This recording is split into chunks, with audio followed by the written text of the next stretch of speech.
Check. Check. Very good morning, ladies and gentlemen. Welcome to the 24th National Conference on E-Governance. We are going to begin the session in some time. So I request each one of you to please be seated, and we'll be starting the session very quickly. Thank you.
A very good morning, ladies and gentlemen. My name is Preet, and it gives me an immense pleasure to welcome you all to the 24th National Conference on E-Governance.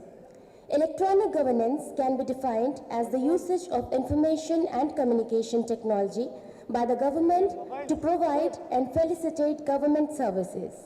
Exchange of information, communication transactions, and integration of various standalone systems and services. And today, we are all here to celebrate the success we have achieved in the digital governance in a post-pandemic world.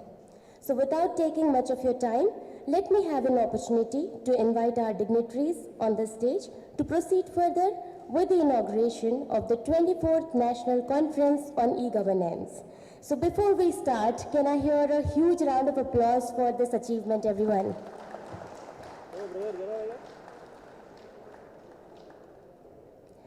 I would request Dr. Jitendra Singh, the Honorable Minister of State, Independent Charge of the Ministry of Science and Technology and Ministry of Earth Sciences, Minister of State in the Prime Minister's Office, Minister of State in the Ministry of Personal Public Grievances and Pensions, Department of Atomic Energy and Department of Space, Government of India to please come and join us on stage. And can we all clap for him, everyone?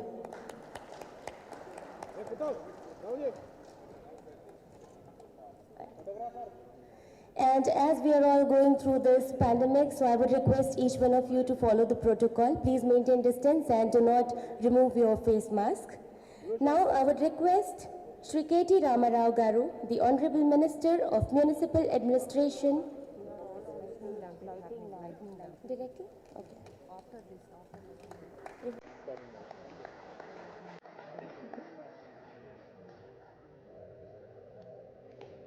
Our dignitaries are already on the stage, so we will proceed for the lamp lighting.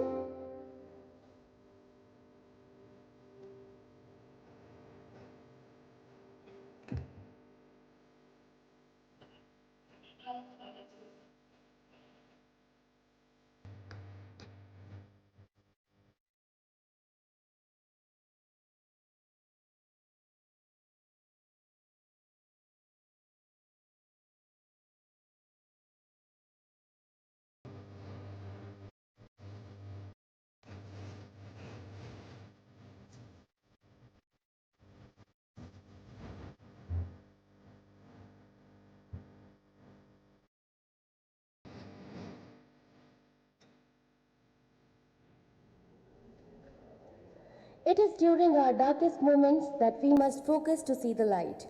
Hope is being able to see that there is light despite all of the darkness. Faith is seeing light with your heart when all your eyes see is darkness. With this thought and hope, we light this lamp to come out of all the darkness the entire world is going through right now. And can we all hear it louder from each one of you one more time, because it all kills the negativity and I'm sure we'll be out of it very soon. So now we will begin with the felicitation program, and I would request Shri K.T. Ramarao Garu, the Honorable Minister for Municipal Administration and Urban Development, Industries, Information Technology, Electronics and Communications, Government of Telangana, to felicitate Dr.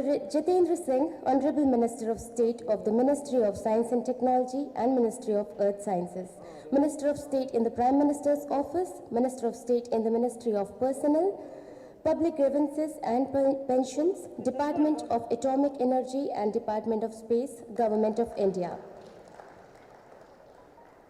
And while we felicitate our dignitaries, I would request each one of you to keep clapping for all our honorable guests. Now I would request Shri Jayesh Ranjan Sir, Principal Secretary, to please come and felicitate Shri V. Srinivas, Secretary, Department of Administrative Reforms and Public Grievances, Government of India.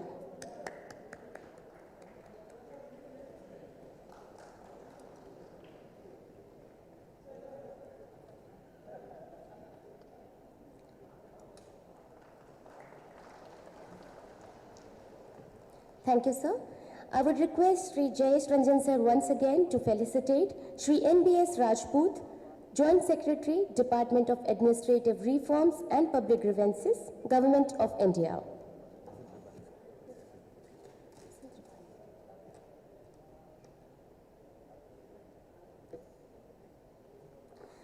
I would request Sri Jayesh Ranjan sir to please felicitate Sri Surendra Nath Tripathi sir, Director General, Indian Institute of Public Administration.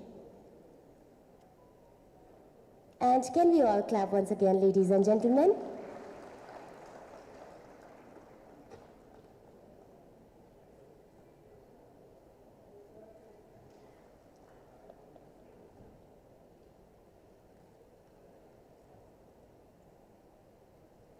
Thank you so much, sir. And now let's proceed further. And now I would like to request Dr. Jitendra Singh, the Honorable Minister of State of the Ministry of Science and Technology and Ministry of Earth Sciences, Minister of State in the Prime Minister's Office, Minister of State in the Ministry of Personnel, Public Grievances and Pensions, Department of Atomic Energy and Department of Space, Government of India to please come and address the gathering.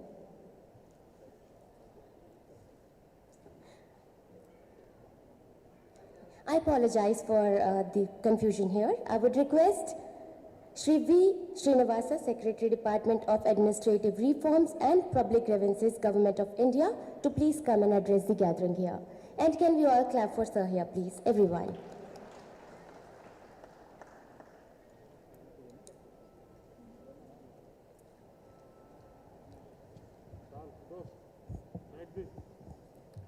Respected Dr. Jitendra Singh Ji, Minister of State, Independent Charge in the Ministry of Science and Technology, Ministry of Earth Sciences, Ministry of State in the Prime Minister's Office, Minister of State in the Ministry of Personnel, Public Grievances and Pensions, Department of Atomic Energy, Department of Space, Government of India.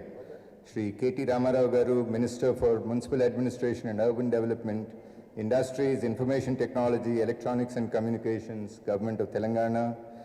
Shri Ajay Prakash Sani Ji, Secretary MeitY, who is joining us on virtual conferencing. Shri S.N. Tripathi Ji, Director General, Indian Institute of Public Administration. Shri Rajendra Kumar Ji, the Additional Secretary MeitY, who is also on video conferencing with us. Shri Jayesh Ranjan Ji, Principal Secretary, Information Technology, Government of Telangana. Shri NBS Rajput Ji, the Joint Secretary, DARPG. All award winners of the 2021 National E-Governance Awards, Secretary Justice Shri Barun Mitra Ji, Chairman National Highway Authority of India, Srimati Alka Upadhyay Ji, Additional Secretaries, Joint Secretaries, Senior Officials from Government of India, attached officers, subordinate officers, autonomous bodies like the All India Institute of Medical Sciences, Additional Chief Secretaries, Special Chief Secretaries and Principal Secretaries of Administrative Reforms and Information Technology from 28 states and 9 Union Territory governments, IT industry captains, the delegation from the Prime Minister Office of the Government of Singapore. On behalf of Government of India, I extend a warm and hearty welcome to the Minister of State in the Prime Minister's Office and Minister of State for Personnel, Public Grievances and Pensions, Dr. Jitendra Singh Ji, under whose leadership the DRPG has successfully collaborated with MeitY and the Government of Telangana to conduct the 24th National E-Governance Conference at Hyderabad. In the 24-year history of the National E-Governance Conferences, this is the 7th year that Dr. Jitendra Singh Ji is inaugurating the National E-Governance Conference. It represents a significant milestone. I extend a warm and hearty welcome to the Minister of Information Technology, Electronics and Communications, Government of Telangana, Shri K.T. Ramarao, for accepting DRPG's invitation to address the inaugural session. I also welcome Ajay Sani Ji, the Distinguished Principal Secretary, IT, Government of Telangana, Shri Jayesh Ranjan Ji, Joint Secretary, DRPG, NBS Rajput Ji, to the inaugural ceremony. Under the visionary leadership of Prime Minister, the e-governance landscape of India has radically changed in scale, scope, and learning paradigms. India has succeeded in transforming technologically obsolete institutions into modern-day digital institutions which benefit millions of Indians. Today, India's rural countryside has changed. Banking correspondents, e-mitras, and common service centers have bridged the gap between the internet poor and the internet rich. As India celebrates its 75th year of independence as Azadi Ka Amrit Mahotsav, the Honorable Prime Minister has given a clarion call for adoption of next generation reforms by bridging the gap between the government and citizens. This vision of next generation administrative reforms of the Honorable Prime Minister has been diligently translated into reality by the DRPG. In 2021, India's roadmap for next generation administrative reforms witnessed three major initiatives: the successful implementation of the special campaign for disposal of pending matters from October 2nd to October 31st, 2021, the initiative for increasing efficiency in decision-making in the Central Secretariat from March to October 21, the Good Governance Week from December 20 to 25, 2021, which witnessed the first nationwide Prashasan Gaon Ki Aur campaign, each of which was implemented on digital platforms across thousands of government institutions. Secretariat reforms, Swachhata campaign, and redressal of public grievances and improving service delivery form the core of India's good governance model. The widespread adoption of e-office has created paperless offices in the Central Secretariat and enabled smooth functioning in the pandemic. In 2021, the CP Grams portal redressed 20 lakh public grievances. Under Dr. Jiten Singh Ji's erudite leadership, each of these reforms were pursued with diligence and commitment. The DRPG implements the award scheme for National Awards for e-governance. This scheme is recognized amongst the most competitive and prestigious digital governance award schemes of the country. 2021 witnessed an all-time high of 1,377 registrations, 698 nominations being received on the DRPG portal. Of these, 26 nominations have been shortlisted by a highly accomplished panel of jury members, which I headed, and selected after 2 days of presentations. On this occasion, I express my gratitude to all jury members. 21 are the central government initiatives of Department of Justice, Ministry of Rural Development, Department of School Education, Ministry of Health and Family Welfare, and MyGov. Amongst the award winners from state governments are the innovations from Punjab, Uttar Pradesh, Chhattisgarh, Telangana, Orissa, Daman and Diu, and Karnataka. The award winners from the districts include nominations from Golpara, Assam, Nagaur, Rajasthan, Dehradun, Uttarakhand, Solan in Himachal Pradesh, Dadra Nagar Haveli, Bandipura and Srinagar in Jammu Kashmir, Indore of Madhya Pradesh, Godda of Jharkhand, and Mon district of Nagaland. In the category of outstanding research by academic institutions, the nominations from the All India Institute of Medical Sciences and IIT Roorkee would be receiving the awards today. The NEGA would also be recognizing the performance of the Indian Oil Corporation and in the category of excellence in emerging technologies. Let me congratulate all award winners who would serve as beacons of excellence for e-governance in the coming years. The National E-Governance Conference brings together practitioners, policymakers, academicians, industry, and field officers to collectively deliberate on contemporary challenges of e-governance. The theme is India's Decade, Digital Governance in a Post-Pandemic World. This conference will have 6 plenary sessions and 5 breakout sessions. There is a special session on the Government of Telangana's digital platforms, several of which have been recognized at the national level. Teach-Its, Janahita, and Palle Pragati are a few that come to my mind. The advances made by the Government of Telangana adopting citizen-centric governance models in social welfare and development and industry and commerce sectors also find mention in the Good Governance Index 2021 released by the Honorable Home Minister of India on December 25, 2021. I am often asked what has changed in India's governance model in the years 2014 to 21. The answer is e-governance has simplified a citizen's interface with government, brought government and citizens closer, and enabled benchmarking of service quality. I have witnessed central government's e-governance models of Ayushman Bharat, Pradhan Mantri Jan Arogya Yojana, Rail Madad, Pradhan Mantri Jan Dhan Yojana, Umang, electoral registration of officers network, One Nation, One Ration Card, Passport Seva Kendras, the state government e-governance initiatives like Digital Land of Uttar Pradesh, Khanij Online of Chhattisgarh, Antyodaya Saral of Haryana, Go Swift of Orissa, iStart of Rajasthan, and Maharera of Maharashtra have benefited in bringing transparency and openness to government processes.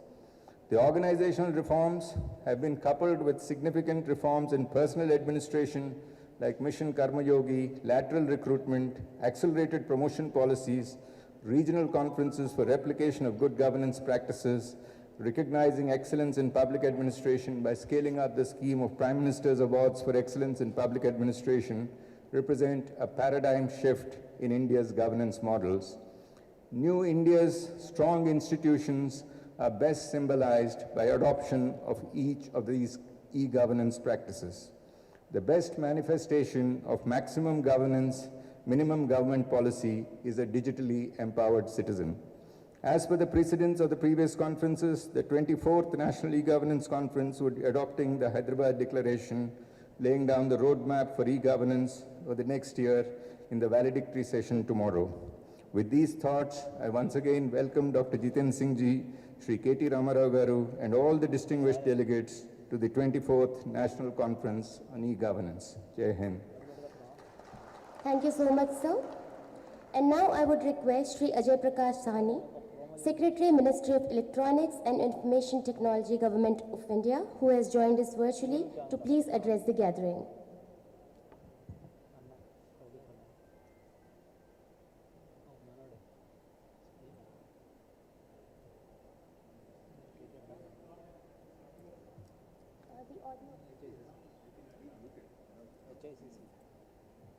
Sir, can you hear me? There's some audio problem.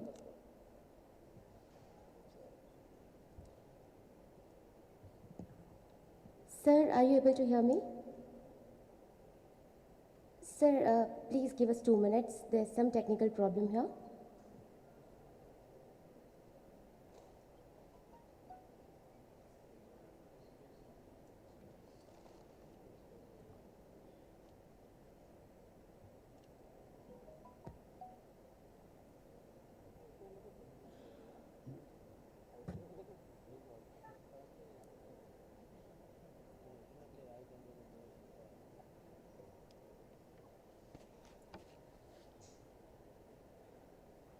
Yes, please. Can I continue? Yes, sir. You're audible now. Right.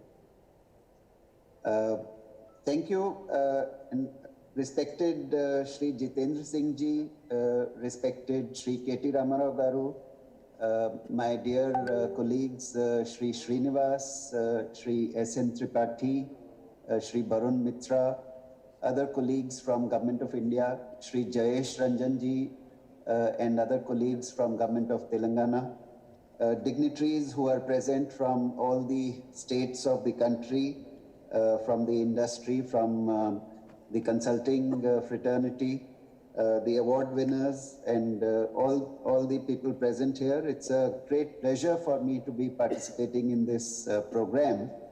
Hyderabad has been the location where the e-governance is very closely associated with the city, and the first and the second e-governance conferences actually happened in Hyderabad, and it's wonderful to see the National Conference on E-Governance return to Hyderabad again and again.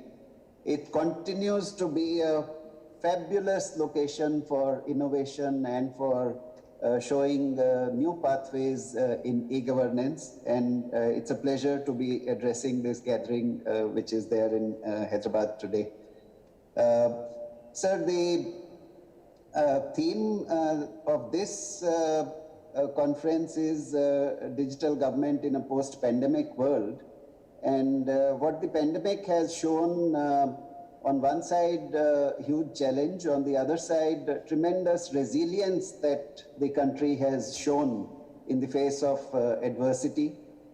The work pertaining to whether it is government or it is the industry serving the marquee Fortune 500 clients across the globe, the work could continue unimpeded, hardly a setback in spite of a huge pandemic that we have faced. We have been able to display the depth of the systems that have already got implemented. E-office in government, many other systems that have been implemented. And the most recent example being that of CoWIN platform, which was fashioned out in a very, very quick time frame and has gone on to help the country cover citizens across the length and breadth of the country with the vaccination in a manner which is highly simplified and really brings out the strength of what e-governance systems can do. So in spite of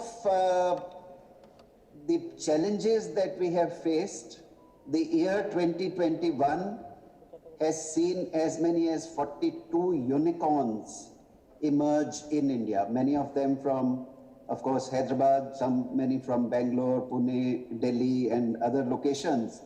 But it's heartening to see the number of unicorns emerge. This shows that India is a very, very fertile ground for new companies, for innovation, for new services and products to emerge. In the area of e-governance, we have implemented a very large number of solutions. It's time to consolidate. Over the past few years, we are seeing tremendous consolidation happen. Platforms which used to be available separately in different states, many of them have got consolidated at the national level. New platforms have emerged, and the new platforms are weaving magic. Aadhaar has been the very first one, which enables services to be performed by a large number of stakeholders which are not within Aadhaar. UPI has performed a similar magic. Today, if we are able to count India amongst the most exciting locations for fintech, it is to some extent because there is a unifying platform which has created the new generation opportunities on top of the core banking system that was already available. Giants in digital payments have emerged on account of the UPI system.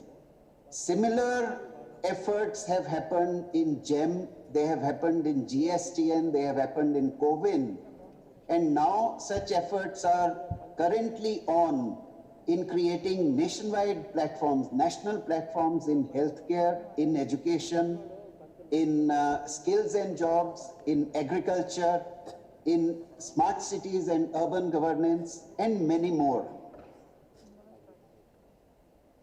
Apart from this, the IT and ITES industry has started moving towards software products. Many of the unicorns that we have seen represent this new generation of thinking, software products instead of only a concentration on software services.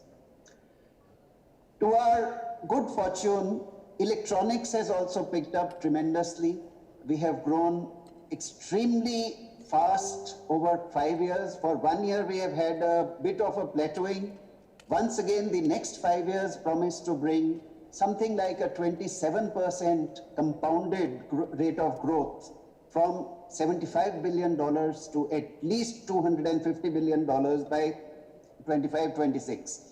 What this does for our ecosystem is that new innovation need not happen only in a standalone manner in software. Now it's possible for us It's possible for our innovators to dream up completely new solutions which can combine software and hardware. The completion or the completeness of the ecosystem in electronics represents amazing new opportunities for all of us, whether we are in government or we are in the startup community. The emerging technologies add a completely new dimension to what we have been doing. All the projects that we have implemented today have huge engines of data, whether it's projects implemented at the state level or they are projects implemented at the national level. Especially the nationwide projects have humongous data flow. The moment we combine advanced data analytics and AI, we bring in spatial technologies to be able to see the data represented on maps. We make use of blockchain technologies. We can make use of AR and VR technologies, and 5G and IoT will add further masala to what all is happening and what all is possible. Many of the goals, many of the objectives that could simply not be achieved with existing technologies are also within the realm of possibility the moment we apply the new, exciting new emerging technologies to what we already have as a very strong foundation. Given these strengths, what are the key things that lie ahead? What is it that we must try to strive and achieve? Number one, it's extremely important to further simplify availability of services, discovery of services, use of services by the citizens by creating a single sign-on at the national level. We have a very large number of services which are currently operational, but the users have to make use of them through separate sign-ons, through separate portals, through separate apps. It would be wonderful if we are able to move forward with a single sign-on for every citizen of India, where one could discover all the services and find them easy to avail. The second concentration I would urge is required to stitch up or weave up the domain platforms. The same magic that has happened in fintech can happen in healthcare, in education, in agriculture by weaving together domain platforms. What a domain platform at the nationwide scale does is that it institutionalizes our strength, which is scale, which is a billion-person scale. And on top of each of these platforms, huge opportunities can get created. So this is the second goal that I would urge needs to be set by us. The third goal is to again have a unified range of walk-in centers, the common service centers, the e-seva centers, me-seva centers, and many such centers which are existing across the country, so that every citizen is able to also have an opportunity, also have the option of walking into a center which is located very close by and be able to avail all the services that are otherwise available on mobile or on the net. So institutionalizing the nationwide scale through nationwide platforms is a key goal that I would like to urge. My congratulations to all the award winners at the central and the state level. States have a huge role to perform. It is when the states innovate that we are able to find the best examples of what can be done, and then those can be replicated at a nationwide level. My congratulations to all the award winners. My thanks to Srinivas ji and to all the organizers for giving me this opportunity to participate in the conference. Thank you. Jai Hind. Thank you so much, sir. And now I would request Shri K.T. Ramarao Garu, the Honorable Minister of Municipal Administration and Urban Development Industries, Information Technologies, Electronics and Communications, Government of Telangana, to please address the gathering. And can we all clap for sir? Thank you. Good morning. Respected Minister of State, Shri Jitendra Singh Ji, respected Secretary Shri Srinivas Garu, Mr. Tripathi, Mr. Rajput and Jayesh Ranjan Ji, and of course our dear friend Secretary Meti Ajay Sani Ji. I welcome you all to this National Conference on E-Governance in Hyderabad. I thank the Department of Administrative Reforms and Meti, Government of India, for choosing Hyderabad as a venue. As we all know, the government that actually governs the least is the best governance, is what is said. Now, lots of process and technology interventions have been made by many state governments and central governments since independence to increase convenient and transparent service delivery using technology. Still, there are issues in quality of services rendered by the governments, and the processes followed are still archaic, which can certainly be improved. There's always scope for improvement. Our Honorable Chief Minister, Shri K. Chandrasekhar Rao Garu, whenever we talk to him about technology, whenever we tell him about all the new things that are coming out as part of our emerging technologies wing, he only has one piece of advice to offer to the IT department and to the IT professionals and to the entire industry as well. He only says, a developing nation like India, no matter how fancy a technology is, unless it has the ability to have a larger societal impact, unless it has the ability to help the common man and make his pain points, go away, there is no point in really talking about any kind of technology. Any technology that does not have a societal impact, a positive societal impact, is futile, is what he says. So therefore, in that spirit, we have, since the formation of Telangana, our government has been working continuously on the above utopian objective of governance via and service delivery via electronic means. Transparency, accountability, of course, is the key goal of e-governance. So therefore, keeping that in mind, let me share with you a couple of things that Telangana has done exceptionally well. Me Seva is our unique offering to the citizens of the state, and I'm happy to share with you that in the last 7.5+ years of Telangana's formation, today we stand number 1 in the country on electronic service delivery for every 1,000 citizens. Me Seva has been completely re-engineered with technology and process changes and is rolled out as Me Seva 2.0 in early 2017. It's a highly scalable platform serving on an average of 100,000 citizens, 1 lakh citizens every day through the 4,500 centers across the state of Telangana. As per e-Tal of the Government of India, Me Seva ranks first in terms of number of e-transactions per 1,000 population. Just to give you a sense of how well Me Seva has done over the last few years, the cumulative number of citizens served since 2014 is about 21 crore different services. And the total amount which has been transacted using Me Seva is a staggering 29,000 crore of rupees, about $4 billion worth of transactions have happened through Me Seva in the last 7.5 years. To promote digital payments, the government of Telangana has launched what is called as T-Wallet, Telangana Wallet, a digital wallet in June 2017, which is working exceptionally well.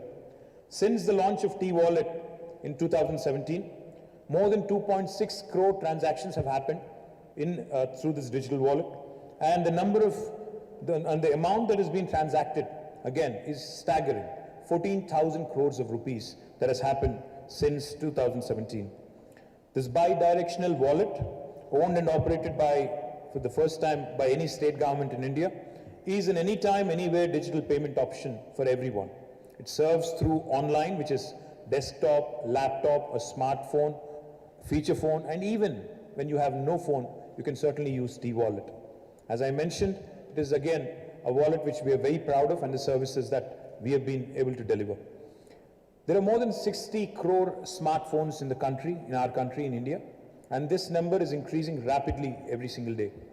Since 2017, our government in Telangana has decided that not only e-governance, but we should also start looking at m-governance, mobile governance option as well. As part of this, we've launched what is called as the T-App Folio, which is the m-governance initiative, and it was launched in 2018, which enables every citizen to transact directly with the government. G2C services, government to citizen services, B2C services, VAS and info services through the mobile platform are also available. T-App Folio is also the only app in India that currently enables application and certificate services to be delivered directly to citizens. T-App also can be accessed on smartphones as well as feature phones. It is currently recording close to 10,000 transactions per day, and T-App Folio again hosts more than 270 plus services covering about 32 different government departments. Thus, the state has made a transition from digitization, from electronic governance to mobile governance in the last 6 years.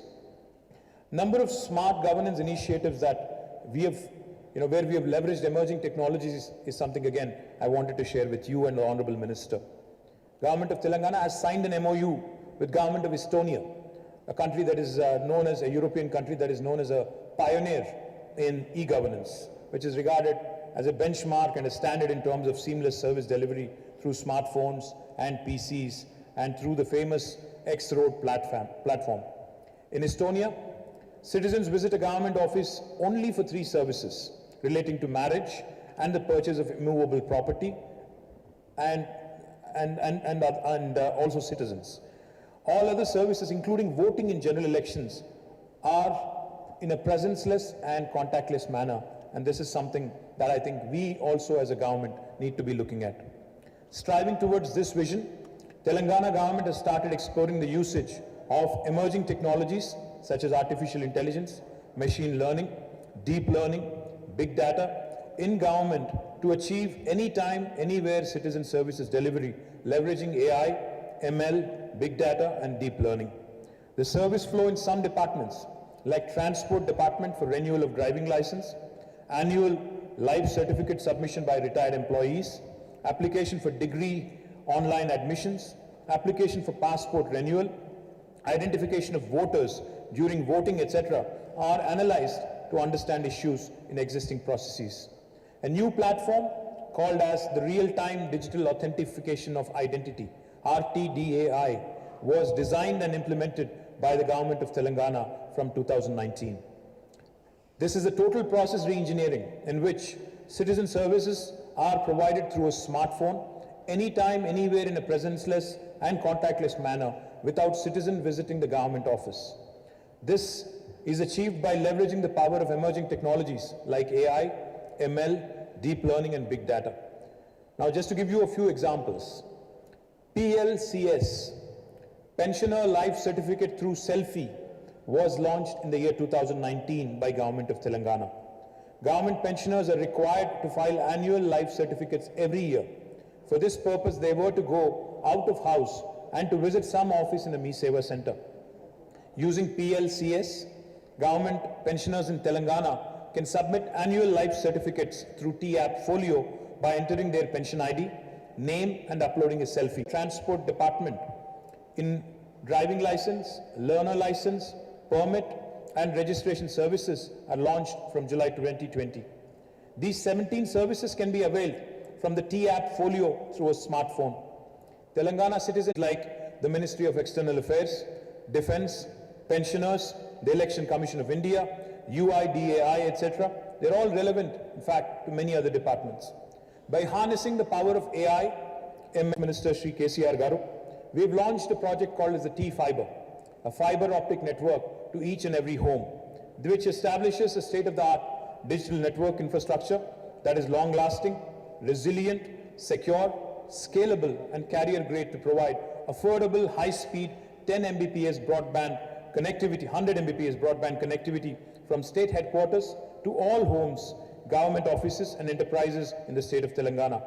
The goal is to connect 30,000 government institutions in phase 1 and to connect 51 lakh rural and 32 lakh urban houses in phase 2, and also to connect cellular towers on demand. The other initiatives which we are very proud of as a state, we have launched a unique wing in Government of Telangana under the Ministry of Information Technology called as the Emerging Technologies Wing. And we have not only made sure that we come out with policies to back our planning, we have also ensured that government becomes the first customer to provide proofs of concept to our entrepreneurs. Telangana today is the first state in the country to launch an actionable policy framework for artificial intelligence. In fact, we had declared the year 2020 as the year of AI. The Telangana AI mission, called as the TAIM, has been formed in partnership with NASSCOM to execute this strategy. Cloud adoption has been mandated within the government, and an easy to adopt framework has been released to support the same. Agri-tech has been given a push through initiatives, such as AI-based pest management, AI for AI, artificial intelligence for agri-innovation in partnership with the World Economic Forum, and the National E-Governance Plan for Agriculture. Through the Medicine from Sky initiative, our state has become, Telangana has become the first state to pilot beyond visual range of sight drone delivery of vaccines and blood. And this was launched by Honorable Minister of Civil Aviation, Sri Jyotiraditya Scindia, in last year in Vikarabad. Before I conclude, since the Honorable Minister of State, Jitendra Singh Ji, is here, I wanted to make 3 specific requests through him to Government of India. So we are a very progressive state, and we have emerged as a state that has really adopted, electronic governance and mobile governance initiatives in the last 7 years for the benefit of our citizens. In fact, I believe a number of Telangana's initiatives can be emulated by other states in India. And I am very confident that Telangana can in fact partner with other states and share our learning experiences, because I don't think each of our states need to reinvent the wheel. We need to work with each other, we need to learn from each other, and we need to adopt best practices, and we need to start looking at next practices also as part of our vision to make a stronger India. The 3 specific requests I have for you, sir. Sir, back in 2012-13, the then union government had granted what was called as Information Technology Investment Region, an ITIR for Hyderabad. Sir, Hyderabad is one of the most important technology destinations in the country, as you are aware. And as a very progressive government, with our efforts under the leadership of our Honorable Chief Minister, we have been able to increase our IT exports from 57,000 crores in 2013-14 to 1,45,000 crores as of last year, June. That shows the kind of growth Hyderabad has had over the last 7.5 years.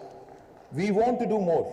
We want Government of India to support us by way of possibly taking a relook, reconsidering the entire ITIR project, which unfortunately has been scrapped by the NDA government. I urge you, sir, through you to the Honorable Prime Minister, to take a relook at the ITIR policy. And for a very progressive city like Hyderabad, for a very progressive state like Telangana, we can achieve more by way of getting the adequate support from Government of India. The second request I have for sir, we are, in fact, as part of the Make in India campaign, Make in Telangana campaign, we have achieved a great deal of success in electronics manufacturing as well. The 2 electronics manufacturing clusters that we have currently in the city of Hyderabad are near to capacity, and we have urged the Department of Electronics and Communications, MeitY, to grant us at least 2 more electronics manufacturing clusters under EMC 2.0. I urge you, sir, and through you to the Honorable Prime Minister and Government of India to sanction more electronics manufacturing clusters to the city of Hyderabad and Telangana, so that we can continue with the mission of Honorable Prime Minister under the Make in India campaign. And the third thing, sir, and the third request I have for you, which falls directly under you. Sir, I have seen your statement on the Indian National Space Promotion and Authorization Center, the InSpace Center. You have sanctioned 2 centers, sir. You have sanctioned one for Bangalore and one for Ahmedabad. So as you are aware, again, Hyderabad being an important hub for space research. In fact, former President Abdul Kalam had spent almost 12 years right here in our own city, sir. There are a number of defense labs. In fact, I'm proud to share with you, sir. We are a very important hub for aerospace and defense. And in fact, when India had sent MOM, the Mars Orbiter mission, more than 30% of the components of MOM were made by the SMEs in Hyderabad. So therefore, I urge you, sir, in the new age of startups, we also have some brilliant startups such as Skyroot and Dhruva, which are also headquartered here and which have been making waves in the Indian space tech industry, to grant an in-space center for Hyderabad. And I urge you to consider that, in your personal capacity also, sir. I also would like to quickly request you, sir, to set up a center of excellence in space, space research, so that Hyderabad can continue to grow and we can aid and assist, other cities and other states in India as well in the growth in our space tech sector. Once again, I thank and I offer my gratitude to the Honorable Minister, to Government of India, for choosing Hyderabad and Telangana as the venue for this wonderful event. Thank you very much. Jai Hind, Jai Telangana. Thank you so much, sir. And now I would request all our dignitaries to please release the conference papers, Excellence in E-Governance booklet, Compendium of E-Governance Initiatives Citation booklet. And while we do that, can we all clap once again, everyone, ladies and gentlemen?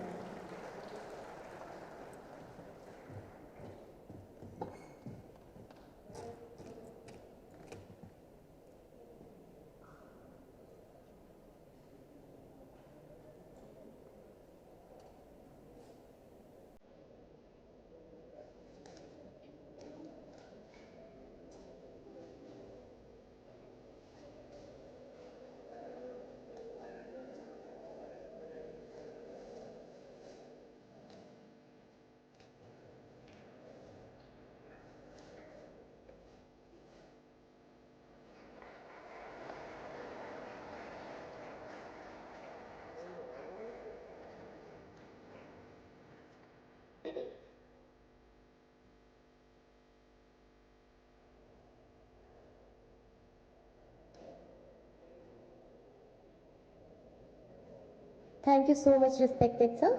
And now I would request each one of you to please have your attention towards the screen as we have a film on e-governance. All the eyes towards the screen, please.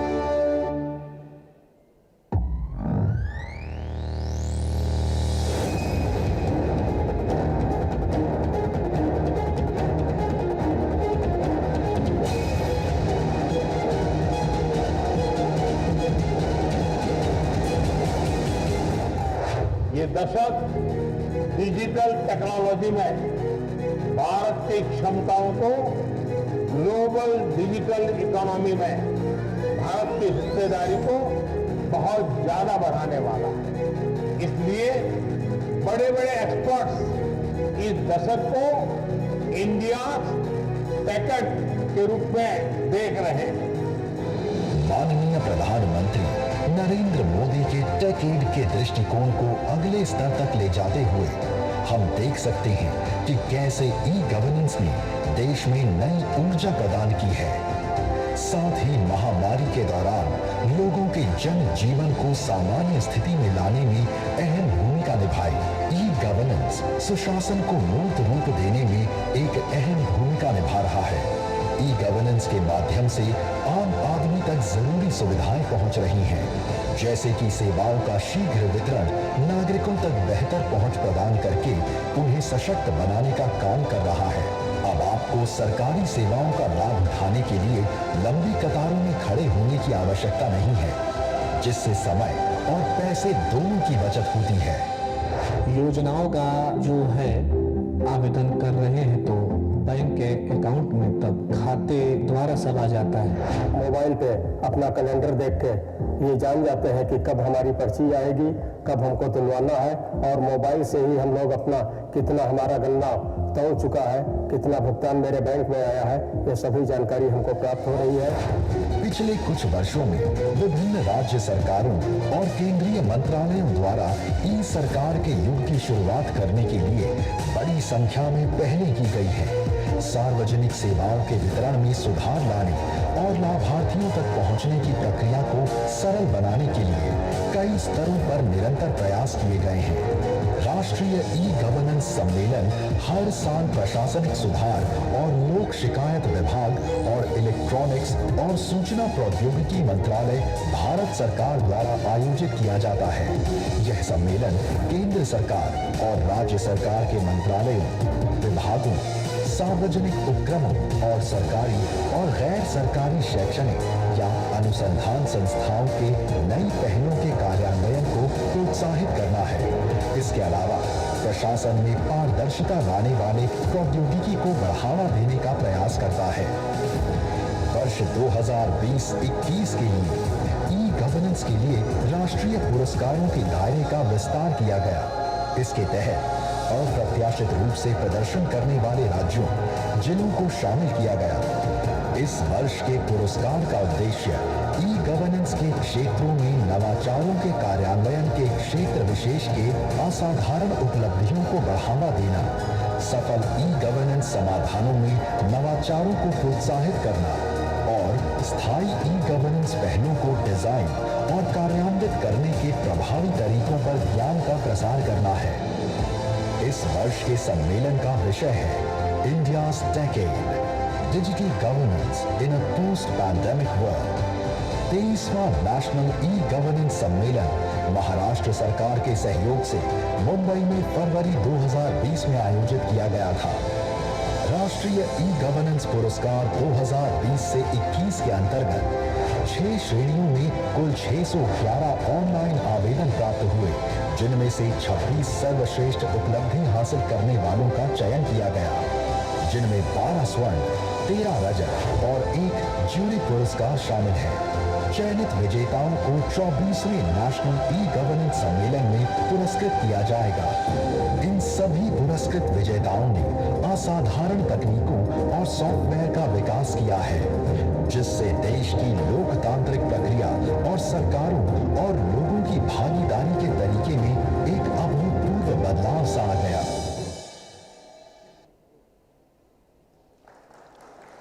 Thank you so much for your kind attention. And now I would request Dr. Jitendra Singh, the Honorable Minister of State of the Ministry of Science and Technology and Ministry of Earth Sciences, Minister of State in the Prime Minister's Office, Minister of State in the Ministry of Personal Public Grievances and Pensions, Department of Atomic Energy and Department of Space, Government of India, to please come forward and address the gathering.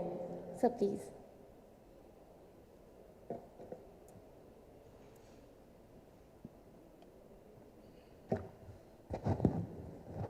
Good morning, everybody. Honorable Minister Shri K.T. Ramarao Garu, Secretary Administrative Reforms, Government of India, Mr. Srinivas, who also happens to be son of the soil, Director General IIPA, Mr. S.N. Tripathi, Mr. Jayesh, Mr. Rajput, senior officers from the government of Telangana, and also senior government functionaries representing different states and union territories of India. It is indeed a great delight and a pleasure to be here in a city which is, as the Honorable Minister was mentioning, known for its progressive approach. And rather, I would add to what he said by saying that this actually is a city of Hyderabad, which is the possible one of the most illustrious examples of tradition blended with modernity. And this is a land known of its people who have the leaning to hold on to their tradition, to sustain it, which is matched with an equal urge, an equally intense urge to also look ahead and move on. And that is why, as was being mentioned by the Honourable Minister rightly so, it's been always ahead in experimenting with new innovations and the new technological facilities available to us. It's also a matter of delight, as was being mentioned by Mr. Srinivas, that this 24th National Conference is being held in Hyderabad. And I think just a few years back we held another one, so which also is an indication of the compatible milieu over here to hold such conferences, which possibly brings the likes of Srinivas again and again back to Hyderabad. In addition, I would also like to share with you that we have started an exercise of holding regional conferences across the country, because soon after Shri Narendra Modi took over as Prime Minister in the year 2014, one of his advice was whether we could move out of the national capital and also be amongst the people in different parts of the country. And now looking back 7-8 years, I think that has paid rich dividends. We have been moving across the country by way of these regional conferences. We had one like this starting from up north in Leh, then we were in Srinagar, then we were in Jammu, then we were in Nagpur, then we were in Mumbai, then we were in Shillong, we were in Lucknow. So it's been north, south, east, west, northeast. And that has not only created a different kind of comradeship and fellowship, but also enabled us to exchange our best practices. And as I was suggesting to the Honourable Minister as we were sitting over here, we have now also tried, and I have suggested that we could actually do the coupling of these states. For example, depending on the requirements. So depending upon the peculiar requirements of Telangana, we could also do some research and find out what is the common between Telangana and some other state of the country. And then we could together move forward and ask them to replicate each other's experience, also supplement each other's experience, and come out with a new model if possible. And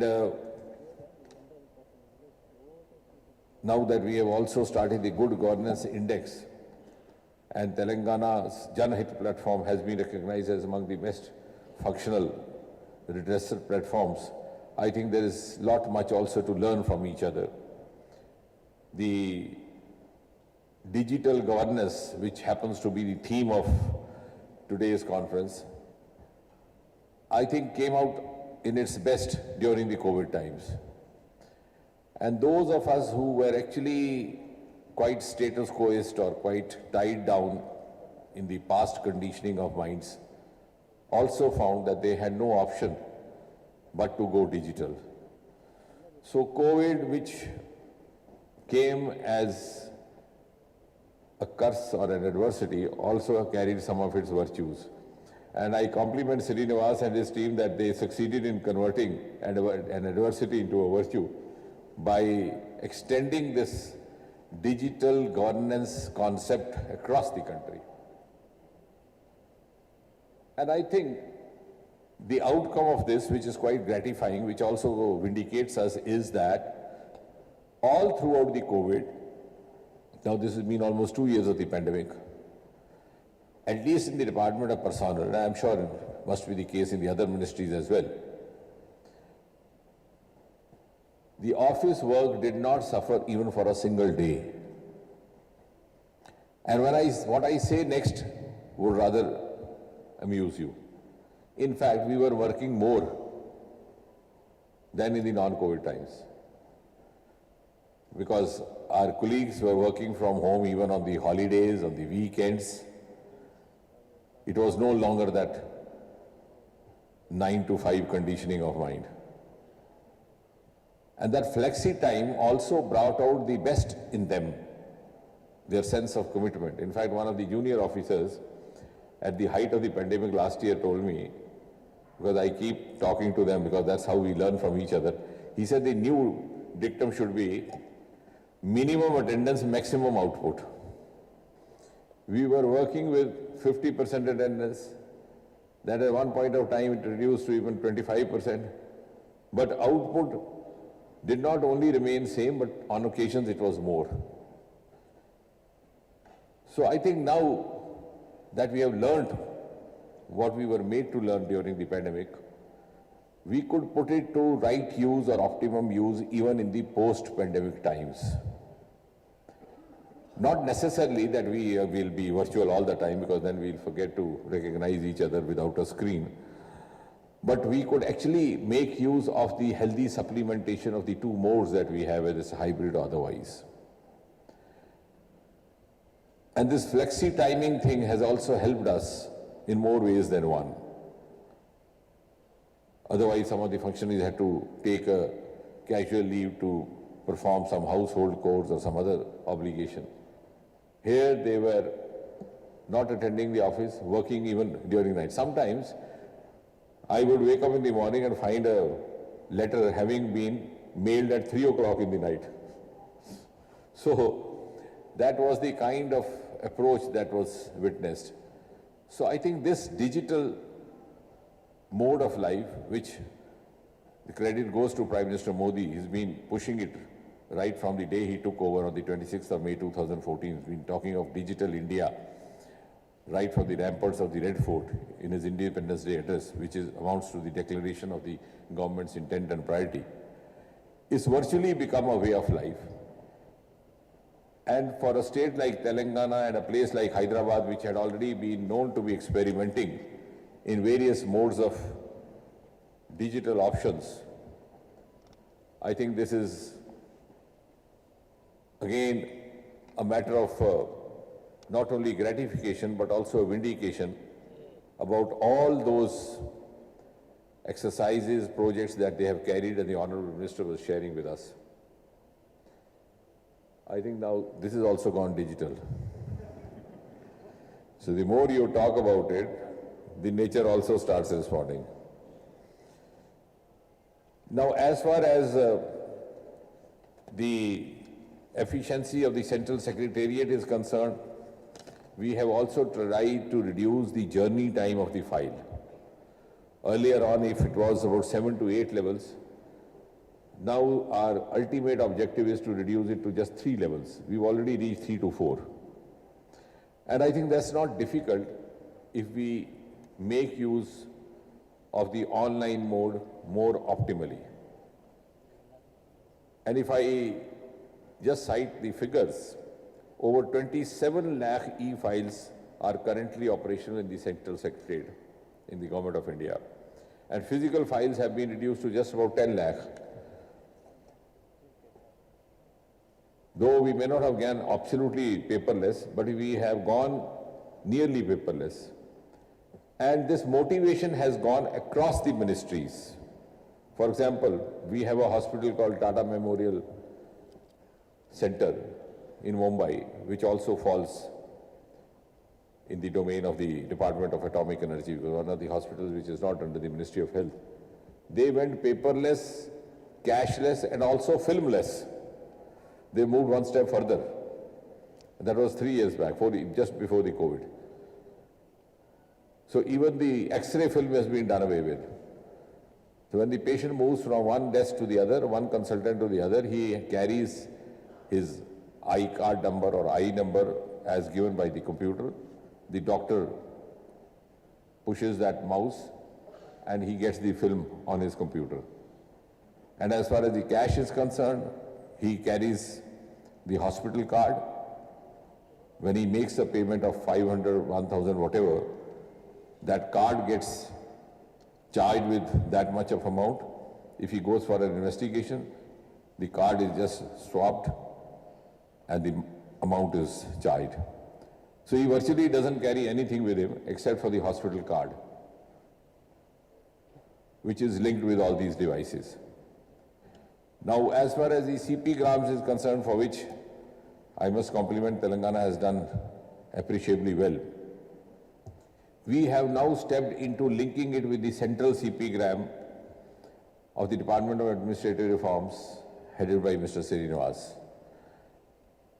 And that would be in keeping with Prime Minister's advice of one nation, one portal. So anybody sitting anywhere can lodge a grievance. You don't have to wait for the office hours or the office desk to open. You can use your mobile app. Even if at the middle of the night you get aggrieved by something, you can wake up and lodge a grievance. And it will get linked to the concerned departments across the country. Now we are also moving up to district level. We have done that for the Union Territory of Jammu and Kashmir. We are in the process of doing that for Uttar Pradesh.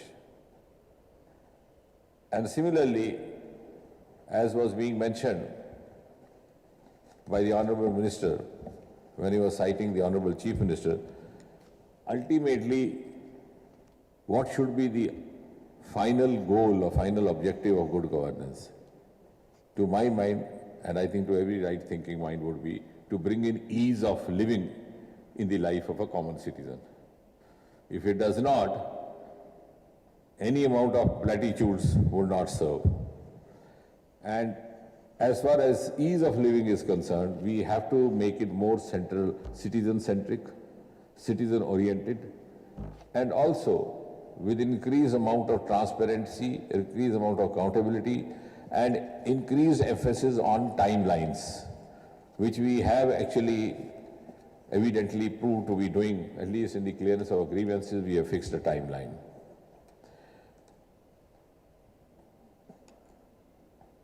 The award distribution, incidentally, I believe is going to happen after I finish speaking. I wish it had happened before so that I could congratulate them. But nevertheless, let me officially from this dais congratulate all the recipients, because that has generated a healthy competitiveness among the various states. And this process of having conferences in the different parts of the country has actually led to a situation where we are getting requests for hosting such conferences. I have also noted down what the Honorable Minister said. Yes, we are in a big way in the process of what the media popularly describes as unlocking of India's space sector. We have started also involving private players. We have centers already in place, as he was mentioning.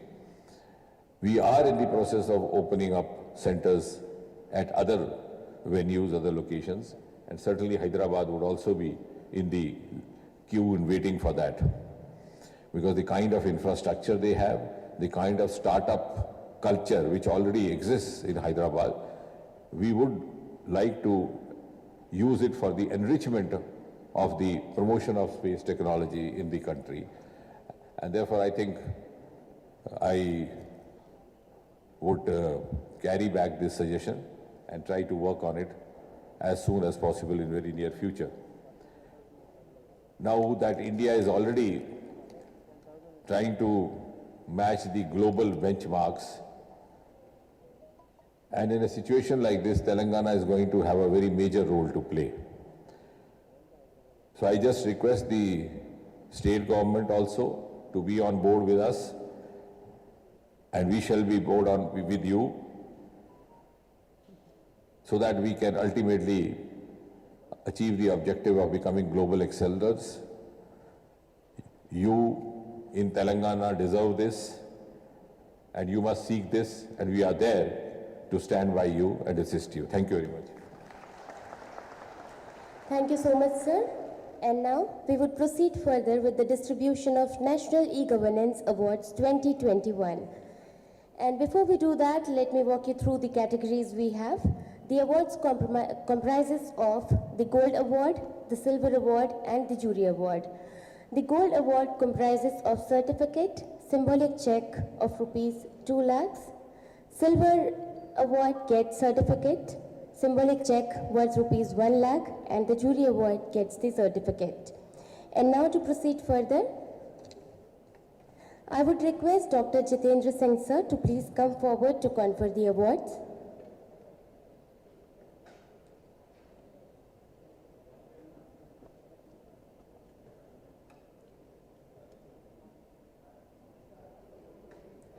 Wishes digital पहल है जिसे 2021 के national e governance पुरस्कार के तहत स्वर्ण पुरस्कार से सम्मानित किया जा रहा है। भारत के सुप्रीम कोर्ट की ई समिति द्वारा लागू ये परियोजना का प्रबंधन जज द्वारा वर्चुअल किया जाएगा। इससे ना तो याचिकाकर्ता को न्यायालय आने की आवश्यकता होगी और ना ही जज को कोर्ट में मौजूद होकर अध्यक्षता करने की आवश्यकता होगी। इस प्रकार न्यायालय के कीमती न्याय संबंधी समय की भी बचत होगी। I would request all the awardees sitting on the left-hand side of the hall to kindly rise to receive the award as well. And now let me proceed further with the awardees who are going to receive the award today. So the category 1 is Excellence in Government Process Re-engineering for Digital Transformation. The project is E-Courts Mission Mode Project, receives the Gold Award, and it is for the Department of Justice, Ministry of Law and Justice and E-Committee of Supreme Court of India. The awardees are Shri Barun Mitra, Secretary, Department of Justice; Shri Atul Kurekar, Member, Process E-Committee of Supreme Court of India; Ms. R. Arulmoy Shelvi, Member HR, E-Committee of Supreme Court of India; and Shri Ashish Shiradongar, Scientist, FNIC. So I would request each one of you to clap for the awardees, and I would request the team to please come forward to receive their award. And the Gold Award is being given on the central level initiation.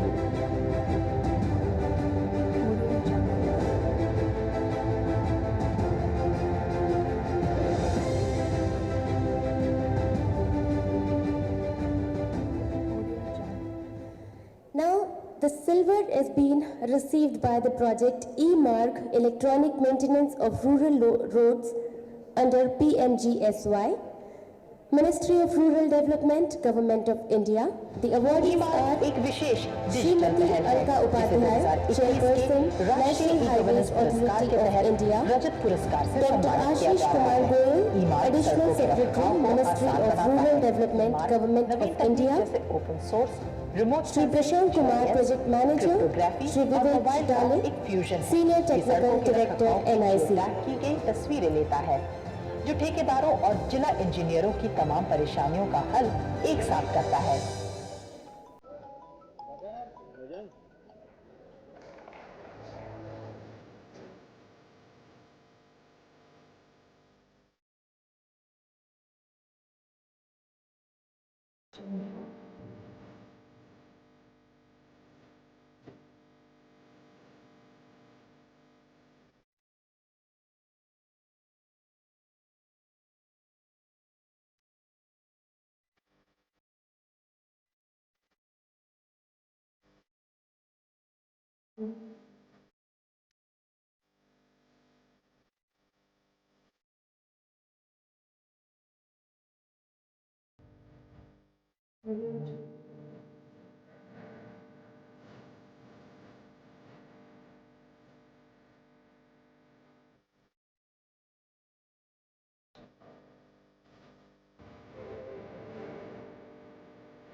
Now moving forward towards the state level initiative, M-Seva project gets the Gold Award of Punjab Municipal Infrastructure Development Company, Government of Punjab.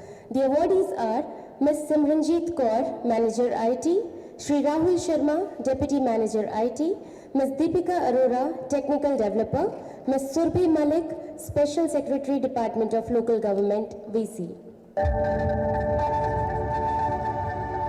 M सेवा एक विशेष digital पहल है जिसे 2021 के राष्ट्रीय e governance पुरस्कार के तहत स्वर्ण पुरस्कार दिया गया है। एम सेवा नागरिक सेवाओं के वितरण में सुधार के लिए विभिन्न शहरी स्थानीय निकायों यूएलबी द्वारा पीएमआईडीसी की ओर से स्थानीय सरकार के निरीक्षण में एक व्यापक परियोजना है। ओपन टेक्नोलॉजी, ऑटोमेशन और ई गवर्नेंस के इस्तेमाल से संबंधित विभाग और नागरिक सेवाओं को बेहतर ढंग से उपलब्ध करवा रहे हैं।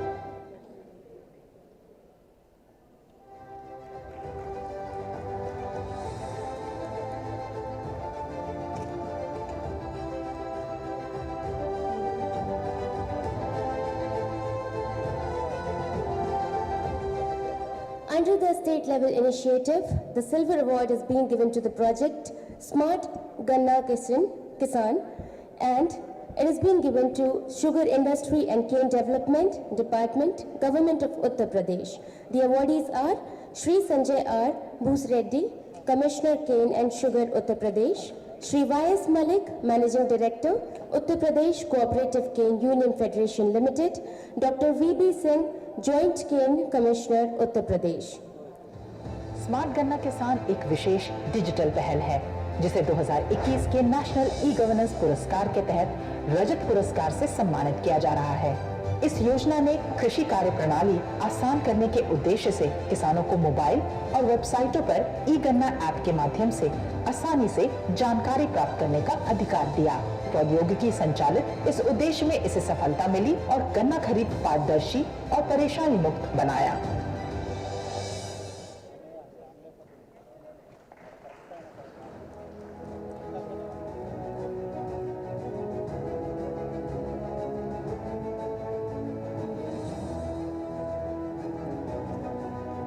Now moving forward towards the district level initiative, the project Gold Mart receives Gold Award, Distribution, District Administration, Golpara, Government of Assam. The awardees are Miss Varnali Deka, Deputy Commissioner, Shri Bhaskar Malakar, DIO, NIC, Golpara, Shri Ashuramani Malakar, DDC, Golpara, Miss Minakshi Nath, DC, Golpara,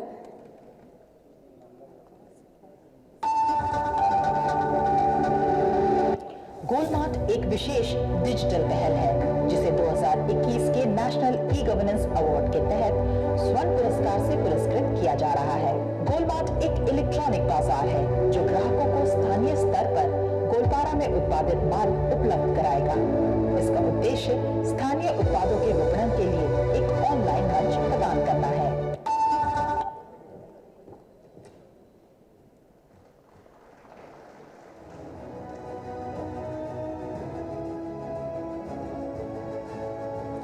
Under the district level initiative, the silver award is being given to the project Silicosis Care, District Administration, Nagaur, Government of Rajasthan. The awardees are Dr. Jitendra Kumar Soni, District Collector, Nagaur; Shri Yogesh Kumar, Joint Director, DOITC; Shri Shiv Dayal Barwar, Informatics Assistant; Shri Dheeraj Panwar, Mining Engineer.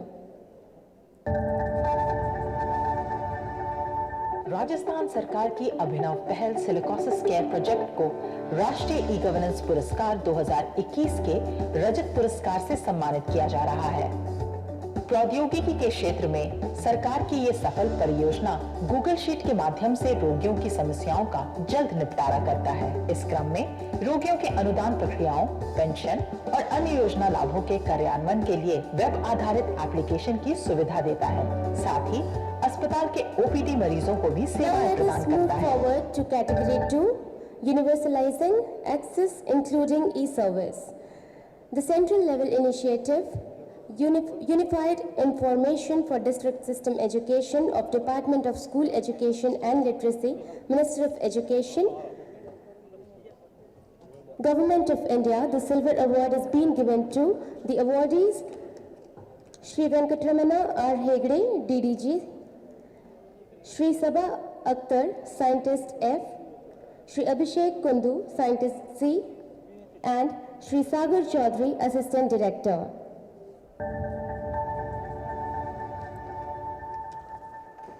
एकीकृत जिला शिक्षा सूचना प्रणाली UDISE plus एक विशेष digital पहल है जिसे 2021 के राष्ट्रीय ई गवर्नेंस पुरस्कार के तहत रजत पुरस्कार से सम्मानित किया जा रहा है। इस परियोजना के तहत राज्य के सभी राजकीय, गैर राजकीय, प्राथमिक एवं उच्च प्राथमिक The project E-Shramik Seva receives the Gold Award, Labour Department, Government of Chhattisgarh. The awardees are Shri Alex V.F. Paul Menon, Labour Commissioner, Government of Chhattisgarh; Shri Satesh Sharma, Technical Director, NIC; Shri D.P. Tiwari, DY, Deputy Labour Commissioner; Shri S.S. Paikra, Deputy Labour Commissioner. ई-श्रमिक सेवा एक विशेष digital पहल है जिसे 2021 के राष्ट्रीय e governance पुरस्कार के तहत स्वर्ण पुरस्कार से सम्मानित किया जा रहा है। ई-श्रमिक सेवा परियोजना का मुख्य उद्देश्य श्रमिकों के साथ काम करना और विभिन्न श्रम अधिनियमों के माध्यम से उनकी आर्थिक, शारीरिक। Now the silver award is being given to the project Telangana State Manaiska Vahanam My Send Vehicle, and Center for Good Governance Telangana receives the silver award. The awardees are Shri Rajendra Nimje, Director General CGG, Shri D. Ronald Rose, Director Department of Mines and Geology, Ms. Arpita Khare, Director CGG, and Ms. Rashmi Vishwanath, Project Manager CGG. रजत पुरस्कार से सम्मानित किया जा रहा है। इसका निर्माण रेत माफिया पर अंकुश लगाने और अवैध रेत खनन को समाप्त करने के लिए किया गया है। ये सभी हितधारकों के रेत लेन-देन में दक्षता, नियंत्रण में प्रभावशीलता और संचालन में पारदर्शिता सभी स्तरों पर जवाबदेही सुनिश्चित करता है। TSMIV ने निर्माण क्षेत्र को सुनिश्चित किया है, इसने रेत की उपलब्धता को सुगम बनाया है और निर्माण गतिविधियों में वृद्धि हुई है। इससे ग्रामीण युवाओं को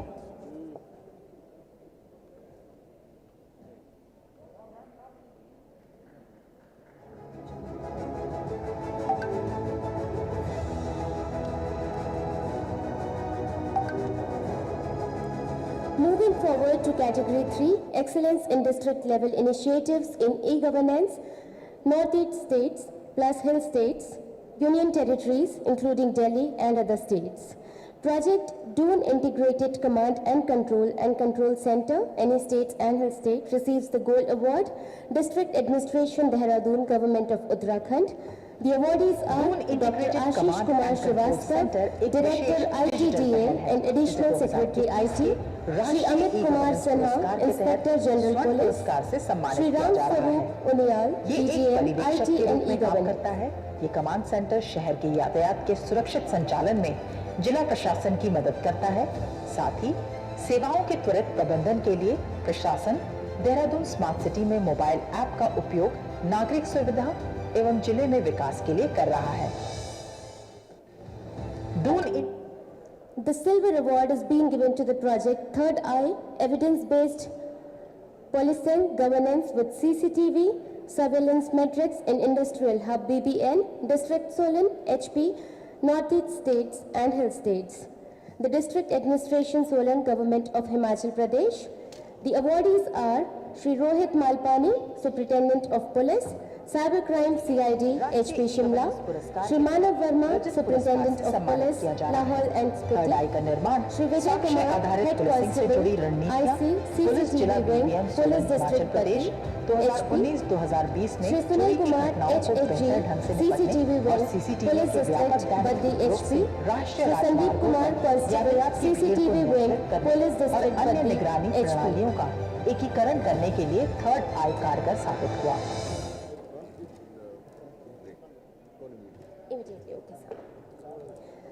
The Gold Award is being given to the project Silvassa Citizen Connect Project, Union Territories including Delhi and other states, Silvassa Municipal Council, Union Territory, Administration of Dadra and Nagar Haveli and Daman and Diu. The project receives the Gold Award. The awardees are Shri Mohit Mishra, SDM Daman, Shri Agam Sangvi, CTO, Responsity System Private Limited, Shri Maulik Dev, PRO, Silvassa Municipal Council, Shri Vinesh Patel, Head Software Development. Silvassa citizen connect एक विशेष digital पहल है जिसे 2021 के राष्ट्रीय e-governance पुरस्कार के तहत स्वर्ण पुरस्कार से सम्मानित किया जा रहा है। Union Territories including Delhi, District Administration Bandipora, Government of Jammu and Kashmir. The awardees are Dr. Owais Ahmed, Deputy Commissioner Bandipur, Mr. Imtiaz Ahmed, Chief Planning Officer, Shri Mala Ram, Informatics Officer. Wishes digital पहल है जिसे 2021 के राष्ट्रीय e-governance पुरस्कार के तहत रजत पुरस्कार से नवाजा गया है। पंचायत विकास सूची, पीडीआई परियोजना, मानव विकास सूची और नीति आयोग के सूचकांकों से प्रेरित है। ये अपनी तरह की पहली परियोजना है। ये जमीनी स्तर पर विकास के लिए प्रमुख क्षेत्रों में केंद्रित हस्तक्षेप।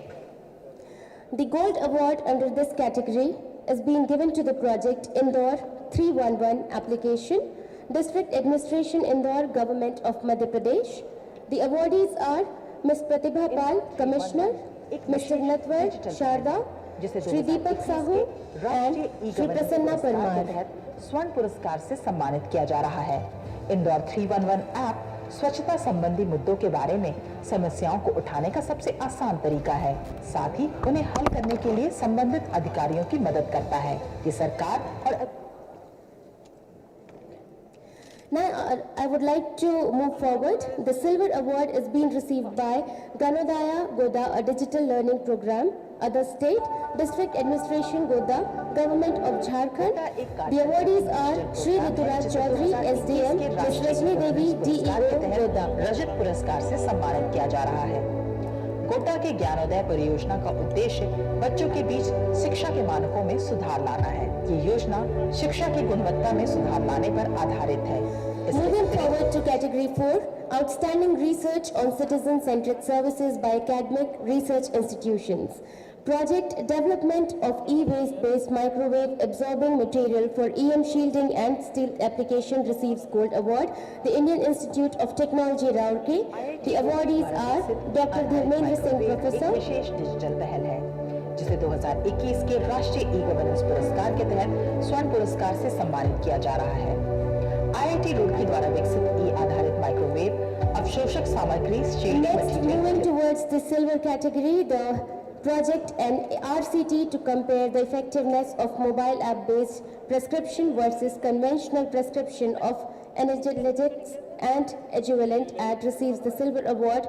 All India Institute of Medical Sciences, New Delhi. The awardees are Dr. Gopi Chandra Lakshman, Associate Professor, Dr. Rakesh Garg, Additional Professor, AIIMS, Dr. Manjeet Singh Chalga, Scientist, CISCMR.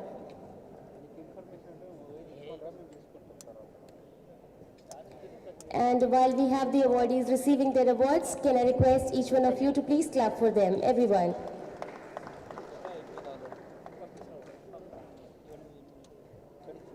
Now moving forward to the category 5, excellence in adopting emerging technologies.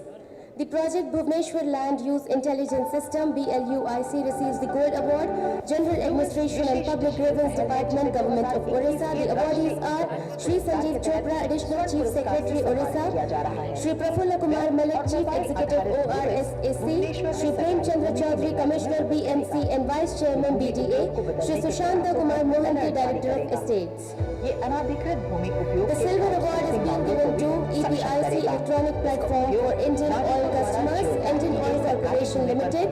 The awardees are Shri Sandeep Kumar Gupta, Director FIN, Shri Liton Nandi, Executive Director Information System, Shri Manish Rover, Chief General Manager IS, Shri VNK Reddy, Chief General Manager IS, Shri Abhinav Bhatt, Deputy General Manager IS.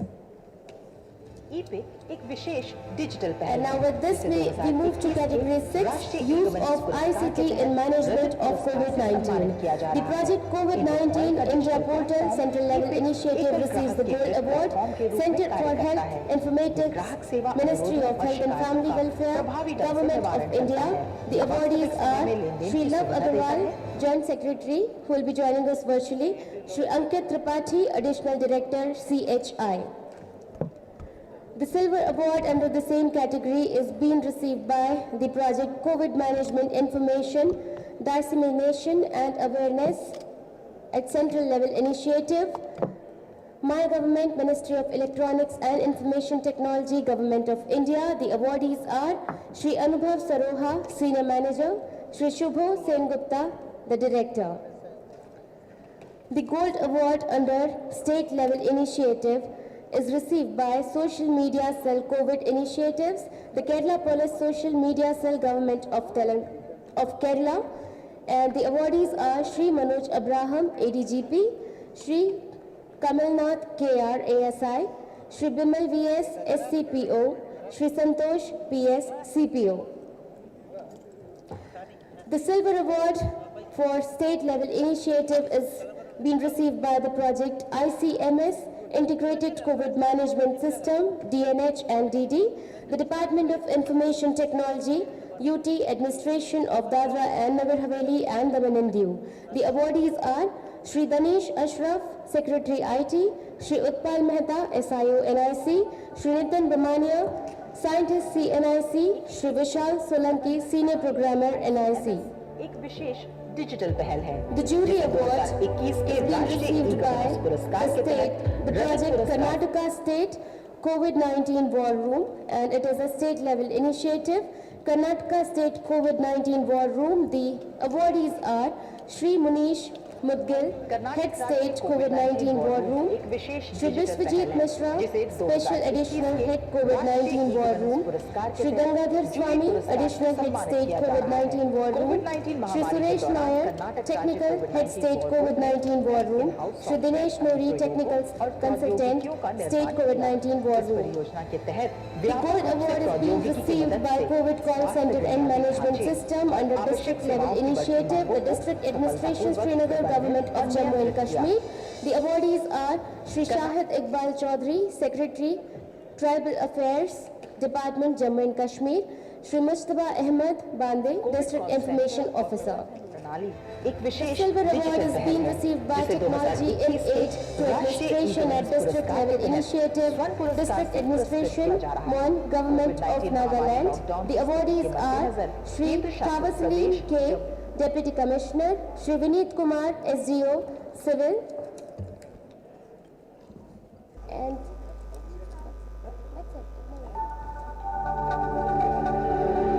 Nagaland जिला प्रशासन की अनूठी पहल technology in aid to administration को राष्ट्रीय e governance पुरस्कार 2021 के तहत रजत पुरस्कार से सम्मानित किया जा रहा है।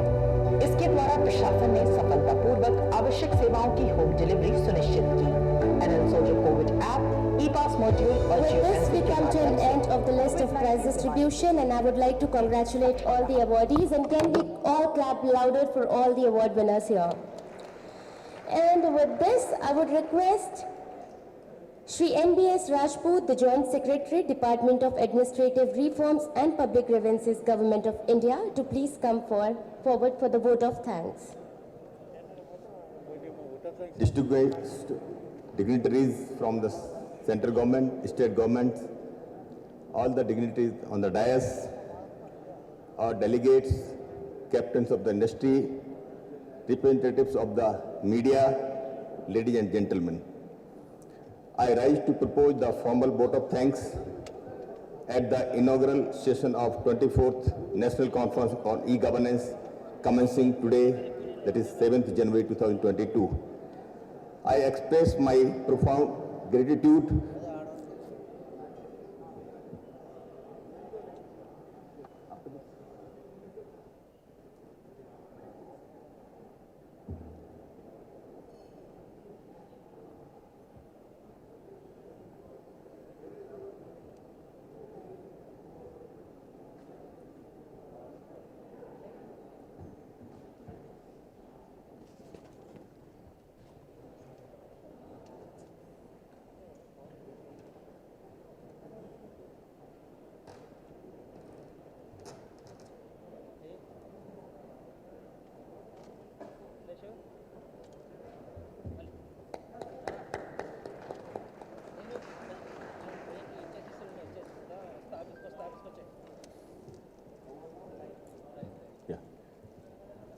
I express our profound gratitude to Honorable Minister of State, Dr. Jiten Singh Ji, for his gracious presence and for his valuable insights in the inaugural function of today's 24th National Conference.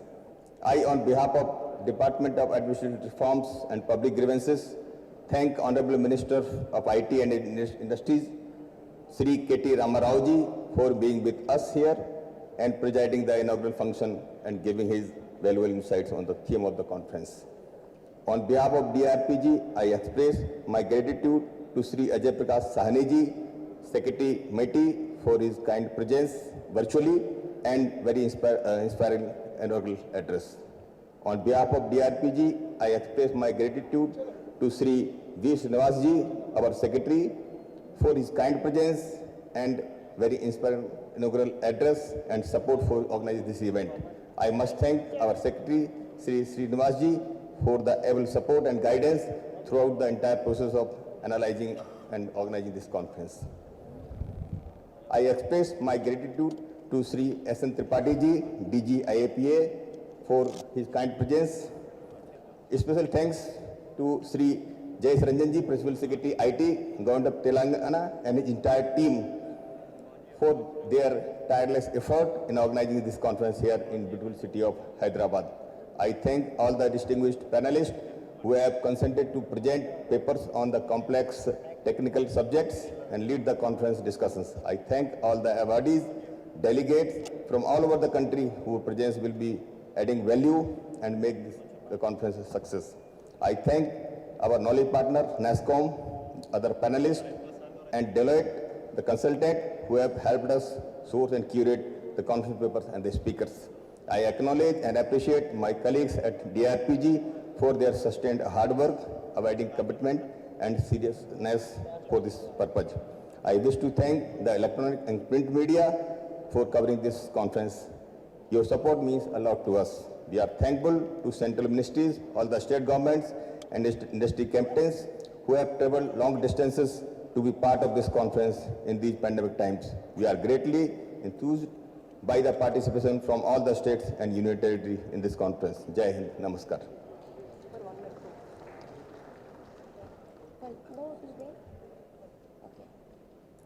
Thank you so much, sir. And I would request all the dignitaries to please join us for the inauguration of exhibition, hall number 1 and 2.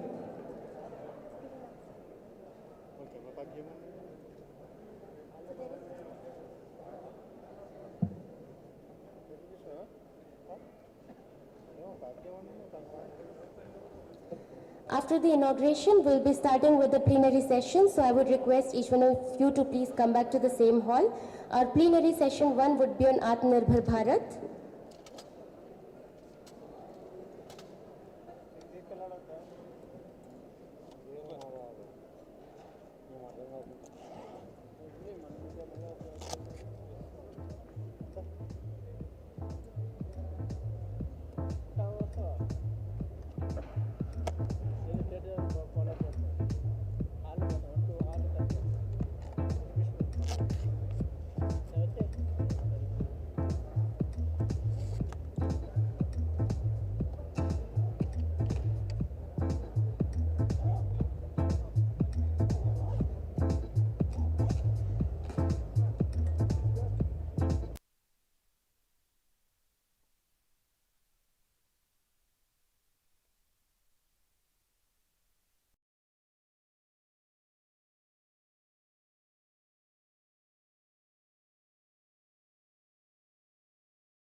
Partner KPMG, NESTA 21 report, and Dr. Sangeeta Reddy, Joint MD, Apollo Hospital.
This is working. Wouldn't do. This is working. The other one. Yes, sir. That's working. Yes, sir. Please.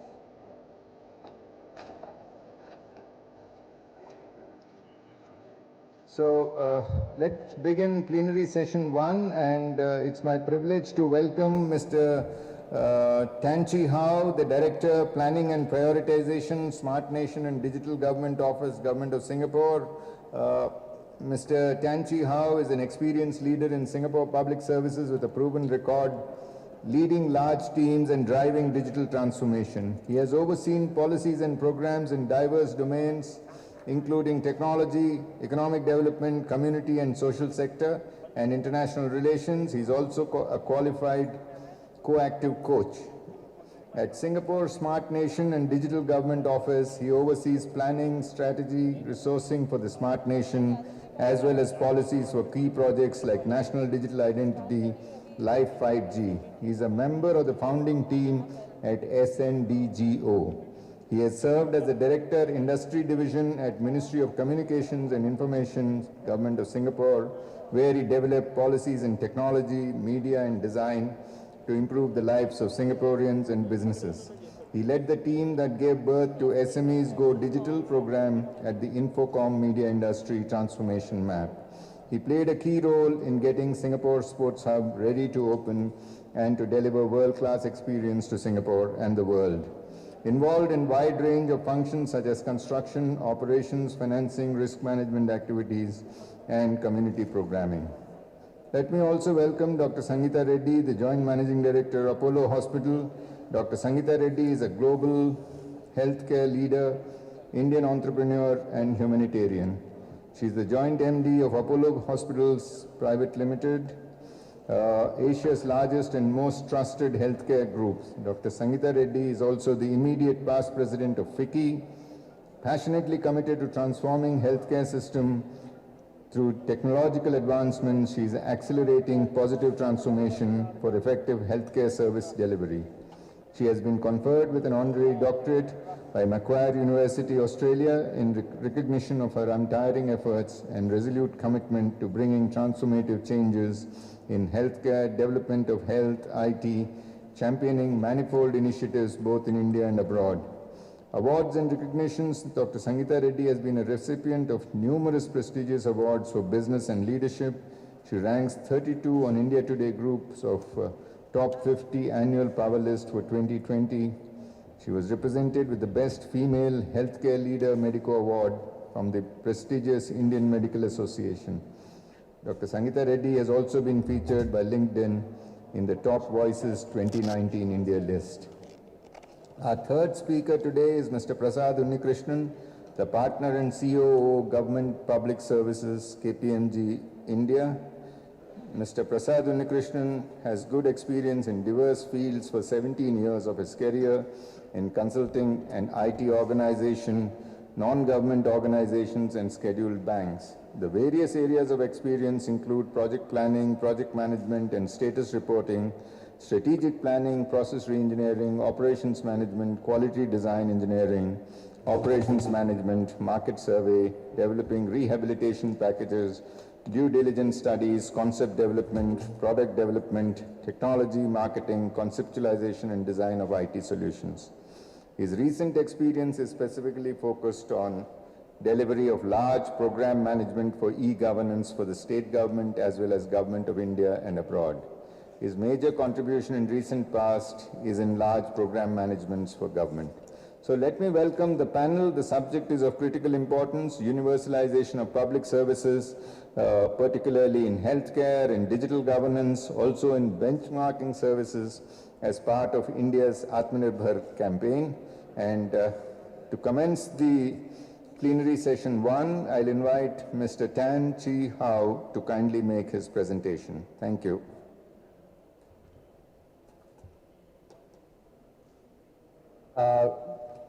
Very happy to be here, to dear Secretary, Chairperson, my fellow panelists, dignitaries. Let me just make sure people can hear me. All right, thank you. Sometimes with virtual conferences, you can never quite tell what's happening in the audience.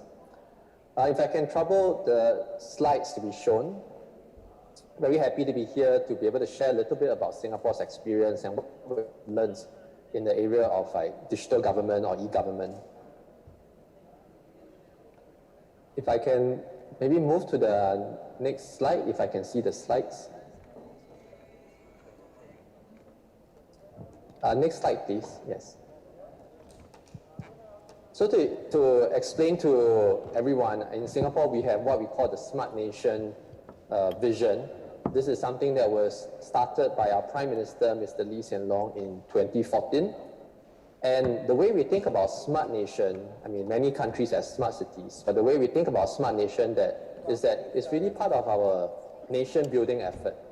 It is what we think technology will play a very important role when it comes to the next phase of Singapore's development. At the same time, something that we have always been reminded is that it's not about the technology itself, but how can we use it to solve problems and make lives better for citizens, improve opportunities for our businesses. And that's something that we have to bear in mind all the time. You know, as we think about big ideas, how do we make sure it solves real problems? Next slide, please. So our Smart Nation, although it's only fairly recent, it's started in 2014 and less than 10 years old, but our use of technology and digital technology within Singapore has been for many years already. So it's built on many decades of efforts. It started in the 80s, I would say, where we had a big automation drive, and there was a movement to put a computer in every single government agency, every department, and eventually on every single public officer, civil servant's desk. We moved into e-services, and then we tried to improve their efficiency through integration, and finally we're in this current phase of big data, use of AI, and where digital is almost everywhere. Next slide. When we think about Singapore's Smart Nation, we organize ourselves in 4 different aspects. The first is about government. How do we improve the way that government works? So we have integrated and seamless government services. How can we use intelligence for policy making as well as operations? So the second pillar is about the economy. How can we digitalize our businesses? And you've heard just now, you know, in the introduction, one of the programs that I worked on previously was about SMEs Go Digital, to help small and medium enterprises in Singapore adopt technology so that everywhere they go, actually they can improve their processes, increase productivity. And one of the important outcomes you want to drive in Smart Nation is about creating jobs and opportunities so that people can see how it really benefits their daily lives. The third important pillar is about society. You know, Singapore is a very small country, but at the same time, we have people of many ages, many different backgrounds, and it's very important to us that technology can be used by as many people as possible and can benefit as many people as possible. So inclusion is a very important consideration and principle for us. We want to make sure Smart Nation brings about a sense of optimism and opportunity. So when they hear about it, it's something that they're happy to associate with. And it's not just cold-hearted machines, which sometimes you see. And finally, the fourth area, which is very important, is about smart cities, because that's where in our daily living, you know, whether it's about transport, it's about the homes that we live in, the environment, all these actually can be impacted and improved by technology. And in most recent years, there's been a greater focus also on sustainability to address the pressing issue of global climate change. Next slide. So in Singapore, one of the ways that we try to drive progress is to identify major projects, what we call strategic national projects, that exemplify what digital transformation is at the national scale. That's where we put our government's resources behind this, and the government's emphasis. So very frequently we have briefings to our cabinet and our Prime Minister on the progress of these projects. Let me talk about some of these areas. Next slide. So first, one of the areas that have been very important to us, and in India actually we have seen also very impressive progress, is the digital identity. In Singapore, in India you have the Aadhaar program. In Singapore we have what we call the SingPass. We have a user base of 4.2 million users, which is almost the entire adult population. And it serves like everyone who's citizens, permanent residents, age 15 and above. In about 3 years ago, we transited from the more traditional kind of username, password, as well as OTP format to a mobile app, a smartphone app that has the PKI certificate and allows a lot more different types of transactions and services. And we have over 3.2 million SingPass app users that are transacting, not just with the government, but also private sector services, whether it's banks, insurance, healthcare, and retail. All these are now using SingPass, and with over 300 million transactions a year. So that's been very successful, and we think that that can actually extend, and one of the areas where we hope to collaborate with other cities and countries is perhaps cross-border collaboration. And I think that's something that we'll be very keen to discuss with countries like India. The second big area is e-payments, digital payments. Again, I think in India there's been a lot of progress made. You have your UPI. We have something that's similar that's called Pay Now. It allows us to pay anybody with, as long as you know their phone numbers or their ID number, or for companies, sometimes just scanning the QR code. And we have had many transactions over the past few years, particularly during the COVID situation where many people choose to stay at home and it's been inconvenient to go out. We have seen the exponential rise of many of these transactions, digital transactions, identity payments, and we're very thankful, and in a way we are lucky that we have had built in all this infrastructure in the past that has allowed us to very seamlessly transit to more online transactions. Next slide. To better serve our citizens, we have rolled out what we call a Live SG app. Basically, it's almost like a one-stop app that puts together all the different services, government services, really in the hands of just a single app. And the app, traditionally, most of our services and websites are organized by government departments. So if you want something from the health ministry, that's where you go to their website.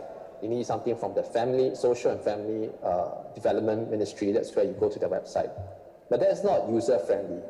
So what we have done is to reorganize many of the services based on the needs of the user. When a child is born, they need to interact not just with the immigration department for registration, they also need to get welfare benefits from the Ministry of Social and Family Development. They also need to open bank accounts for their child because that's where some of the welfare payments are credited. So in Singapore, we have really just organized it according to such what we call moments in life, putting all the services together in a simple way, fill in a single form, and it doesn't matter which department is in charge of what. Everything is done seamlessly on the app. And we are increasing the number of services you can do and making it more and more user-friendly. Next slide. We're doing this not just for citizens, but also for businesses.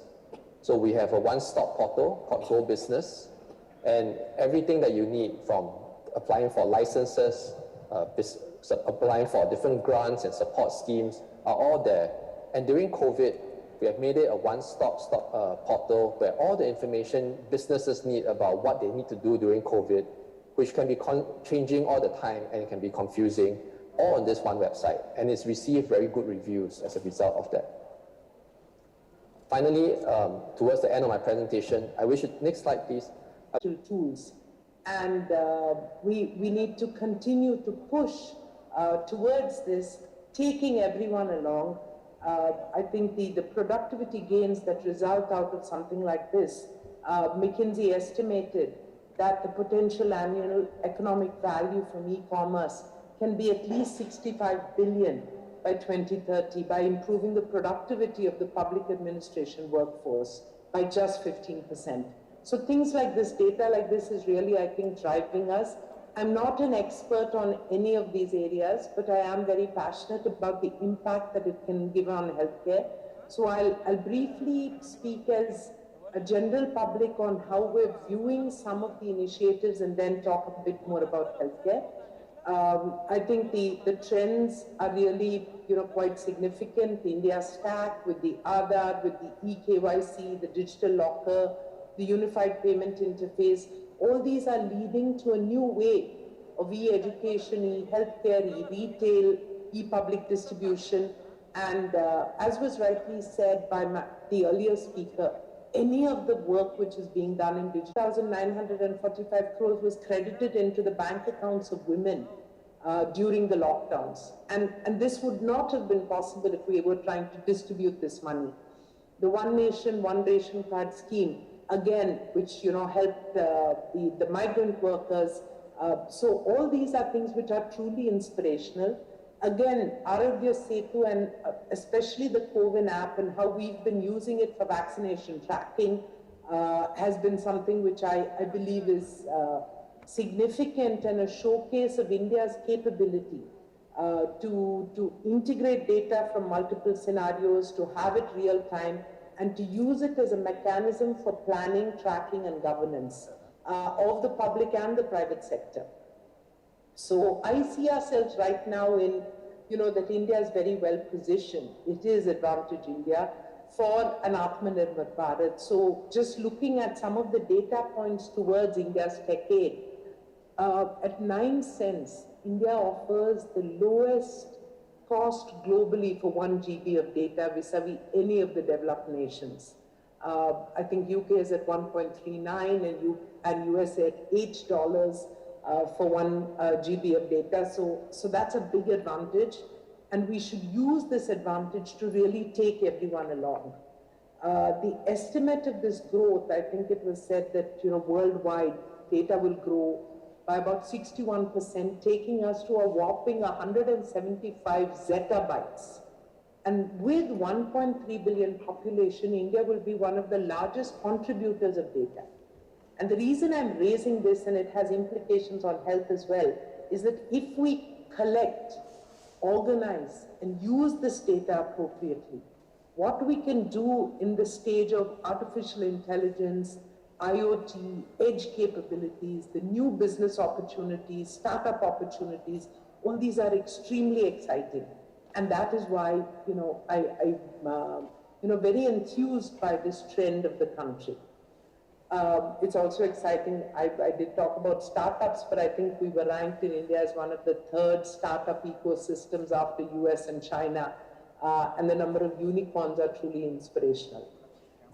Just in terms of a few very quick recommendations, because there are government people involved and this is a joint project, and sharing some of the things we've been able to do. I think actually in recommendations, the biggest one really is clarity for public on how, what, and the implications of some of these things. So, and the ability to scale, because what happens in one state is not happening across the country. So the state versus central and individual strategies.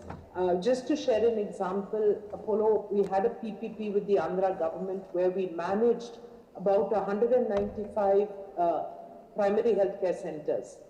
We had 3.4 million patients, unique patients, and about 14.8 million consults were done. We had an e-dashboard, which was actually linked to the Chief Minister's dashboard. They could check progress. They knew that when we started the project, we had only 7 people per day walking into a primary healthcare center. And within 24 months, the daily average was at 57 people seeking services per day per center in the primary healthcare center. And this happened electronically with just the touch of a button. But when we move to other states, we have to reinvent this wheel all over again. So we're doing Jharkhand digital dispensaries, we're doing something else in the Northeast. So the ability to do some of these things nationally is one of my big requests, so that the learning curve as well as the work involved gets just much faster. I also think it's very important to strengthen citizens' trust and participation in e-services, and therefore there must be a lot more dialogue and an ability for people to feel that this is inclusive and safe. All of us know that there was almost a 37% increase in cyber attacks in Q1 of 2020 compared to Q4 of 2019. And this trend is continuing. So this strengthening our privacy and the trust factor is a very big one. I also, and everybody agrees with this one, we must continue our push towards digital literacy and an infrastructure to ensure the core utility to every citizen with the idea that it's not just leave no one behind, it is leave no one offline. And our mobile phones, our penetration, our broadband, all these are enabling this. So this push must continue. I also want to make a special call out to women, because women are 1.6 times more likely than men to report a lack of digital skills. So any assistance from the government in terms of bringing digital skills to women is something which I think will be greatly appreciated and important for the country, as well as a continued push on reskilling. Here I want to do a call out to NASSCOM's Future Skills Prime. It's a fantastic initiative, and Apollo Hospitals, we actually joined hands to do something in upskilling the digital healthcare workforce. I'm going to jump really to the last points that I want to make, which is on healthcare. The positive sides of a very empowered public health service, and yesterday we actually, MedMantra is the Apollo Hospitals IT system. We are now linked to the Ayushman Bharat Health Mission digitally, part of that initiative. And we foresee so many positives, whether it is the speedier access to care because of the continuum of care or the continuous care, from a primary healthcare center or a primary healthcare physician in a rural area to a diagnostic center, to the secondary care center, to the tertiary hospital, whether it's government or public. This movement of records and data will save time, will enhance the treatment, and will reduce the use of retesting because we've lost data on the way, and make it much easier and better for the customer. And if we send back this data, the primary physician can follow up on the care of the patient much better, ensuring medication compliance and minimal, kind of readmissions. So there are lots of positive facts at the treatment and curative stage. The next very important one is everything that we can do in IoT, artificial intelligence. We've been working with Microsoft. We've developed risk scoring. We're using AI for CDSS, which is Clinical Decision Support System. We can do early detection of TB through AI in teleradiology. So multiple things. So we must just accelerate the pace of innovation and solutions which impact people on the ground. On the side of concerns, I do want to raise that with the PDP Act, so much focused on healthcare, it is important to have more dialogue. There is a consultative paper, but there is a lack of appreciation and understanding of the implications of this, and therefore far more discussion will enable us to do this much faster. I just want to conclude by saying that data infrastructure, creating meaningful solutions for citizens, businesses, and governments, with states and central working together, languages being used so that everybody is carried, and unlocking these opportunities is something that I look forward to over the next years being transformational, and we're very committed to play a positive role in using data towards the betterment of humankind. So thank you all very much for this opportunity, and namaste. Thank you, Dr. Sangeeta Reddy Garu. I'll request you to kindly stay in the web room for the Q&A session. I'll now invite our third speaker for plenary session 1, Sri Prasad Unnikrishnan, representing KPMG, to kindly present on the National E-Governance Service Delivery Assessment 2021. Prasad, please. Good afternoon, sir. Am I audible? Yes, please go ahead. Yeah, I would request the host to allow me to share the screen from here if it's possible, because they have disabled it. I've made some updates in the slides. Can you please allow Mr. Prasad to share the screen?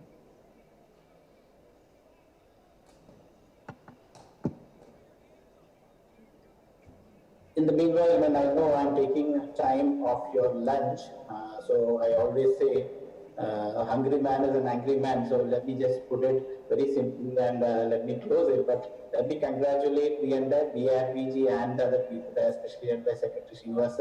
I could see a full hall there. So because of the lunch, I don't want people to leave. So let me quickly get into the action, what has been told to me today. Let me see if I'm able to do it.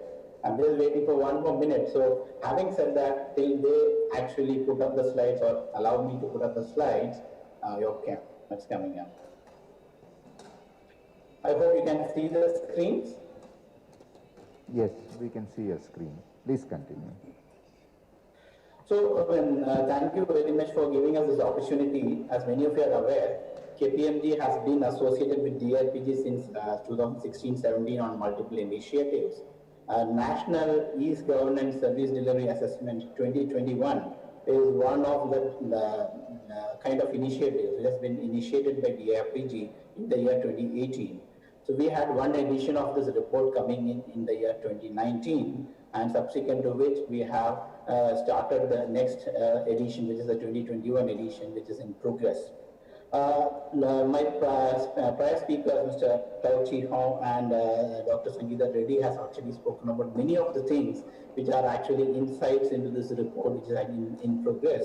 So let me explain to you today as to what is all about. Couple of people who know about it would find it a little bit repetition, but we have added additional components for information and for the states and other people watching across the globe. This is one of the kind of initiatives where the points which like Dr. Sangeeta Reddy mentioned about the state versus the central, the cyber trust among the people, and the clarity of the services to the public and the citizens are all addressed or measured through this, and we are providing recommendations to the state governments as well as the central ministries as to how they can improve upon. So let me get into the slides. So NESDA, the overall objective, we call it National E-Service Delivery Assessment as NESDA in the short form. So NESDA, the overall objective is to assess the services provided by the state governments, union territories, as well as the central ministries for their efficiency in delivering the e-governance. Okay, so when I'm saying efficiency, we are actually measuring not the input or the process, we are actually measuring the outcomes, which is primarily what people are actually expecting. So what are the things which you are actually looking at? Assess the maturity of the service delivery on the different platforms. I heard Secretary Meity talking about promoting various government platforms as well as states also to promote such things. So how mature are they to provide service at the fingertip of the citizen? Second, we have looked at various good practices. We heard a lot of awards being provided today, delivered today to the respective people across the central ministry and the state governments. So we have looked at such comparative practices to see what are those which can be replicated across the states and across the country. Third, identify and provide improvement areas to enhance efficiency in the service delivery. So this has been one of the key outcomes which we are trying to push over the years. So what is the framework about in the year 2021? One of the most important things which we always believe, and DRPG has always been in that mode. So India being a federal structure and we have the state and the central government, what happens is that many times when we create a framework, we need to get the buy-in from the entire, all the states, union territories, as well as the central ministries. So what we have done in this framework is, we have identified global benchmarks. We have actually gone with United Nations e-governance report, which comes in once in 2 years, with UNDESA conducts the United Nations e-governance survey index. We have taken that framework. We have looked at their parameters. We have customized it to the Indian federal structure.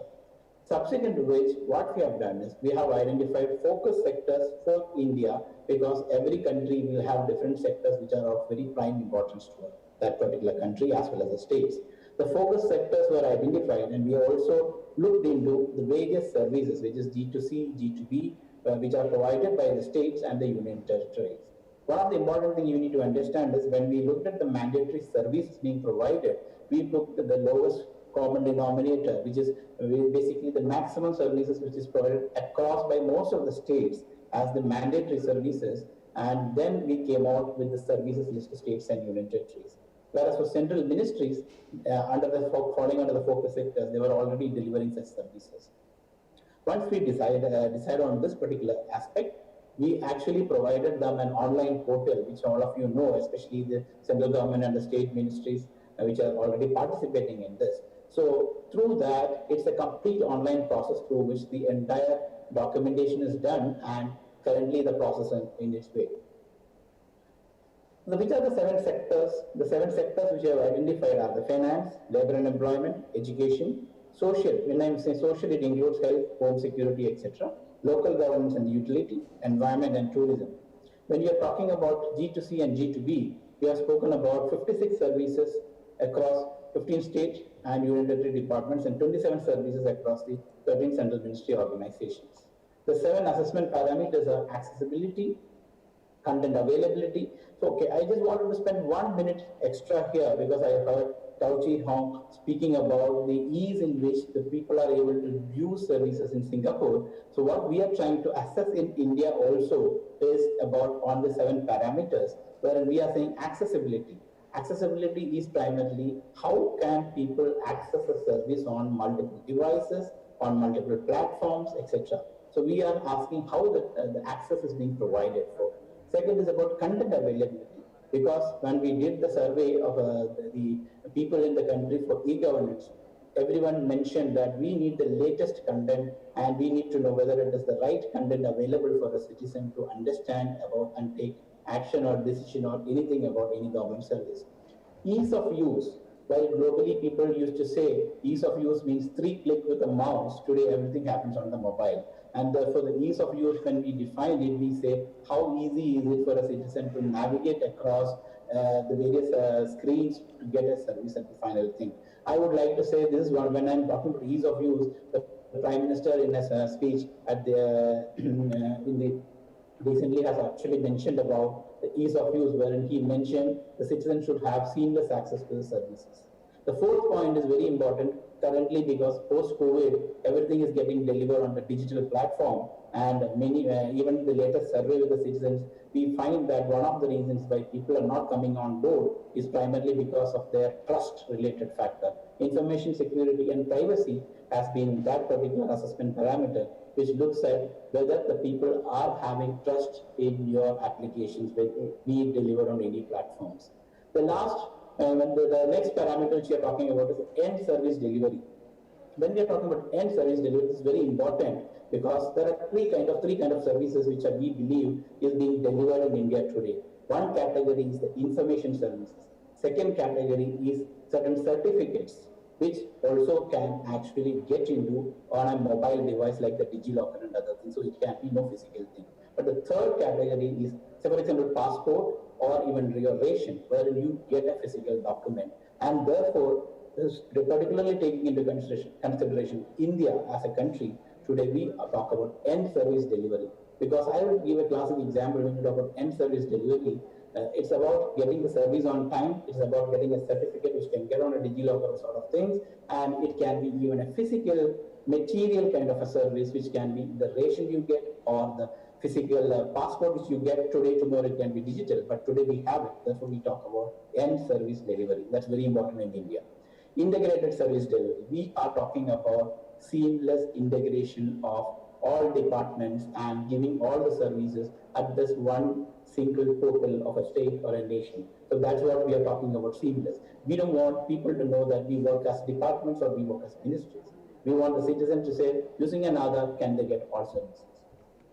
One more thing which we want from an Indian perspective, which we have added, is status and request tracking, because the moment someone applies for a service, everybody would be interested to know where we stand at this point of time and how do you track it. So these were the 7 assessment parameters we considered. I am not getting into the nitty-gritties of the evaluation. So for each of the services, there are around 70 questions which has been provided, and the state governments are supposed to provide the details about each of the question for with an yes or a no answer, and providing us with the evidence that this has been provided for as per the question which has been asked for.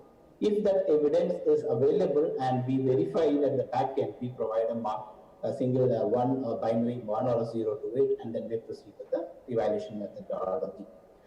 So as a snapshot of the entire thing of 2021, in 2019, we evaluated around 886 services. But today, if you see here, we are evaluating close to 2,000 plus services, which is in progress currently across the country today. And the gamut of the size of this particular survey is something which you need to understand, because we have 36 states and union territories, 7 focus sectors, 11 central ministries, and then 7 parameters cutting across 2,000 services across. I'm not getting into the methodology and other part of it because we have very little time. I'm just looking at my watch at the same time. So I just wanted to tell you one thing. While we had tried our earnest attempt to release this report in this NESTA conference, but we have not received the data sets from many of the state governments at this point of time. So we would be requesting the state governments to provide us the data. So what I am presenting now is only a comparative analysis of the data which we have received till now versus what is in 2019. And this data can change over a period of time, so don't consider this as a final data. But why I am projecting it is very important, because we started, the minister also told, the 6 years of digital government in the country. And when you look at from the three, four parameters here, we can say that on every parameter, the 4 of the 7 parameters which you are looking at here, the country has improved much before than in 2019. If you see accessibility, content availability, information security and privacy, people have actually gone up. So therefore, I would say the central government, the state government portals and the Northeastern Union territories, everyone has actually moved up in at least these 4 parameters. Rest of the things we will take it up and we will provide you once the full data sets are available.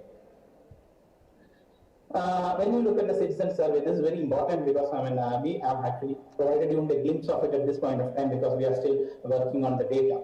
I would rather look at on the right side of it rather than the left side, because left side typically shows the same trend like the 2019 on what are the various services they have actually used. On the right side, if you see a couple of points which people mentioned, Dr. Sangeeta also mentioned before me, are things. One is about clarity. What she mentioned is about the clarity of public services. So one of the main reasons that people are not able to use or not coming to avail use of these services is not familiar with the online services. They are not aware as to whether such services exist and how can they access it. Then a couple of people mentioned not using internet on a regular basis. Then third important thing which has come up is like security or privacy issues. While this particular percentage has come down previous to 2019, still there are concerns among people, etc. So these are the top 3 what I'm actually talking about. Now, the top e-services availed by the respondents is primarily in the finance area and the local service government and utility area because of the federal nature, and most of the services are provided at the local government level. So this is a natural outcome of what it is already provided by the government. I will quickly take you through a 2019 report just for a 2-minute exercise. So this report was presented in the 2019 Maharashtra e-governance conference. So I'm not talking about all of the details, I'll just quickly tell you. So this is what we did. We were only 890 services. Today we are assessing 2,000 services across the country to measure the 2021 report. And this is how it looked like in the 2019, where the key results were primarily from the states and the union territories assessment. I'm not getting into the details. The report is already available publicly on the NESTA portal. One couple of key recommendations which had come up in 2019, and most of them are getting addressed in 2021 because of the actions taken by states. I'm just putting down here. So key focus was to transform the approach to simple and intuitive to deliver e-government services. What I'm trying to say is like delivering services at the fingertip has happened in India through the digital government. So e-literacy inclusiveness is something which is little bit which we need further improvement on. And all other areas, the final report will come up at that point of time. We'll have further session to talk about it. I'll just touch upon a couple of things because it is a third, maybe some people will look at the repetition, but I'm quickly going through certain of the things because the Minister, Jitendra Singh ji, also mentioned we took COVID as an advantage for digitization in India, and that has been a real success. So I'll just take you through a couple of quick examples which we went through as a part of our assessment also for the case studies which we are looking at. First is about the COVID portal and together with the Arogya Setu app. This is one of the most important exercises done by the government of India during the peak time. And I am proud to say during the peak COVID period, I could hear that from WhatsApp groups and other places. India was the first country to actually deliver a COVID certificate online, which people could show on their mobile wherever they travel in the part of the world. And that is the proof. The proof of the pudding is in eating, and that's what the best message we can ever say about these two things. COVID. I'm not talking about numbers. You all know how many hits and other things have happened. Similarly, the COVID-19 India portal for the Ministry of Health. I mean, this was also another widely used application for tracking the COVID across the country, and this was connected to all the state government health departments, and the real-time data was provided, and that's the way we actually control the pandemic at different point of time. So I'm not getting into the details about it, and one of the most important things I would like to say, while we say Indian courts were, I saw that the award has also been provided. Indian courts were little back in terms of digitization in the early days, but what happened during the during this particular aspect of COVID, if you see, around 51 lakh cases were handled at the sub-courts, 25 lakh cases handled at the high courts, and during this COVID period only through online mechanism. So this is something which is a tremendous improvement and the proof of the pudding in engaging digital services through the courts in India. And this is one of the most important cases I would like to highlight. And there are other cases like the repatriation portal by the Vande Bharat mission. That is another classic case which we saw as a path of digitization for the government of India.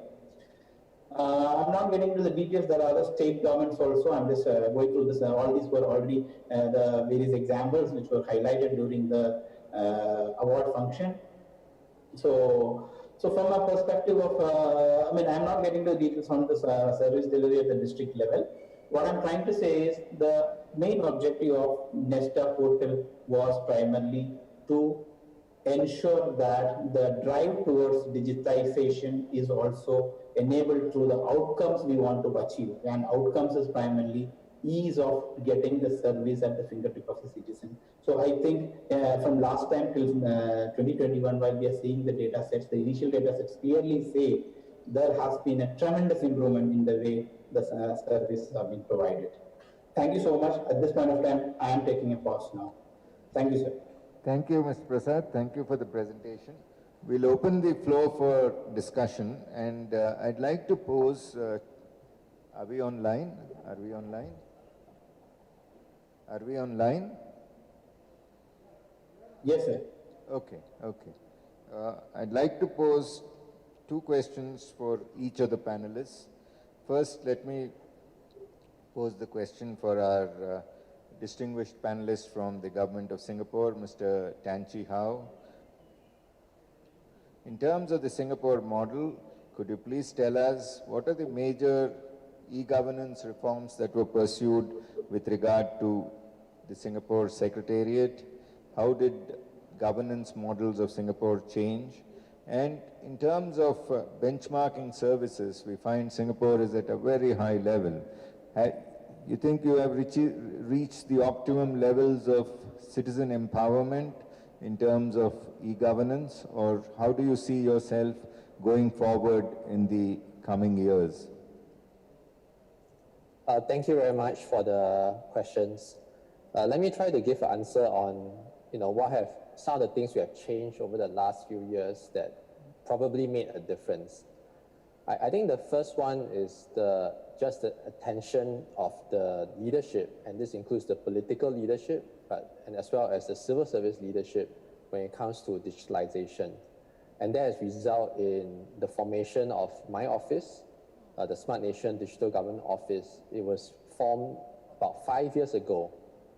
Previously, digitalization was handled by multiple departments, so across different teams in different departments, and so it was decentralized.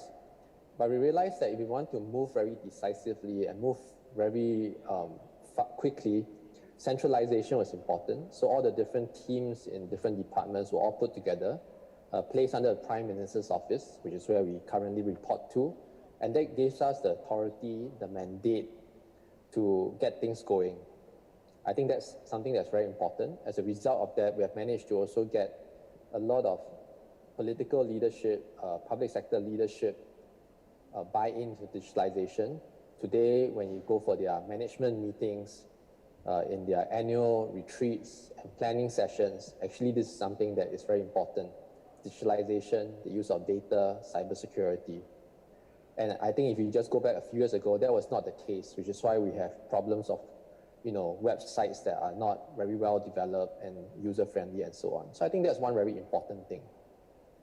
The other second very important shift took place probably about around 5 to 7 years ago as well, which is that we changed from a strategy which was largely about outsourcing to one where we started developing our own internal capabilities within the government.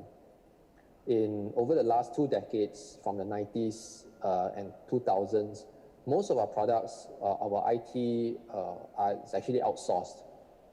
And it's outsourced to the extent that within the government, we do not have people who understand the technology. We were not able to even be smart buyers because we had to take what the vendor says and the IT company says at face value. We could not challenge them. We did not know how expensive or how cheap something was. And that was a real problem. So we started about 5, 7 years ago to rebuild our own capabilities. Started with very small things like building simple websites and apps. But over the years, we have grown a lot more capabilities. And now within our government technology agency, we have about 1,000 strong engineers. And that's a pretty sizable force.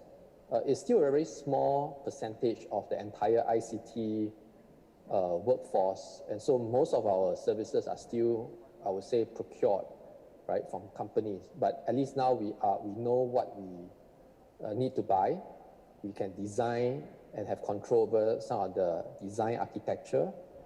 And in areas like particularly data, cybersecurity, we have a lot more influence. And these are important matters of national security. So I think these are 2 areas that we have made fairly big changes over the last few years. In terms of citizen satisfaction, yes, we have done fairly well. Today, I think 86% or 87% of our citizens rate our citizen services as at least 5 or 6 out of a 6-point scale. So very satisfied or extremely satisfied. That is quite gratifying. But there are a few things that we're still benchmarking ourselves and where we see areas of improvement. I think the first area is just benchmarking against the private sector. You can always do so well, but if other people are doing better than you, then you have to watch out. And expectations are always rising, right? People always compare against the best. And I think that's where we don't think we're doing well, but we are not, we are just keeping up with what's going on. And when you look at very big, major tech services out there, I think they are advancing very quickly. So that's one. Secondly, I think it's sometimes dangerous when you measure what you currently have, but what you get disrupted by is something completely new and unexpected. So we may measure our individual services very well, but actually one of the things that I think also Mr. Prasad talked about is the need for integration. You need to take the user point of view, and what the users need tomorrow may not be what you have today, and you need to redesign completely. And that's something that we have to watch out for. So you can't just measure how good you are at doing today's work. You need to think ahead and maybe be willing to change completely. And I think that's something that we think a lot about. Thank you. Thank you very much. I'll come back to you. Let me take the discussion to Dr. Sangeeta Reddy. Ma'am, how do you see the go-to areas for e-governance in future? You had rightly identified that the ability to upscale state capacity is a major challenge. And it's not uniform scale, as you could see from the national survey that Prasad presented. State capacities keep varying across states. As a futuristic thinker, how do you look at the big go-to areas in governance so that state capacity can be upscaled in several areas? We've also seen the technologically obsolete office institutions being transformed to a considerable extent. But there's still a lot more of secretariat reform, institutional reform that has to happen. How do you see the progress in terms of institutional digitalization areas? And there was one more point which, if you permit me, I'll flag, is enhancing digital skills of women. how do we create more digitally empowered women, and what is the time frame you envisage for a realistic digital empowerment of women? Dr. Reddy, please. So, thank you, Mr. Srinivas, for these comments. In a typical corporate environment, people would say that some of these are above my pay grade. So I don't think I can answer much of the general comments in terms of the government. However, it is, definitely as a citizen, my hope and my aspiration that the capability of the government in terms of a roadmap, data unification standards so that we are not duplicating at the user level as well as at the data collation level, and definitely another aspect of being able to learn from each other and then remove some of the artificial divides between public and private. Because if a private sector is serving a customer and the government is serving a customer, and my example is about healthcare, then why do we remove any one of these sectors from the purview of some of the governance which is being designed? So I think this is what will create this level playing field and an aspect of everyone in it together. I would like to request again for a greater availability and access to de-identified data for public health and public good initiatives, whether they're run by the government or for the private, and to use this new data and new systems towards a better environment. So I'm going to take a very healthcare example, and if you will, please bear with me for a few minutes. The current regulation on, ultrasound, and ultrasound is one of the most powerful medical tools in terms of diagnostics. It has no material cost. It gives a lot of insight to the clinician. But because of our, very appropriate fear on female feticide, ultrasound usage is very highly regulated. But rather than regulating it in this manner, if the few offenders are focused or targeted, and we allow a lot more liberal use of ultrasound, it would really enhance the public health system or the health system in large. And so let me share with you what the thought is. Every ultrasound image can be captured in a pregnancy if these are put into a central repository, and there's a linkage between the report and the birth certificate. We can easily pick up centers which are creating aberration. So by looking at an exceptional and an audit type environment, rather than a generic rule which is tying the hands of many healthcare providers, we can change the whole approach. So I believe that technology enables a paradigm shift in better systems. And so innovation and thought process around these is something that I would really look for. In the same coin, I'm also extremely happy that you raised the question on how can we help women in the digitalization journey. I think all the answers are with you. Your national skilling mission can get further funding. The government's Women and Child can get further enhancement. Programs and initiatives, when women come into any of the centers, whether it's a pregnancy center, they come in and wait for half an hour to get a tetanus shot or to eat the lunch or the nutrition. Why don't we use that as a center to train them on simple digital tools as part of the government system? So multi-using existing infrastructure towards various scenarios. And here again, I'll give an example. The CDC, the CSCs, the Common Service Centers, we saw them 10 years ago as a great capability of technology, of connectivity. And we worked with the government to put telemedicine into them. So in about 60,000 of the Common Service Centers, Apollo does a back-end telemedicine service. So I'm just saying, if we can open up our thought process on use of technology, use of programs, use of initiatives, and put digital learning into every single one of them. Even when someone's getting a pension into their bank account, how can we train them on one more digital skill? So that is, kind of the energy and the innovation that I'm looking to see. I think we've already come a good way, and I know that the government has done so much, and it is in light of this positivity that that I dare to dream of more and of newer things. Thank you so much. Thank you, ma'am. In fact, of course, the issue is not above your pay grade. I thought it was very much a subject on which you've deliberated many times. But it's an important area as to how do we upscale state capacity. And I also have the Director General IAPA here. We were in Lucknow recently, and we were looking at this issue of Mission Karma Yogi, a similar digital IGOT platform like what Byju's has developed. Would you like to say something at this forum, Dr. Tripathi? Can somebody give Dr. Tripathi a mic, please?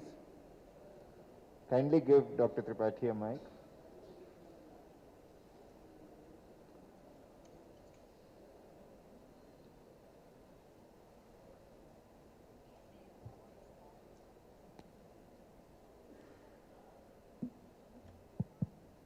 In fact, skilling everybody is now the target under Mission Karma Yogi also. And we want to convert Karmacharis to Karma Yogi. And then the strategy is put need-based training program within the IGOT platform, which could be valid for entry level, any level, at top level, in the same manner where we require them to learn technical skill, which in any case is very widely needed and available, but human skill, which are needed to make him or her effective, and then conceptual skill, which is needed at the planning level. And IGOT platform, we are going to address this issue in a nutshell. And the way Dr. Reddy, Madam just said, that if somebody is coming for pension, why not teach him one more skill? Similar thing is being made in IGOT, that let every Karmachari get access to the best in class training material, let him learn at his workplace environment, and then perhaps today or tomorrow he will have all the skills that is needed, including domain, functional and behavioral, so that he can really become Karma Yogi and he becomes self-motivated individual. There may be no need for training. And that is the aim, because 22 million government servants are administering schemes of government, and only less than 500,000 are trained in a decade. So there is a huge gap in that, even within the government. What to say of the citizen? I am one of those who believe that financial literacy and digital literacy, these two should go together, and only then we can deliver development at the grassroots level, maybe more efficient manner. Thank you, sir. Thank you very much. I have one of our most dynamic young district collectors from Assam, Srimati Varnali Dekar, and every time she puts out a Facebook post, I find more than 50,000 people respond to her post. But when I put out a Facebook post, I find hardly anybody responds to it. Would Varnali like to tell us how you have digitally empowered so many citizens across your district in Assam? And she's an awardee today. She's got the Golmat Award for National E-Governance 2021. Yes, Ms. Varnali, please. Thank you so much, sir. So, actually, a lot of the credit goes to the people themselves. Somehow in Assam, there is an issue of connectivity. We have a number of because of the braided Brahmaputra, there are a number of islands. So in Assam, digital connectivity is a matter of survival also, sir. So if we look at the demography, the minority population that live in the source, nearly 100% of them are digitally connected, sir. And regarding the Facebook posts, of course, it is just that I reach out more to people, so probably that's why they, whenever I put out a post, they respond. But in Assam, sir, this connectivity has become a matter of survival, sir. Thank you, sir. Thank you. Thank you. So I'm glad Varnali is here. We also have a number of other very accomplished achievers in this forum. Let me call Mr. Prasad for two questions. One is, when I looked at the slide of your presentation, one thing that struck out was the ease of use of central ministries. What has happened in the central ministries portals that the ease of use has increased so significantly? And the second one that I noticed was in terms of accessibility, the central ministries' data sets have not increased proportionate to ease of use. How can ease of use increase and accessibility remain virtually at the same level? Sir, the question is to me? Yes, Prasad, on your slide number 13. Yeah, sure. Yeah, absolutely, sir. I mean, it's a very valid point. I mean, and it's a very pertinent point which you have actually asked for. Okay. So, ease of use is measured primarily with respect to the people's ability to navigate through the respective pages and actually access a particular service. Over a period of time, what we have seen is they have actually converge many of those slides into small pages, into 1 or 2 pages information, and they have captured a lot of information at the very beginning, and therefore the ease of use is has been improved primarily because they have at the back end captured primary data. Now only they need to put incremental data, and therefore in very few clicks or very few methods they can actually get to the last service for them to do it. So that's where the ease of use has happened.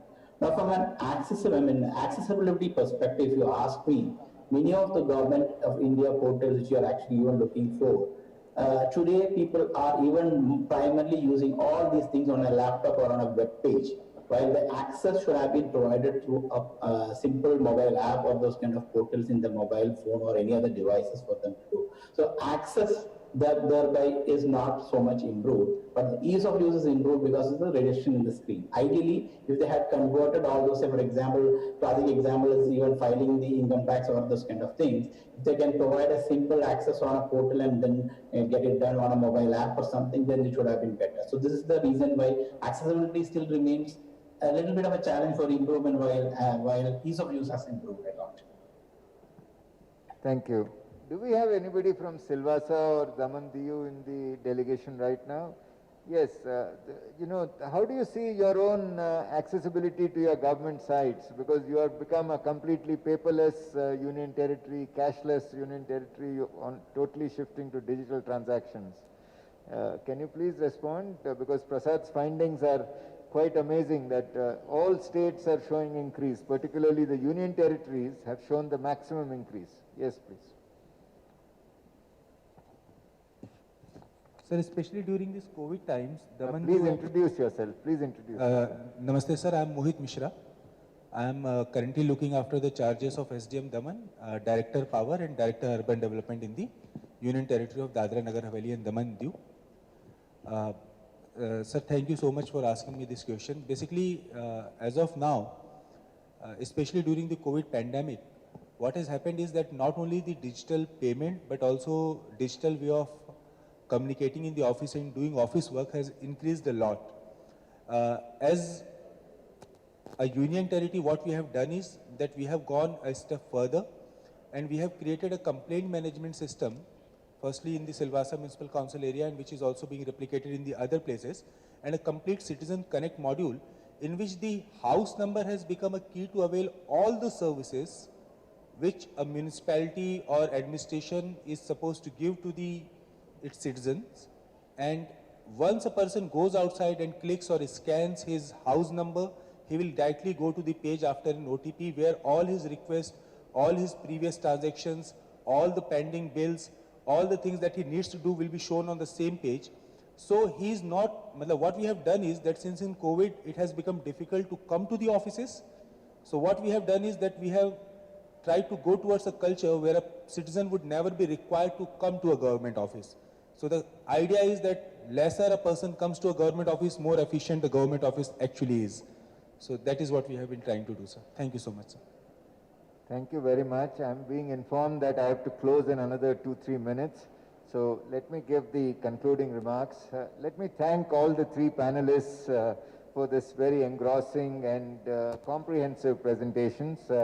Mr. Tanchi Hao, we have benefited from listening to the Singapore model and also the direction in which the government of Singapore is digitally empowering citizens, reducing the interface between government and citizens, and also the huge satisfaction levels. 5.6 out of 6 is not a small score. And when we see our citizen surveys, we find that we have some catching up to do. But we are happy to see the model and the direction in which our e-governance models are taking are also on similar lines, more and more services being shifted into digital platforms. So let me thank you for the presentation that you've made today. Let me thank Dr. Sangeeta Reddy for being there, an inspiration for women of 21st century and empowered women herself, and one who has played a leadership role in many capacities in taking Apollo forward. I do recall when Apollo started in 2001, I was private secretary to finance minister, and her father would often visit finance ministry on how insurance should be liberalized, and today we have her taking such a pioneering role in taking the nation forward. And we take note of the points that you have mentioned in terms of enhancing digital skills for women, as also in terms of enhancing the new skill base that we need and bringing citizens and government closer. I will convey your comments on the PCPNDT to the Ministry of Health. I hope some of them are here who would have taken note of your observations. Let me thank Prasad for joining in this discussion. We wish you were here today and we could have done the National E-Services Delivery Assessment Report. In fact, the Minister was also curious how long Prasad will take to close out the report, so I'll request you to close it out as early as possible so that a formal launch of how far India's e-governance models have progressed in the last 2 years can be made available to the nation. So let me thank all the panelists. We have benefited. The 24th National E-Governance Conference has been so much richer by your presence and participation. Thank you very much. May I now give the floor back to the organizers. Thank you very much, Ms. Srinivas. Pleasure to be here. Thank you so much, sir, and thank you so much to all the participants as well. And with this, we come to an end of plenary session 1, and we'll be breaking for lunch for half an hour, and after half an hour, around 2 o'clock, we'll be meeting for plenary session 2 and the breakout session 1. The breakout sessions are conducted in the hall, adjacent hall to this one.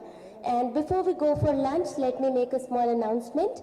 The state government is hosting the dinner for all of us tonight, and we will get to see the Telangana culture with the fashion show, and we'll also get to taste the best of the cuisines here in Hyderabad. So we all are meeting in half an hour for plenary session 2 and breakout session 1. So we can all proceed for lunch for half an hour. Thank you so much, ladies and gentlemen.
Platformization, emerging technologies.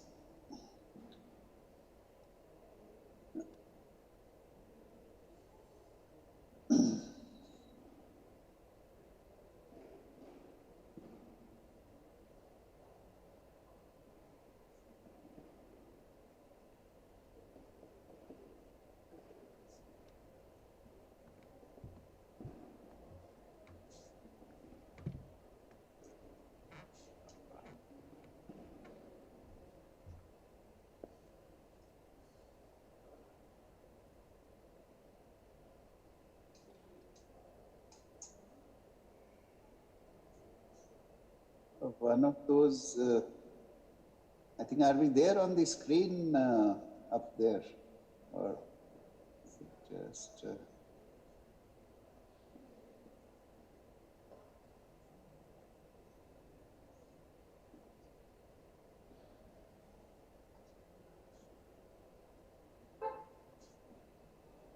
No, Mr. Sani, we are still not on the screen.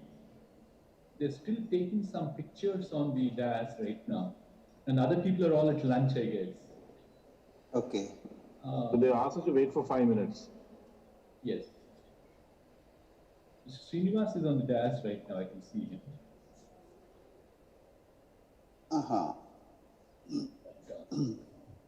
We've not been projected on the screen still.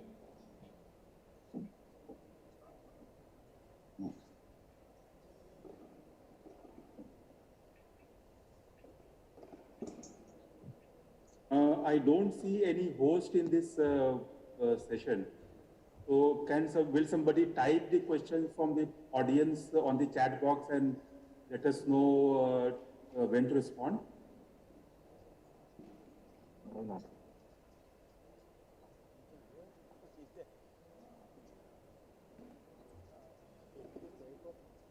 Ideally, somebody should have been here today. Somebody in this session could be useful because he can, appropriately guide the panelists when to respond or not. We seem to be already projected on the screen. That's what the chat, on chat someone is mentioning. Yeah, yes, sir, yes, sir. Sir, we can see you all on the screen and we are just waiting for people, and I think within 5 minutes we can start the session. Yeah, okay. Sir, I'm told the mic will be passed amongst the audience and the audience will ask the questions and we can hear the questions sitting here because that's how the previous sessions worked. So I think it's much like, so we're sitting on stage, we are on screen. That's the only difference. Okay. Yeah, okay.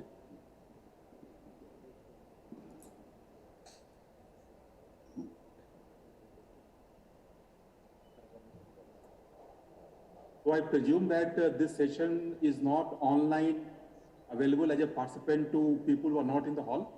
No, it is available, Mr. Anil Kumar. No, I know it is available on YouTube as a stream, but to participate online and post questions, is it available? No. YouTube is typically one-way communication. That is that I know, yeah. So then in that case, this format is okay. Somebody can speak, the audience can speak on the mic and we can hear. Then there is no issue. Sure. Only for hybrid mode, that becomes a problem. Right. So I quietly retreated from being physically there. I thought that will create more amount of confusion between all of us. So, though Mr. Srinivas was very insistent till the last minute, but I thought this was the best format. Because 5 of us on the screen would be much better to handle coordinate between us. Hanji. I was told KTR did speak about bringing X-Road to Telangana, X-Road platform from Estonia into Telangana. Oh, they have an MOU, but X-Roads is now a slightly older platform. So, but it's good to look at Estonia. Yeah. We have all used the models that are made in Estonia for many of our projects. But I think there are newer ways now to accomplish the same thing. They must also be getting upgraded, isn't it, Ms. Shani? Estonia itself. Hanji, Estonia has a very robust system. It was more like a messaging gateway. So in the earlier period when Dr. Rajendra Kumar and I were in the Ministry of Electronics and IT, 2010 to 12, we initiated a similar project called the National Service Delivery Gateway, NSDG, and State Service Delivery Gateways. And they are used for certain purposes, but then with the size and complexity of India, you know, Estonia or Singapore or Hong Kong are sort of easier to handle. Yes. Even Korea is easier because it's at least one language and sort of a, you know, the numbers are possible to handle. So here the complexity was much more. So after that, the microservices and the APIs actually have made a huge difference. So now there is a lighter way of accomplishing, almost accomplishing exactly the same thing as gets accomplished through the X roads. Nice. So our India enterprise architecture that we have been following earlier, and now an India ecosystem architecture, which is currently under formulation under the guidance of Mr. Satyanarayana, that will again give us the most modern way of accomplishing what Estonia has accomplished through the X roads architecture. So we are, that's just about to, that exercise is in the final stages, and during this month itself we will complete that exercise.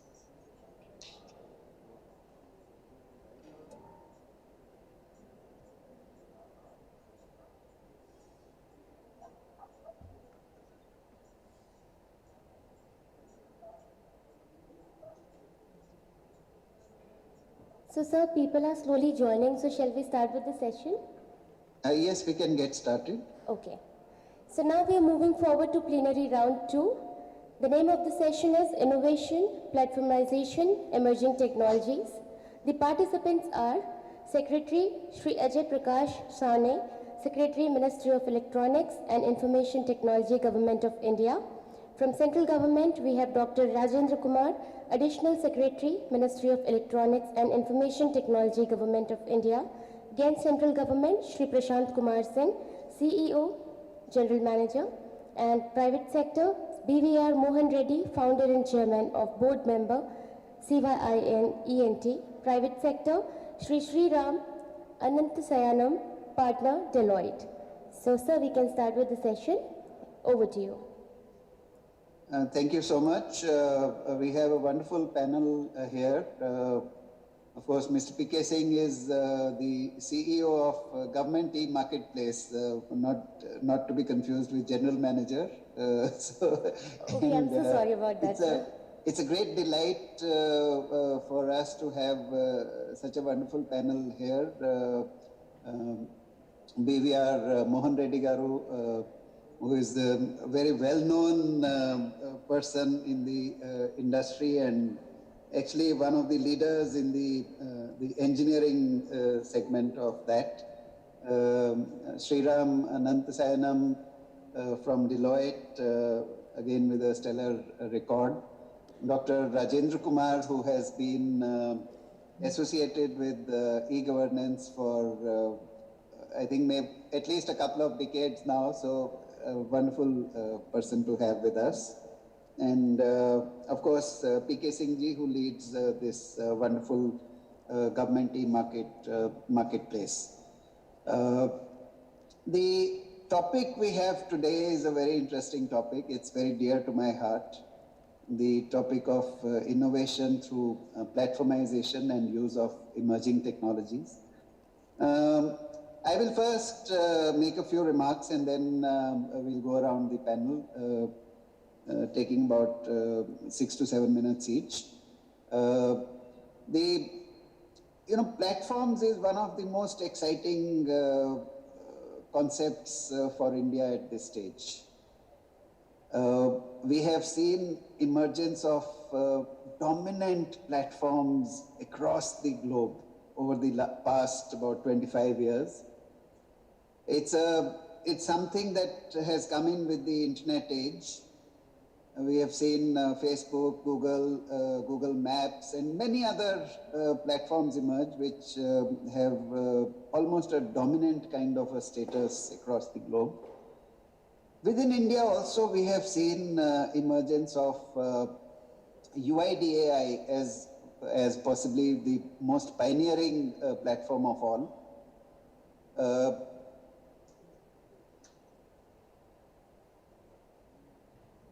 Am I connected or? We can hear you, Ms. Shani. Yes, please. So the UIDAI as a platform, what is different about a platform is that it's not just a massive database. It's an ecosystem rather than a project. An ecosystem where a large number of stakeholders actually play with the facilities that become available, and the value creation happens not within the core of the platform. The value creation happens at the hands of the entities that become parts of the ecosystem. It's very similar to a stadium. You know, constructing a stadium, and it's the teams that play that bring tremendous value. So after Aadhaar, which has had huge impact on savings in direct benefit transfer and huge transparency, clarity about you know, who are the beneficiaries, what are we doing for them, and making sure that there is nothing amiss in the entire chain. So that's what Aadhaar has brought us. UPI has been one of the most remarkable platforms. Following the success of Aadhaar, with UPI we have seen extraordinary opportunities become available for improving the digital payments. Ease of digital payments, making sure that everyone in the country has very convenient way of making payments digitally using the mobile phones, and built as a very lightweight layer on top of the core banking system. This has enabled companies within India and multinational companies to all come in, innovate rapidly, and grow almost at an exponential pace. So much so that today in fintech, India is seen as one of the leading players in fintech, with huge momentum, with tremendous number of companies joining up and innovating and creating new products and services. And this has got catalyzed by having a platform like UPI. Similar is the situation with GEM, and we'll hear more about it from the CEO GEM in the course of this panel discussion. And something like that has also happened in GSTN and you know, GSTN++ with waybill system, with invoice matching system, and a very recent one has been CoWIN. And apart from these, a number of other domain platforms are in the process of being constructed and operationalized, especially healthcare and education. Now, what is it that the platforms bring us, and how do the emerging technologies relate to this? What a domain platform does is it weaves together silos which are existing in a particular domain. We have a very large number of projects that are in existence, say in the area of healthcare. Projects that are implemented by the center, they are implemented by the state government, some are implemented by the cities, and they are implemented also in a lot of them in the private sector, in the chains of hospitals, in the chains of diagnostic centers. How do we weave this together into a nationwide platform? The moment we are able to do something like that, we have brought the strength of whatever constitutes the strength of Facebook and Google today. Why do people go and advertise on Google and Facebook? Because a large number of people are on those platforms looking for services. And if you advertise on those platforms, you are able to reach, get to the right people. Almost exactly the same thing is accomplished the moment a nationwide platform takes shape in payments or in healthcare. That instead of a business looking for people, you go to a platform where potentially 1 billion plus people of the country are looking for services, are looking for who is the best in any particular category. So in a sense, it creates a common joined up marketplace where services can be discovered and where the best of the breed can actually do their magic and come quickly to the top. And it's also a process where competition can be kept alive because these are national public digital platforms. Emerging technologies can do magic because of the scale.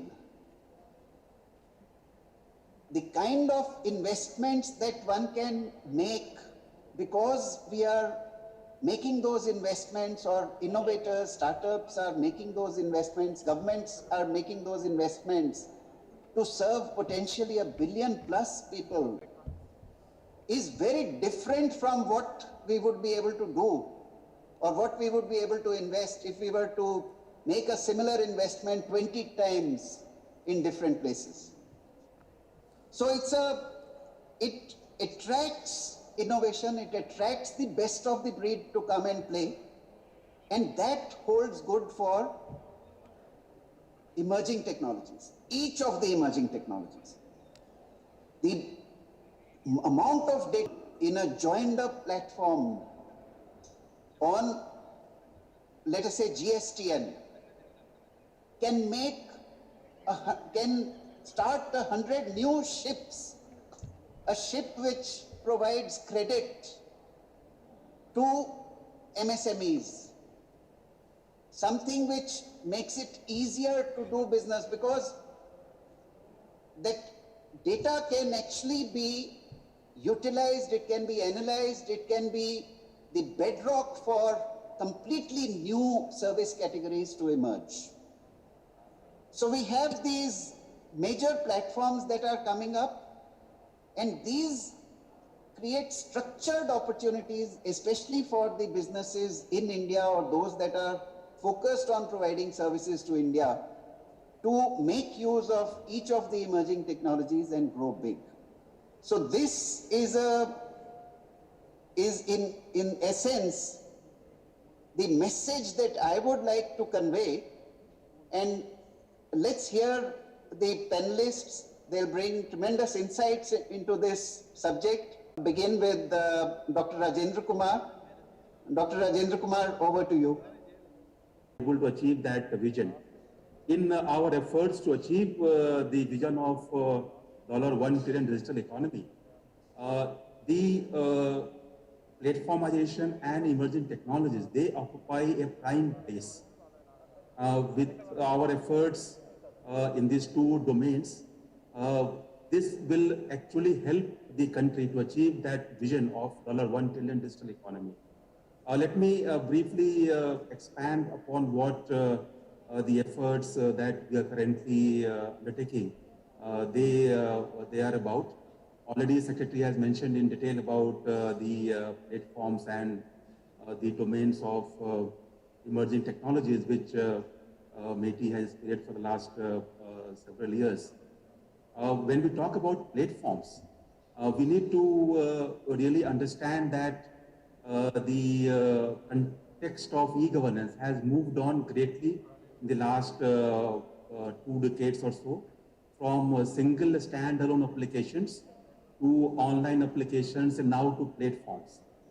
And the underlying idea behind the platforms is to ensure that an ecosystem of applications can be made available through a seamless connectivity, through a seamless connected architecture, which would provide a seamless interface to the users, to citizens and businesses, so that they can access the applications, they can obtain services without any difficulty, without having to navigate multiple times through multiple applications and providing information on the different applications again and again. So that's one of the issues that we are currently seeing in the applications that departments have for providing services. The idea behind platformization is to address issues of this type. That is goal number one. Second is to ensure that when the applications come together, then the governance itself can be improved through a proactive or predictive approach. The idea again here is that the services which are now being provided to citizens and businesses in a mostly proactive, in a reactive approach, that can be made proactive in the sense that we can, the departments can discover the eligible people for providing services, and they can be reached out proactively to really deliver services to them.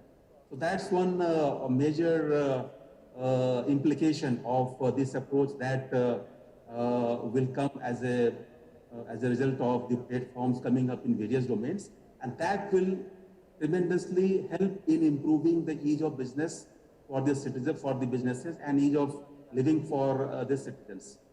One more area where I think we need to really see the impact is in the domain of emerging technologies, where with the efforts that we have taken, MeitY has taken in the last few years to support a startup ecosystem in technology-focused areas, that has borne fruit, and today we have 25 plus centers of excellence where startups are being supported to really develop advanced technologies and applications in these domains, which the government departments can utilize. Let me also mention here that when we talk about platforms and emerging technologies, we also need to understand the value of data, because data is going to be the driving force behind the emergence of these platforms and for unlocking the full potential of emerging technologies, because they all work on massive amounts of data. So to make all this happen, to make the platforms meaningful, to ensure that we can unlock the full potential of the emerging technologies, we need to support the growth of a very robust and strong data economy in India. And the efforts that MeitY has taken this direction, this would involve putting in place a legal framework for data handling, data processing. We all may be aware that we have brought in the personal data protection bill, which is in the parliament for consideration. So the idea here is that by putting the appropriate legal and policy framework in place, we should be supporting the growth of a very strong data economy, so that the full potential of the platforms and the application of emerging technologies can be derived. That will also help India in becoming a global leader in these domains. We already have done very well in IT services in the last 3 decades or so. So the next stage is for India to assume global leadership in platforms, not only for e-governance, but also for other domains, for industry, for businesses, etc., and ensure that in the domain of emerging technologies, we develop the best applications and we do the best R&D. We have the talent available, we have the skills available, even though we need to do much more to do further skilling and ensure that more resources can be trained. But we are in a very unique position to really take advantage of the emerging scenarios in technology-focused areas to assume global leadership. I'm sure that with the support of all the like-minded stakeholders, we would be able to achieve that vision in the time to come. And for the next 4 to 5 years, our efforts to really reach the level of $1 trillion in digital economy, that is the key goal on which we are all currently focused. So thank you for giving me the opportunity, but I would be really happy to answer the questions and participate in further deliberation. Thank you. Thank you, Dr. Rajendra Kumar, especially for pointing out the context in which this platformization journey is going on, and we are keenly looking at what emerging technologies can bring us, especially in the context of these platforms, and also the legal framework and other aspects on which work is going on. I will now turn to Dr. Reddy. And Dr. Reddy, my thoughts go back to the time when you started out many, many decades ago. I think it was in Maitrivanam, possibly. Yes, sir. And, you know, that was a sort of incubation center for that age, a wonderful incubation center. And I think there was an expectation that, you know, the companies that start there will grow to be big. And look at how big many of those companies have grown. Yeah. And now I think that, you know, around these new platforms, the opportunities that are available are as exciting as the opportunities that are available in T-Hub or in other, you know, the physical incubation centers. So over to you for your ideas. Thank you, Mr. Shani, and good afternoon to all of you, ladies and gentlemen. My apologies for being on virtual platform today, but this seems to be the new normal given some of the challenges that we have. But we also have to recognize one other thing, is that the COVID brought a lot of grief to every one of us in terms of lives, livelihoods, and learning. But the good news is it brought about tremendous amount of transformation in terms of digitization. There are new normals which are emerging at this point of time compared to what we have seen. I'm not very sure whether I'll go to a grocery store or to a shopping mall to buy any of the stuff any longer. Got so much adjusted to this new digital format. Or a hybrid format of this nature, where some of you are physically there, some of us are right now on the virtual platform. So a new normal has emerged at this point of time, which is all about digital transformation. So in terms of timing, there couldn't have been any better time for us to talk about how do we take this nation to what Dr. Rajendra Kumar mentioned about $1 trillion digital economy. That's what I think the objective for all of us has to be. I'll only reinforce a few thoughts Mr. Shahani and Dr. Rajendra Kumar shared a little while earlier. There is enormous need for a platform. I'm sorry, I'll go back momentarily, and I'd like to thank Mr. Shahani. He mentioned about my journey starting off in 1992 in a place called Maitrivanam, which was the incubation center. I'd like to acknowledge the contribution by Mr. Shahani and many others who helped us in terms of being what we are today. It was a $100 million business at that point of time, the whole of Andhra Pradesh, the combined state of Andhra Pradesh, to what it has grown to be at this point of time, a factor of 100 to 1000x differentiator. Certainly, I think they deserve acknowledgement from all of us for all the good that they have done. Thank you, Mr. Shah. Go back to what I was talking about, the digital transformation that's happening to the nation at this point of time, or all over the world for that matter.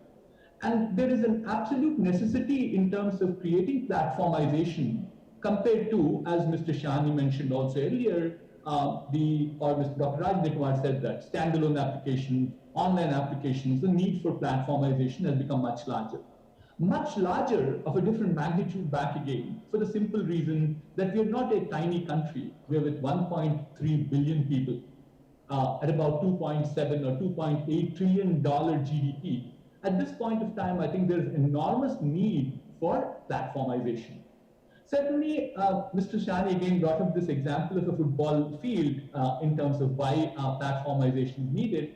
The other example I have is, if you probably do an application, it's more like a vending machine. You just go buy what you need, as opposed to you're looking at a marketplace where you can pick and choose what you like. That's platformization in my perspective. And certainly, I think the scale that we are talking about requires collective responsibility of every stakeholder. To me, the stakeholders are from different segments of the society at this point of time. People from the government, from the private sector, the common citizens, the education institutions, the NGOs, every one of them. So every one of them have to participate in this endeavor in order to ensure we build a platform. But then we're also saying we should build platforms with emerging technologies. That's the reason for that being is that emerging technologies have two big advantages in my perspective. Number one is emerging technologies provide you that collaborative capability. The standalone technologies that we have seen in the past doesn't provide that at all. A good example is cloud, for instance. Cloud is today such a general purpose technology, everybody could collaborate from anywhere in the world. Or the same thing would happen with mobile applications. You can definitely do them anywhere, on any system that you could do. And the second one in the emerging technologies, which is driving to the second part, is that emerging technologies, understandably by definition, are newer technologies. They're emerging at this point of time. These are the ones which are likely to be disruptive technologies. They will disrupt the current players. So to disrupt them, what you require is innovation. So therefore, I think it's extremely important that these platforms have to make sure that they are embedded with emerging technologies to promote more amount of innovation. Certainly what we have seen all around the world, and I might a few thoughts that go by, is in order to see that there is more amount of participation from every stakeholder, I think we have to definitely go more towards open standards. Because open standards have definitely shown the way all around the world. And I think Mr. Shani also called out a few names earlier. He said whether it was Facebook or it was Google or Google Maps. But actually, I'm a little much older than Mr. Shani. I'll go back to even the days of IBM, Mr. Shani. IBM's PC platform, only when it became open-ended platform did it start gaining momentum. Actually, the original numbers that IBM said at one point of time is that for the first time that they launched the PC, they said they'll sell 245,000 PCs around the world in the next 5 years. And that, I guess, I'm sure in the city of Hyderabad, they're being sold at this point of time. So the openness in terms of making sure that open architectures are the one which will do this. So our platformization has to move towards that direction. The second one is that if you probably have openness, you need to also look at standardization and interoperability. Mr. Shani again mentioned about Mr. J. Satyanarayan trying to do the standardization, but I think we need to certainly make sure many areas that have to come in together to ensure that this platformization becomes valid and true. The other point I'll just make briefly is that platforms have also become extremely popular only when there is participation from every stakeholder. So the platforms have to be participative in nature. I think the proof in the pudding is in eating it. So we've already seen, for instance, the popularity of UPI. Take that example. And what have we seen with UPI? While in the last 1 year, that's 2021, there are 42 unicorns in this country. This is startup companies which have become $1 billion and more. But the bulk of them are all in fintech. So which means that opportunities for the new startups which have become $1 billion at this point of time are all in the area of financial technologies. So therefore, I think the openness, participative nature of the platforms will go a long way in making sure that these platforms will become a lot more usable compared to what they are. My last point I'll make is that certainly I think as we move towards more amount of innovation, I think our focus has to move more towards deep technology. We can't be doing applications which are copycat applications. That won't last for too long. And the only way that there are two strategies I will suggest at this point of time. One is that make the marketplace as open as possible. Make it very competitive. The best will survive. The best guy will come in and make sure that he would become the leader in the marketplace. The second one is we also have to go back and revisit our challenges in the academic institutions. The challenge is to make sure that it's not rote learning, that will become more in terms of challenging the status quo, design thinking, those abilities, if they can, and start saying that, we have to definitely move more deeper into technology, will ensure that we will come out with more applications which will last for much longer time than become very shallow. There are a few points that I had to share with Thank you, Dr. Mohan Reddy. It's always a pleasure to hear you, to listen to you. And I'm so happy that you have touched on the importance of the open architecture, standardization, interoperability, also on the platforms being participative in nature. It is not something that any one entity is providing to the world. It is what players on that platform, the participants or the stakeholders in the ecosystem provide to each other and to all the users of the platform which matters. And that's what helps them grow very big. And those that have adopted this openness, open standards, interoperability, allowing SDKs, allowing people to construct things that fit into the platform, creating it open for newcomers to come in and sort of keeping the entry barriers low. I think those are the platforms that succeed, and it's also very heartening to hear your thoughts about what we need to do with the education ecosystem to keep pace with the opportunities that are unfolding. I'll now request Mr. P.K. Singh, CEO GEM, to come in with his thoughts on what emerging technologies can do with when they are combined with the concept of platforms. He is himself the CEO of Government e-Marketplace, one of our most exciting platforms that has taken shape just in the past 5 to 6 years. And this is a platform which is providing unprecedented opportunity both to suppliers and to the buyers within all the government departments and quasi-government institutions to make their, improve their procurement, make it very transparent, make it very competitive. So over to you, Prashant. Good afternoon and thank you, sir. Good afternoon for the panelists and distinguished audience. Pardon me for my slightly muffled voice because the continuously high AQI in Delhi has taken toll on some of our respiratory systems. So pardon me for that. I'll confine my comments largely in the context of GEM. And GEM, as sir introduced, is just about 5 years old. It started with the vision of the Honorable Prime Minister to bring in transparency in government procurement, a system which was totally earlier, fragmented, people working in silos. Across organizations, you have different, even though the government set of rules was constant, with the same, different organizations, when it came to the granular level, they used to follow different norms. Even within the same organization, people used to follow different norms, and it used to be a system riddled by inefficiency, at times corruption, delays. And with this initiative, we have been able in the last 5 years to reach a stage where we can now say that, yes, we are a force to reckon with, in the sense that we are now in the league of some of the largest government procurement platforms in the world, in the league of CONEPs of Korea, GBs of Singapore and Chile Compra. What they did in 15 to 20 years, we have done in 5 years, and the growth path is it's still an exponential growth for us. Let me just give you a few facts and figures as to what platformization can do to a body like GEM. Today we are a unique ecosystem in the sense that we have buyers the government has buyers on one side and sellers on the other.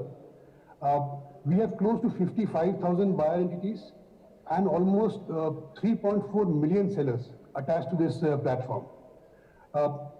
Today in this financial itself, we intend to cross almost 1 lakh crore of procurement over about, you can say, $15 billion So far we have fulfilled close to 9 million orders in GEM, and with time we have made a lot of improvements. It's not that we are still we are a very good. I mean, I won't say we are a perfect platform. There's always scope for improvement. And when I say that, I just mentioned that platformization allows a huge amount of possibility for integration, scalability, customized solutions for the stakeholders. In our case, what we have seen is that in the last 5 years, we have had close to 2,000 enhancements in the platform, functionalities, which came from our experience, our interaction with the buyers and sellers. Through the grievance mechanism also, people would want certain thing to be in a certain particular way. Already for this quarter itself, we have lined up close to 280 functionalities which are in development. So it's an evolving platform. I mean, we go on improving, and it makes a lot of sense, that the way we function, we offer complete transparency, complete audit trail. We implement all the rules and regulations of government on a single platform. It also offers the opportunity to promote certain sectors. Talking about technology, recently, I mean, I would also say in a lighter vein that terms like blockchain and AI/ML are used very loosely in most of these conferences. People, without knowing the actual importance and the complexities involved, they just sometimes use this. But in our case, I'll tell you, we have already started the process of using these in a very big way. Just to give you a small glimpse, we are trying to onboard all the geographic indicator products, all the GI tag products. There are close to 370 of them with over 5,000 authorized users. So we want to bring all of them on board GEM through the blockchain technology, so that a buyer will be 100% sure that this is an authentic product. If you go to buy, for example, a Kulu shawl, now Kulu shawl is manufactured not only by 180 authorized users in Kulu, it's also made in places in Punjab. Now, the authenticity is in question. So something like this can, ensure that it is all authentic, all visible, right from the production stage up to the delivery point. And imagine the scope it has if you foray into an area of, say, vaccines or medicines for that matter. I mean, vaccines, we all take our children to the doctors, and vaccines are required to be maintained at sometimes sub-zero temperatures. Now, how do we know whether that temperature has been maintained all along in the journey? Now, using this technology, we can have visibility right from the manufacturer's premise up to the point of delivery to a PHC, that all along this temperature has been maintained. This is when the journey started. This is when it has come to it. So the possibilities are immense. What I would say is that as a platform, when I talk of integration, today for the ease of everybody, all the stakeholders, we are integrated with Aadhaar, PAN, most of the banks, MCA 21, income tax, GST, Udyam. So the entire onboarding process, the verification process, it's all seamless. We are still improving, and we'll continue to do so. I'll be most happy to take questions on specific issues if time permits. I'll confine myself to that much itself at this stage. Thank you. Thank you, Prashant ji, for especially for throwing light on one very specific thing. Apart from the wonderful work that GEM is doing, bringing together tens of thousands of buyers and millions of suppliers, your point about, it is still not a one-size-fits-all solution. A platform makes it possible to customize solutions for the requirements, whether it is of buyers or suppliers, and improve trust. So, the same thing would happen in case of, say, education, where a quick learner or a slow learner both will find the right kind of pathways to maximize, optimize their learning, when they use resources on a learning platform. But thank you for pointing that out. That's one of the very important characteristics of such platforms. And congratulations also on the wonderful success of the national platform you are heading, and the use of blockchain technologies that has already started happening in the context of this. Now I'll turn to Sriramji to bring his perspective on how we can combine the strength of these two concepts, the platforms and the emergence of new exciting technologies. Sure, thank you so much. And the advantage of coming in at the last is that you have all the nice points that all the previous speakers have talked about, and you can probably summarize them. But the disadvantage is that you really need to find something very new that they've not spoken about already. So I'm in a very enviable position in that aspect. But nevertheless, let me, we had multiple definitions of platforms, government as a platform, so on and so forth. I'm reminded of a quote by the former president of India, Shri Pranab Mukherjee, who wrote in the book Rebooting India. It says, for the very simple layman aspect, but all the things that we talked about, openness, participative, build to scale, people coming together, are all explained in a very simple, lucid manner. To quote him verbatim, he says, it's just like a railway platform. Different trains pull up at a railway platform, each with a different destination, and people get on and off depending on where they're headed. In the same way, the technology platform is a central location where various state, government, institutions and citizens can gather. All government services are offered on the same platform, and citizens can enroll for all eligible services in one place.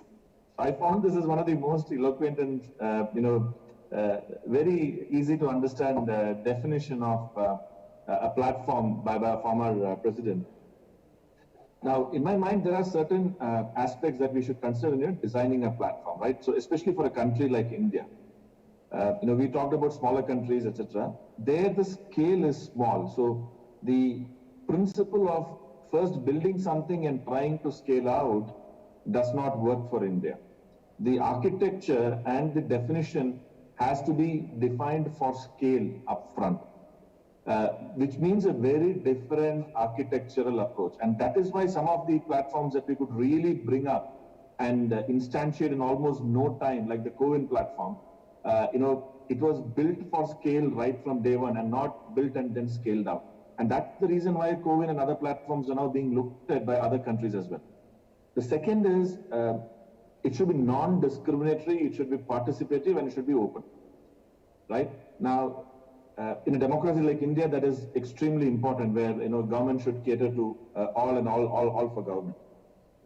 The other part is, when government is building a platform, we should lead by participation. Say, for example, like the CEO Jem talked about, in that platform, government is the buyer. And we are leading by example in terms of bringing blockchain for GA-tagged entities tracking.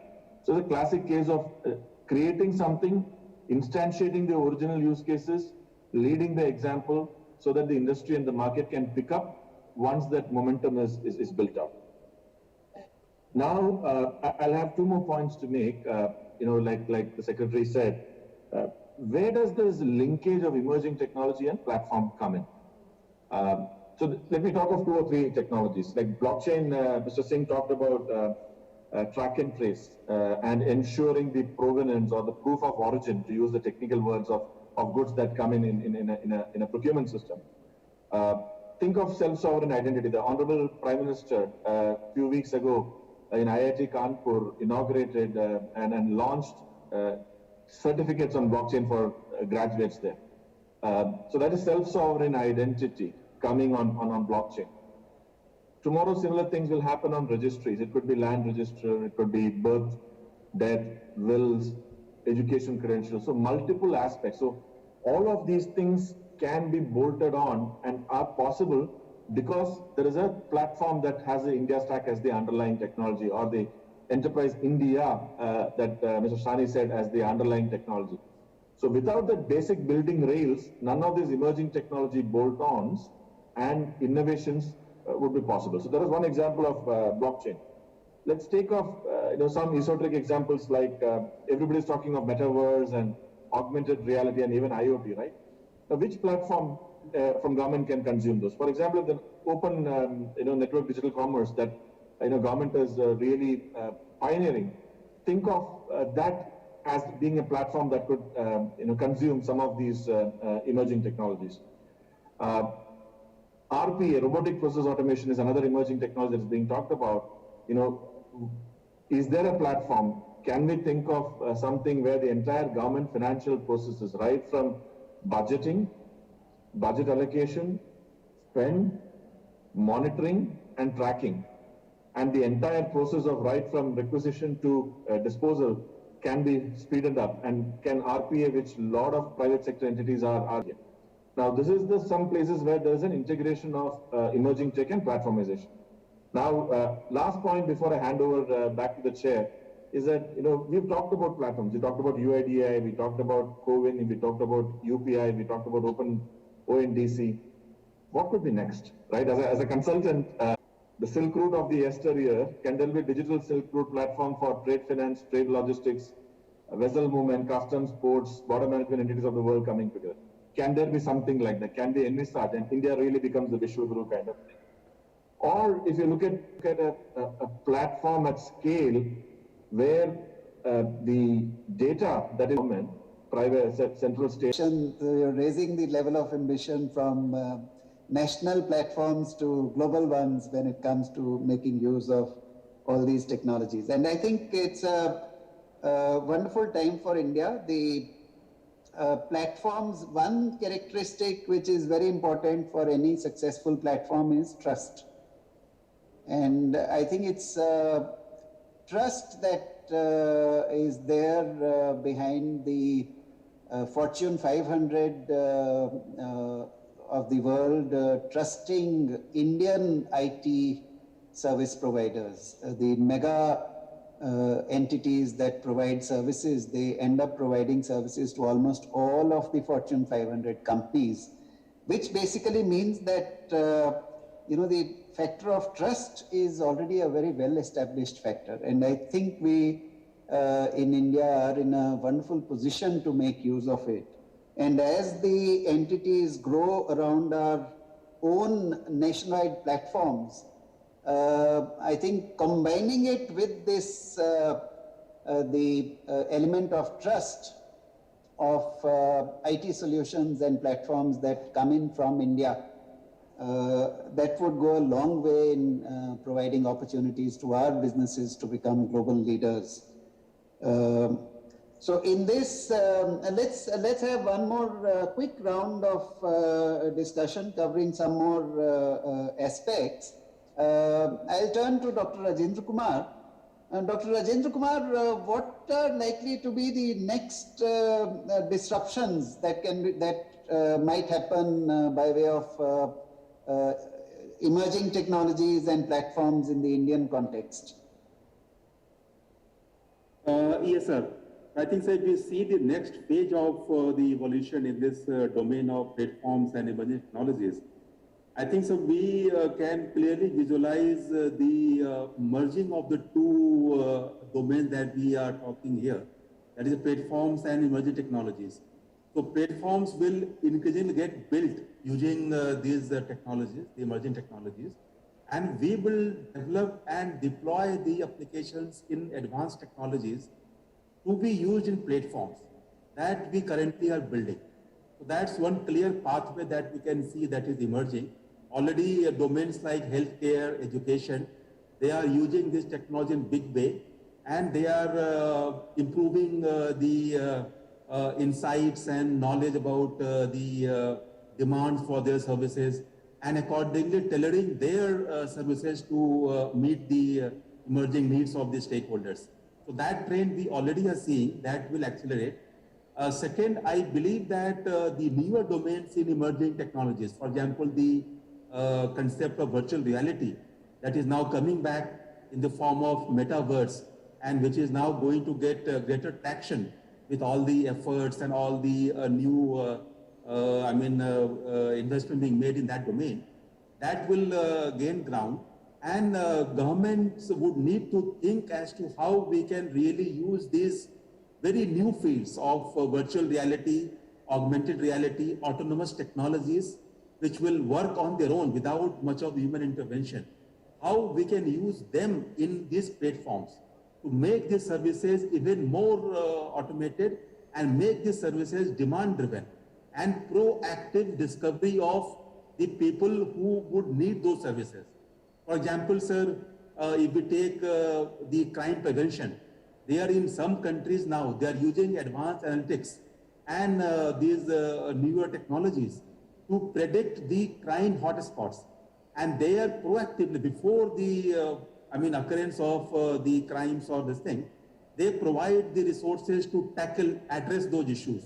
So that's clearly one area where governments can make use of these emerging technologies to really provide a much more proactive, responsive governance, not only for delivering the citizen-centered services, but also to improve governance as a whole.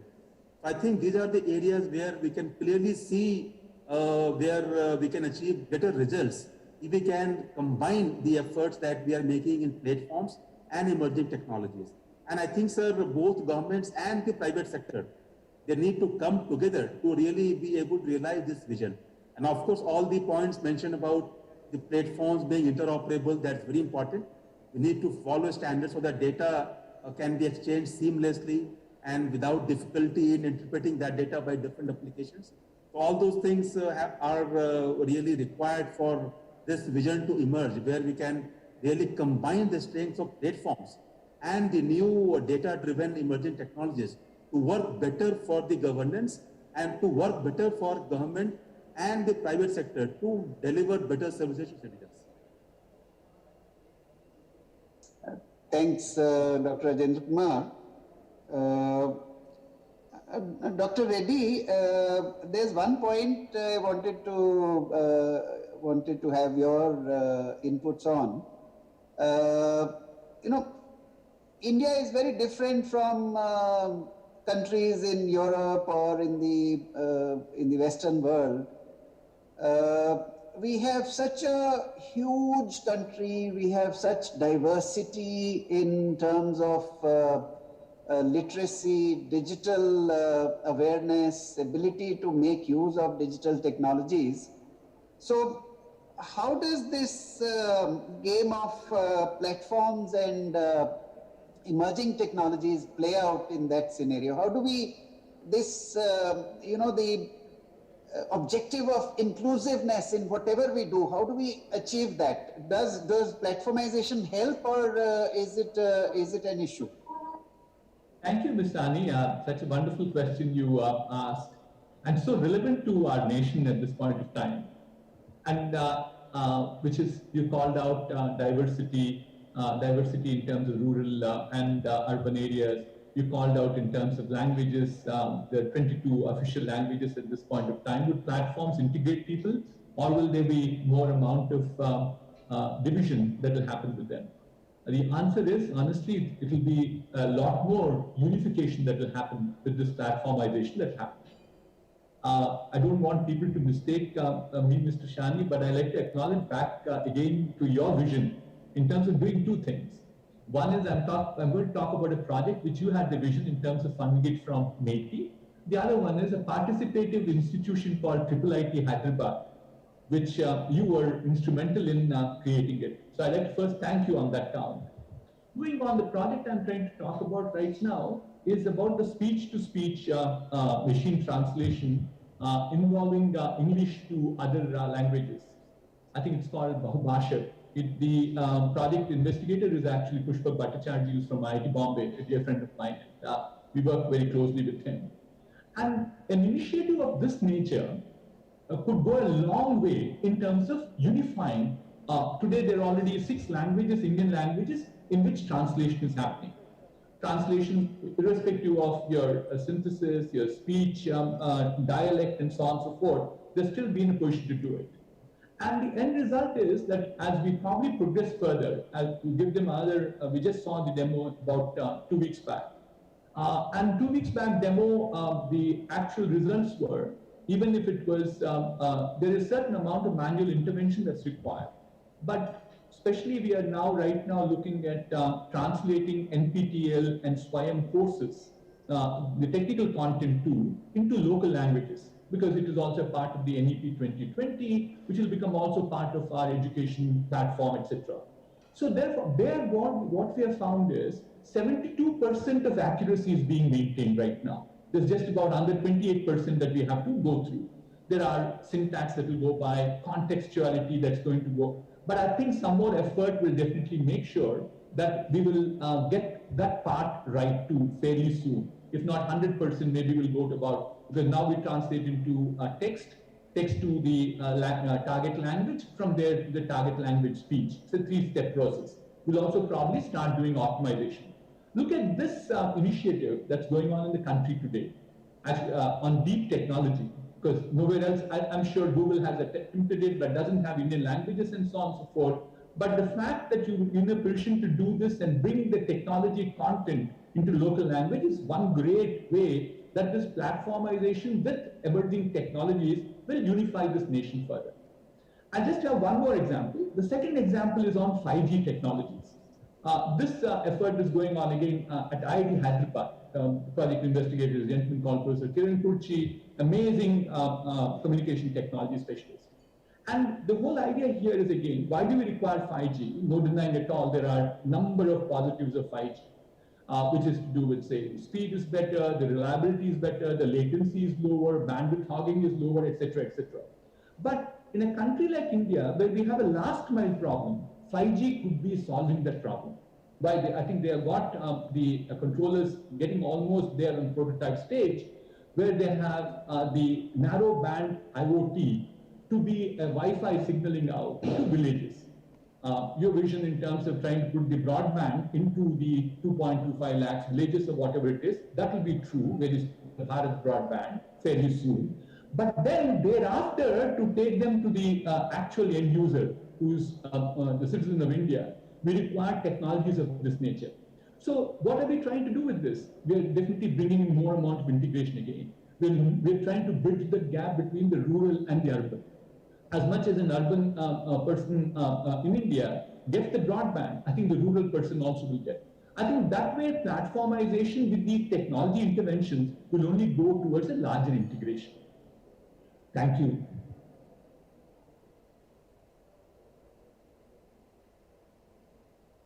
You're on mute, Shah. You're on mute. Yeah. Yes. Thanks a lot. I am really delighted that you have already noticed the National Language Translation Mission platform, even though it has not yet been formally unveiled. It's, to my mind, it's going to be one of the most exciting of the national platforms, and also something in which we are targeting, or our objectives are those which can simply not be met without the emerging technologies. Absolutely. There is no way without advanced application of AI to achieve real-time speech-to-speech translation, or to achieve translation of the YouTube videos which are available in one language and make them available to users in other languages. So it's an extraordinary opportunity, and in fact, very shortly this mission may be formally launched, and then we will look for huge participation, a population level participation, where anyone can contribute to a language of his or her choice. So that kind of tools are developed. It's a very exciting one. It's still under wraps, but I would encourage all the state governments, all the participants to be a part of this mission when it really gets unveiled. And there's going to be a huge impact on inclusion, because we will be able to take content and services to people in their own language, and either in spoken word or through the visual means. And thank you so much for talking about this. Pardon me, Mr. Shani, it is not to steal the thunder. One of the objectives with which I am working right now in the recent past is also to bring up all the R&D work done in IITs into public domain. Yes. So this is a part of that interaction that I've had. I've been working with a number of the 23 IITs I work with right now. So in terms of extracting the best of R&D work, which again will flow into some of the work that you're doing. Yes, That's the only absolutely. in other words, we'll get the thunder from the Honorable Prime Minister very soon. No, I'm so delighted that, you know, it's the early results are also being noticed because this makes it possible for a very large number of stakeholders to work together and to build on top of what the others are building. We don't have to wait for a conference to unveil, you know, the best of breed solutions. So you can get at any point of time find the finest and then build or right on top of those. So that's an exciting way that platforms help us with innovation and you know, reaching out to solve various problems. Prashant, I'll come to you next. What are you planning by way of, you know, how do you bring the private platforms together? How do you bring the major systems that many of the large suppliers run, even the large buyers run? How do you integrate them with GEM? How do you take advantage of GEM being a platform, and how do you do that? Sir, before I answer that, I just want to mention one more advantage which I see as a major advantage of a platform. I mean, the agility that it offers, the quick action that it allows us, and particularly in the context of COVID, sir, in the first and second phase both.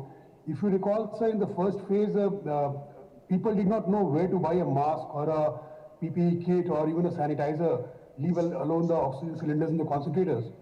So we quickly onboarded thousands of sellers, created categories over weeks, and then, I mean, everybody was charging all kinds of prices.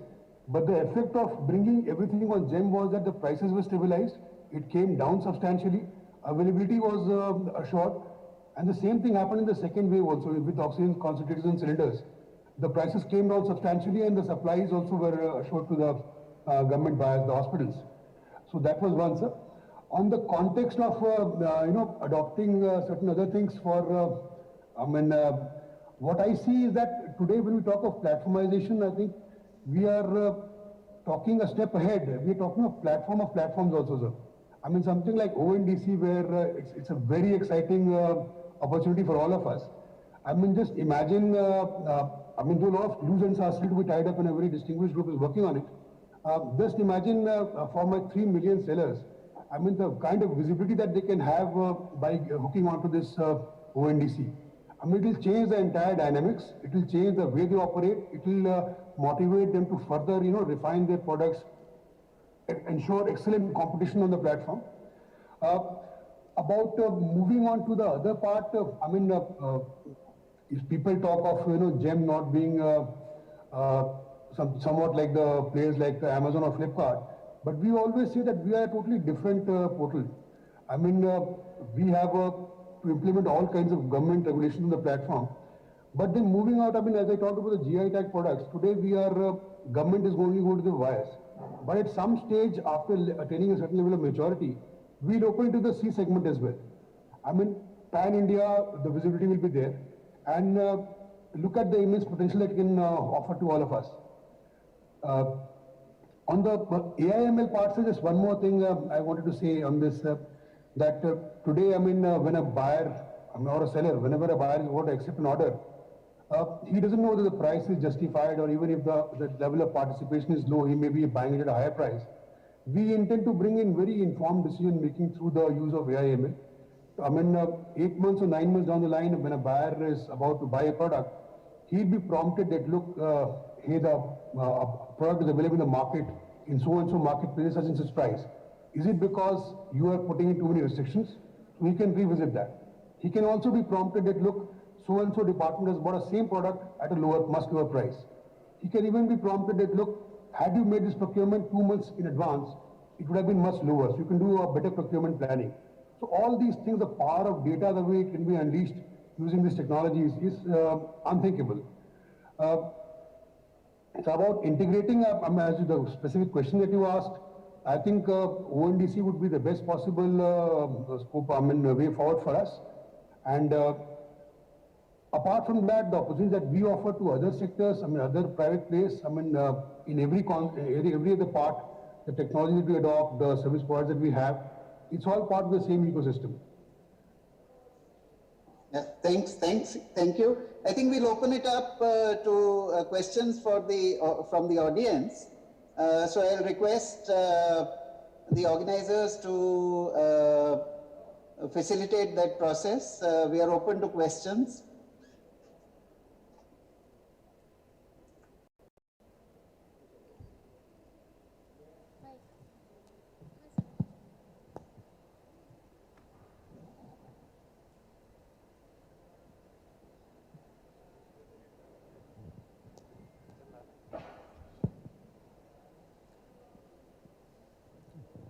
In the meantime, we'll request Dr. Rajendra to address one. There is one question. Can I go ahead, Chairman sir? Yes, please. Okay. The question is to Mr. P.K. Singh, CEO GEM. The GEM has become another silo where you cannot know what is the price of a product. Can GEM open the price discovery to the public? Even to the government buyer, so that we become informed, even if we are buying on GEM. And there is purpose behind it, because you find certain product, same and similar product on GEM platform, slightly costlier than the same available in other electronic platforms. I will not name any one of them because that would be unnecessarily giving them advertisement for nothing. Thank you. Excellent point, sir. In fact, we are cognizant of the fact. Right now, what we are doing is we are showing the price trend, in the sense that at what price it has been transacted on the platform. But very soon we are going to come out with a feature where we show the price of that particular product as available in the other marketplaces. What is the price of that product on, say, Flipkart or say Amazon? And then the buyer can take a very informed decision. I mean, there are possibilities that there may be some minor deviation in the specifications that is being offered on GEM or other platform. But then the buyer can take an actual conscious call, do I require this kind of spec to pay this kind of a price? So that price information we will be providing very soon on the platform, and to make sure that the prices offered on GEM are very, very competitive and in line with the market. An excellent observation, we are working on it. I have a question, sir, regarding GEM only, to Singh sir only. I have an observation, like when we are talking about GEM, like I am handling e-governance and IT sector in JK. So in my UT or many other places, similarly situated places, we find that people are doing some kind of things. I'm sure you're working on it, like maybe some AI or something is introduced, like specifications. Sometimes we find out that they are fixing the specifications and they'll put in a point in which, bid can get logged and all. I hope you are aware about all these things and you must be working on it, because in the long run, we want GEM to be one of the best things. In JK, I remember we have had if you can recall, a very good 2-3 days session on GEM. So you must have been there, sir. So we want it to be such a transparent, open and AI-based platform in which there is an equitable treatment to all the sellers. Like sellers come to us, being government, like why we could not participate, why some specifications were logged, and those things still keep happening. You must be aware. So please get something done. It helps everybody. Thank you. It's again a very good observation. You know what happens? In categories where we follow the proper SOP, where we consult all the buyers and sellers, have a proper debate, try and narrow down on the mandatory parameters, those categories are excellent. There's no problem of any specs in that. But what has happened is, we also were on a learning curve, and some categories got created with, just keeping a particular section of sellers' interest in mind, or maybe a particular buyer's specific interest in mind. So those are categories where, yes, your observation could be right that it is very restrictive, it doesn't allow much participation, or maybe it is not very representative of the category also. So that part we are filtering out, and I'm glad to inform you that, till about a month back, we had close to 16,000 categories. I've pulled down about 6,000 of them, specifically those which were not very representative, where the specs were not frozen properly, not following the proper SOPs. So we are working on that. And yes, we intend to emerge as a very good platform, very clean platform, with all kinds of information available for informed decision making. Sir, I am K. Mahesh. I am Secretary in Government of Puducherry. So you talked about data. That's one of the foundations in this e-governance. So I would like to know what is the credibility of the data. Now, why this is important is we have a Department of Statistics that's part of the government. Should we not have the statistics department independent of the government, like the CAG, like the judiciary? Because the statistics, the credibility of the data is so important for generations to come, on which you have to take decisions. And in the framework of IT, this e-governance, we have never talked about this. This is very important in my view. So I would like Secretary Mr. Sahani to address this. Thank you. Thank you, Maheshji. I think you have a wonderful question. Yes, of course, it's very important for statistics that we get from MOSPI and from their state equivalent departments to be very trustworthy and have a solid basis. But I have one observation. The statistics are primarily around what has already happened, and in the nature of slightly later than the actual events, or it's for the last quarter or for the last 1 year, last financial year, etc. But live data which moves around on the platforms, I think, is something that has extraordinary importance. That is the one on which operational decisions are being made, on which the services get customized to suit the requirements of various users. Dr. Rajendra Kumar is the heads our data governance division, and also all the thinking around how to deal with data. Dr. Rajendra Kumar, would you like to add something to this? Yes, sir. To respond to the specific query by the participant there, I think, sir, the data that he's talking about, the statistics and this thing, those are basically data of aggregate type, which are at the level of economy or other sectors of the economic activities. The data that are useful for the emerging technology and the platforms and services that we deliver through government departments. For them, we need data at more granular level, which can be used for analytics purposes to really improve the services design and delivery at the individual level. So that's the difference in the data that we need for these platforms and the AI, ML, etc., compared to the data that is collected at the aggregate level by our statistics departments or similar agencies at the national state level. So what we need to really, unlock the potential of is the data that is now lying with the government departments at the service delivery level. And that data needs to be shared in some form in a more meaningful context through a platform where the stakeholders can use this data to develop and design newer services, drawing insights from that data about the quality, frequency, etc. for the services that they were delivering in the past. So that's the potential that we can unlock if we can really use data in the most meaningful way by sharing it through a proper structured platform with all the relevant stakeholders. So that's the important part that we all need to realize. And in that endeavor, not only the departments in Government of India, but all the state governments are very key and important stakeholders. So that we must understand, sir.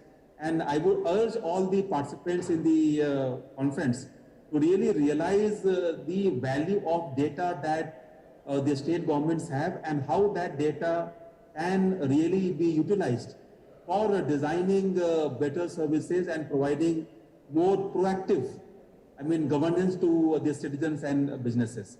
And that can happen only when we move towards platforms and use emerging technologies to really make the platform better and unlock the full potential of the data that we are talking about.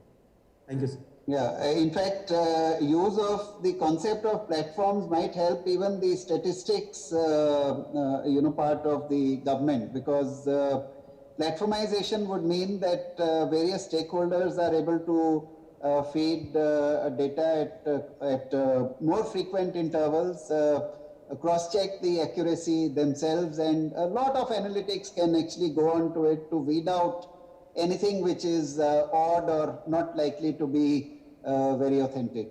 But thank you so much. Now, any more questions, please, from the audience?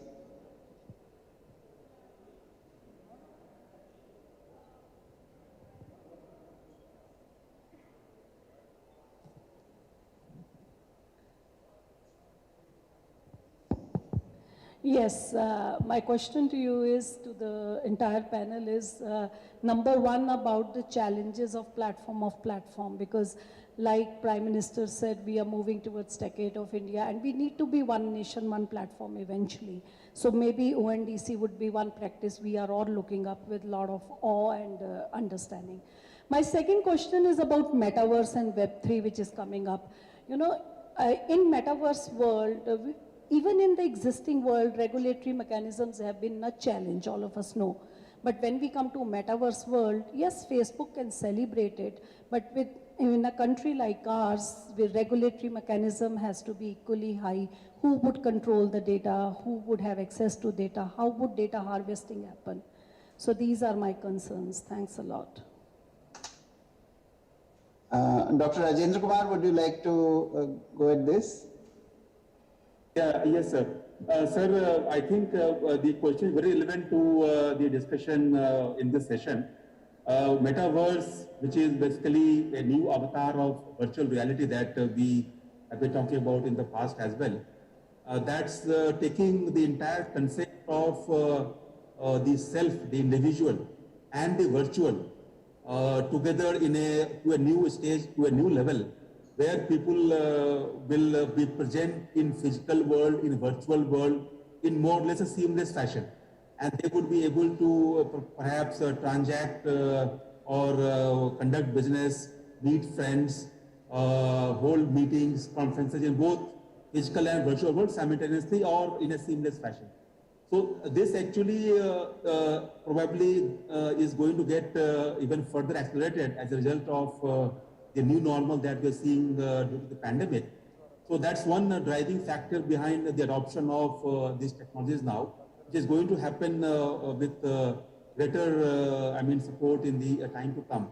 So we need to be prepared to really augment our resources, both in terms of providing digital infrastructure and to ensure that our systems are secured from the security point of view, and people are made aware of the potential of these technologies so that they can meaningfully participate in this new emerging world of Metaverse and Web 3.0.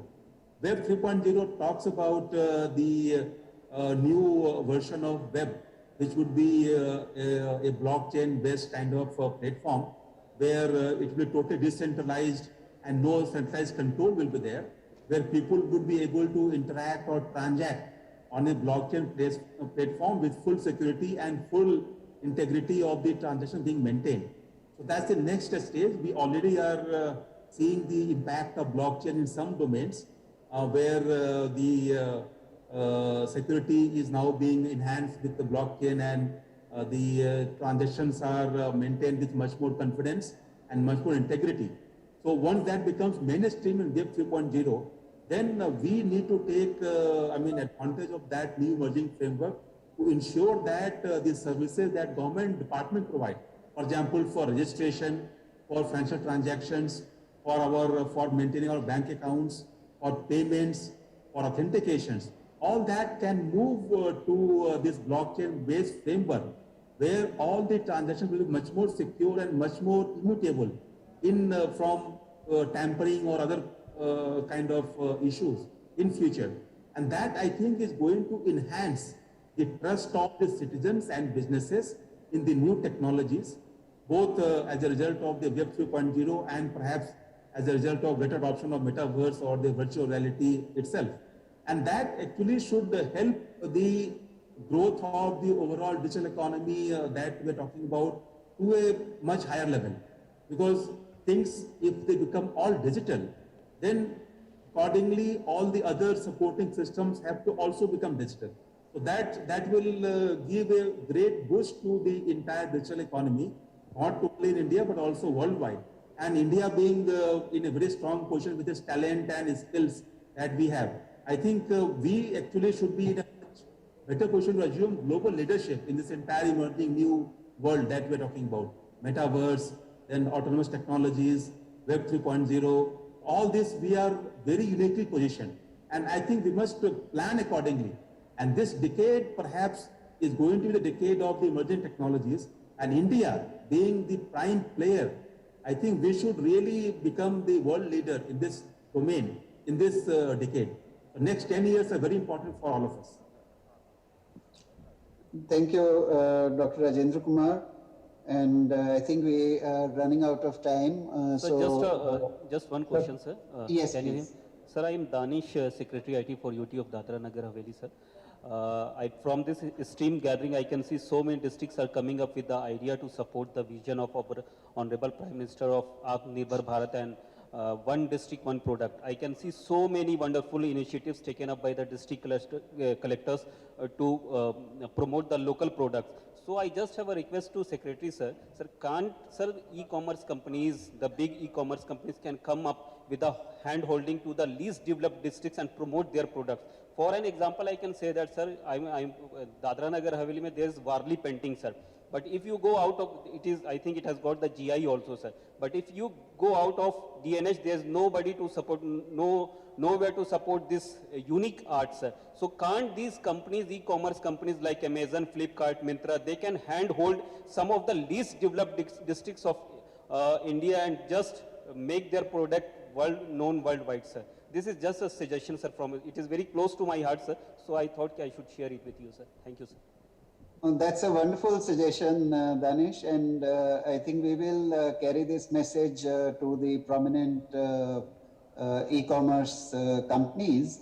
In fact, on GEM, the first thing you can do is bring these on to GEM, because GEM is our very own platform, and so do encourage whoever is making these products to the Warli paintings to list them on GEM. And government departments have so much of a requirement, even while we are meeting our counterparts from other countries, and it's always wonderful to be able to present work done by artists with their own hands to such people. So finally, I would just like to mention one place which we didn't cover in our discussion, but which to my mind is the place to go to for companies that have a grip on emerging technologies and that are looking for larger markets. With each of the platforms, there is a sandbox. There is a financial technology sandbox which is run by RBI. There is a health mission related sandbox which is run by the National Health Authority. And I expect similar sandboxes or test beds to emerge as other platforms take shape. For all the innovators, and not just innovators, even for state governments and cities that have excellent products. If you have a product in any domain where a national platform is taking shape, go and check out the sandbox and get your product in there. It's the best way to find buyers and users across the entire national ecosystem. So this is just one point which I wanted to emphasize. It's not very different from the T-Hub and other, the incubators and the accelerators and the kind of opportunities they represent. Very similar opportunities are represented in a digital form by the sandboxes and the test beds that are taking shape along with the public digital platforms. Thank you. So And thank you so much, all the fellow panelists. It's been such a pleasure listening to you, getting so many diverse points of view, and to the audience for their wonderful questions. This has always been a subject very close to my heart, and I'm so happy that we've spent this time discussing the combination of platforms and emerging technologies. Thank you so much. Thank you. Thank you, Shani, for moderating this program. Thank you, sir. And giving us all the opportunity. Thank you. Thank you, Dr. Rajkumar. Thank you, Ms. Singh. Thank you. Thank you. Thank you, Sridhar. Thank you. Thank you so much. We are handing over back to the organizers. Thank you. Thank you so much, sir, and thank you each and everyone present here. We are done with the plenary session 2, and now we'll be breaking for tea for half an hour, and we'll be back here right at 4 o'clock. And let me tell you that the breakout sessions are going on in the opposite hall. If you want to attend, please go and attend that as well. And evening, the dinner has been arranged hosted by the state of Telangana, our Telangana state. So you will get to taste the best of the cuisines here in Hyderabad, as well as we will also get to witness the culture of Telangana through fashion show. So please don't miss out on it. The timings would be 7:30 to 9 p.m. and that would be happening in the Novotel lawn area. So see you all there, and we will be back again at 4 o'clock for the plenary session 3. Thank you so much.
Welcome back, everyone.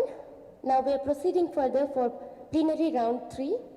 The name of the session is Presentation by Gold Awardees, Center and State. The participants are Shri Surendra Nath Tripathi, Director General, Indian Institute of Public Administration, Chair; Shri Barun Mitra, Secretary, Department of Justice, Government of India; Shri Lav Agarwal, Joint Secretary, Ministry Health and Family Welfare, Government of India, who will be joining us virtually; Shri Sanjeev Chopra, Additional Chief Secretary, Government of Orissa; Shri Alex V.F. Paul Menon, Labour Commissioner, Department of Labour, Government of Chhattisgarh; Shri Manoj Abraham, Additional Director General of Police, Government of Kerala, who will be joining us virtually; and Srimati Surbhi Malik, CEO, Punjab Municipal Infrastructure Development Company, Government of Punjab, who will be joining us virtually again. So over to you, sir.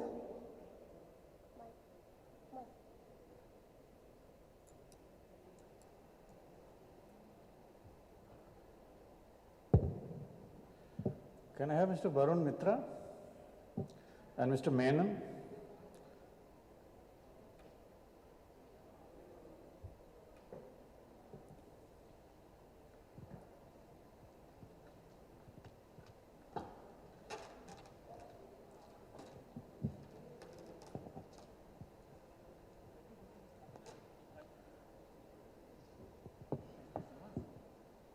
Good afternoon, friends. It's almost very difficult to retain the attention post-lunch, and post-lunch session 2 is equally disturbing. And that too on such a high topic, where the achievers will share their success, should excite you. And I will request each one of you to welcome the presenter with a round of applause. Even otherwise it will make you healthy in case you applaud it rather more carefully. Friends, we are going to have presentation by gold awardees, central and state level. Each one will present for about 10 minutes, and then question if any, except for Orissa, because Secretary Orissa who is presenting, Principal Secretary, Additional Chief Secretary who is presenting it will be leaving early. So if somebody has question, he can fire in soon after he has presented. Otherwise, we will take all the question in the end. There is a saying that जो पानी से नहाते हैं वो लिबास बदलते हैं, जो पसीने से नहाते हैं वो इतिहास बदलते हैं। डिजिटल वर्ल्ड में भी यही सत्य है कि जिन्होंने खाली प्लेटफॉर्म करके खोजते रहे service, they are still changing their libas, this platform to that platform. Those who dug deep and tried to find out solution using digital, not an excuse but a solution, they have emerged winner and victorious today. One should be grateful to Department of Administrative Reform and Public Grievances for recognizing their success, for giving them platform to share their words of wisdom, key success factors, what make them succeed where others are not even trying. With these initial remarks, since this whole thing is on theme of India's decade, digital governance in a post-pandemic world, I think this session should be the most exciting because you are going to listen from those who are not theoretician like us in IIPA, or who are not policy planner like Niti Aayog and Planning Commission, who are delivering development on the ground using emerging tech, existing tech, and using the manpower and person power available to them without asking for more, rather doing more and delivering more, and becoming an example for whole of us. Friends, I will, with my old original bias, I will request Mr. Sanjeev Chopra, Additional Chief Secretary, Government of Orissa, to start the proceeding for the day. Thank you.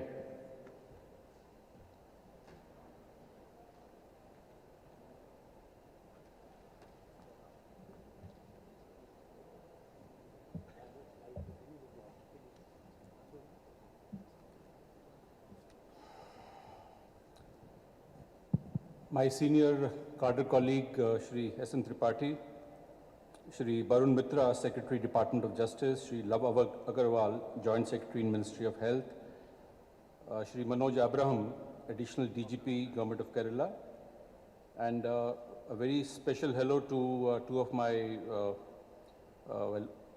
two people whom I have known since their days of probation, Shri Alex Paul Menon and Srimati Surbhi Malik. Special hello to them from my side. I'd like to first thank the DRPG for organizing this event. It's been organized exceedingly well, and the kind of participation that we are seeing virtually is really heartening. I'd just like to give a brief overview of the project, show a 2-minute video, and then I'll make a small presentation, all within a span of 8 to 10 minutes. This project called the Bhubaneswar Land Use Intelligence System was launched in July 2010. And the intent basically is to use advanced technology, including satellite imagery and artificial intelligence to safeguard precious government land in the capital city of Bhubaneswar. So that was the objective with which this was launched. As one would imagine, there were a lot of skeptics when we started, including in the government, and people felt that it is something which is foolhardy. Money is being spent where you will not get much of outcome. However, the results have been quite the reverse. Before I make a short presentation, I'd like to show a small 2-minute video which would put the things in perspective.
If I could have the presentation, please.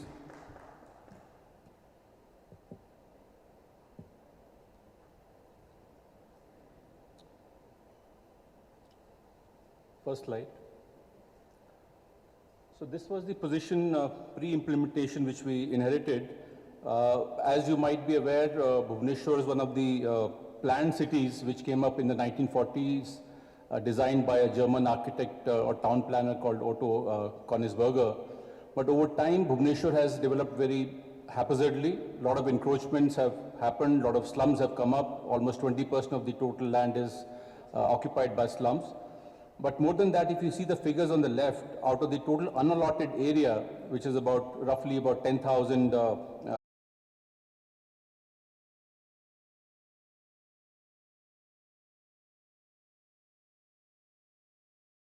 the issues were quite common. I think they are prevalent in all the cities of the country with regard to manual procedures, unauthorized land use resulting in unplanned development, the fact that there is no accountability, there is allegation of collusion among the government staff and the encroachers.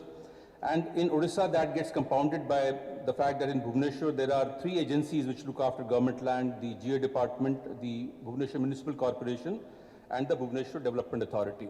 So this problem became glaring when we had the smart city projects being rolled out, and we found that many of them got stuck because of the fact that the encroachments had happened over time. Next, please. So when we started thinking about a system which would be able to help us solve this problem, we laid down 6 requirements which we had posed to our technical team. The requirements were in terms of artificial intelligence-based system architecture, near real-time encroachment detection, empower citizens to be part of the city-making process, an easy-to-operate SOP-based workflow, key information at fingertips, and something which is scalable and replicable.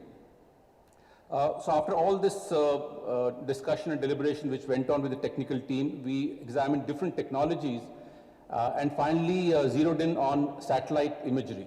Next slide, please. So this is the eye in the sky where GIS was first used to digitize all the revenue cadastral maps and geotag about 32,700 government vacant plots to create the data, to get the base data sets. So as monthly satellite data was not available, so ISRO, as per request of the state government, agreed to provide monthly foreign satellite data from a foreign satellite of Messrs. Planet Labs of USA, which is of 0.5 meter resolution. And this we did by signing a tripartite agreement with NRSC and ISRO.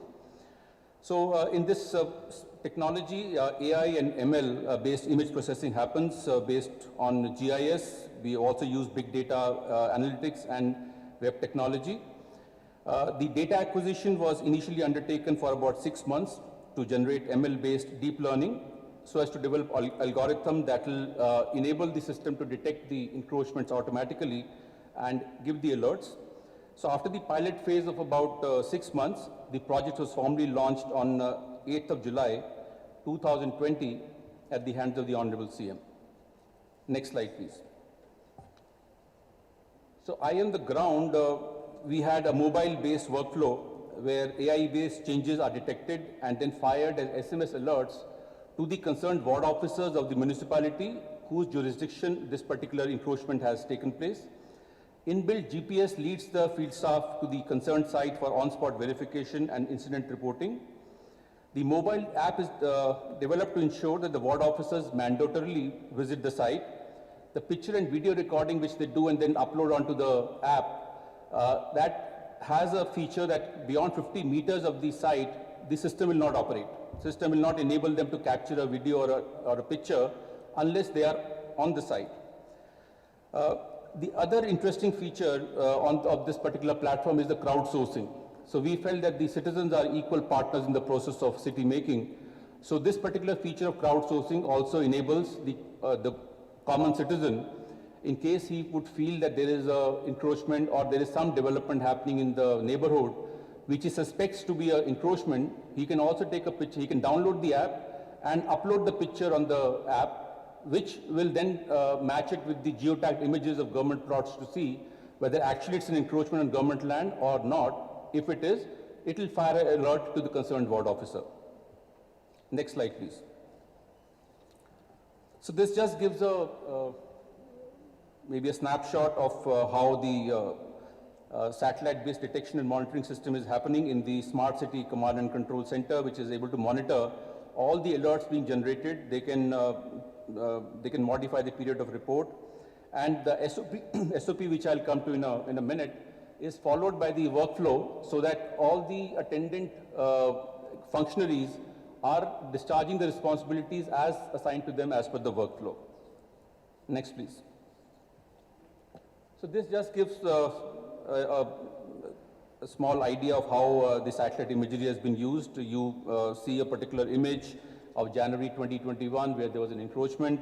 It was removed, and you can see the images, satellite images, which show that the encroachment was removed in March 2021. Next slide, please.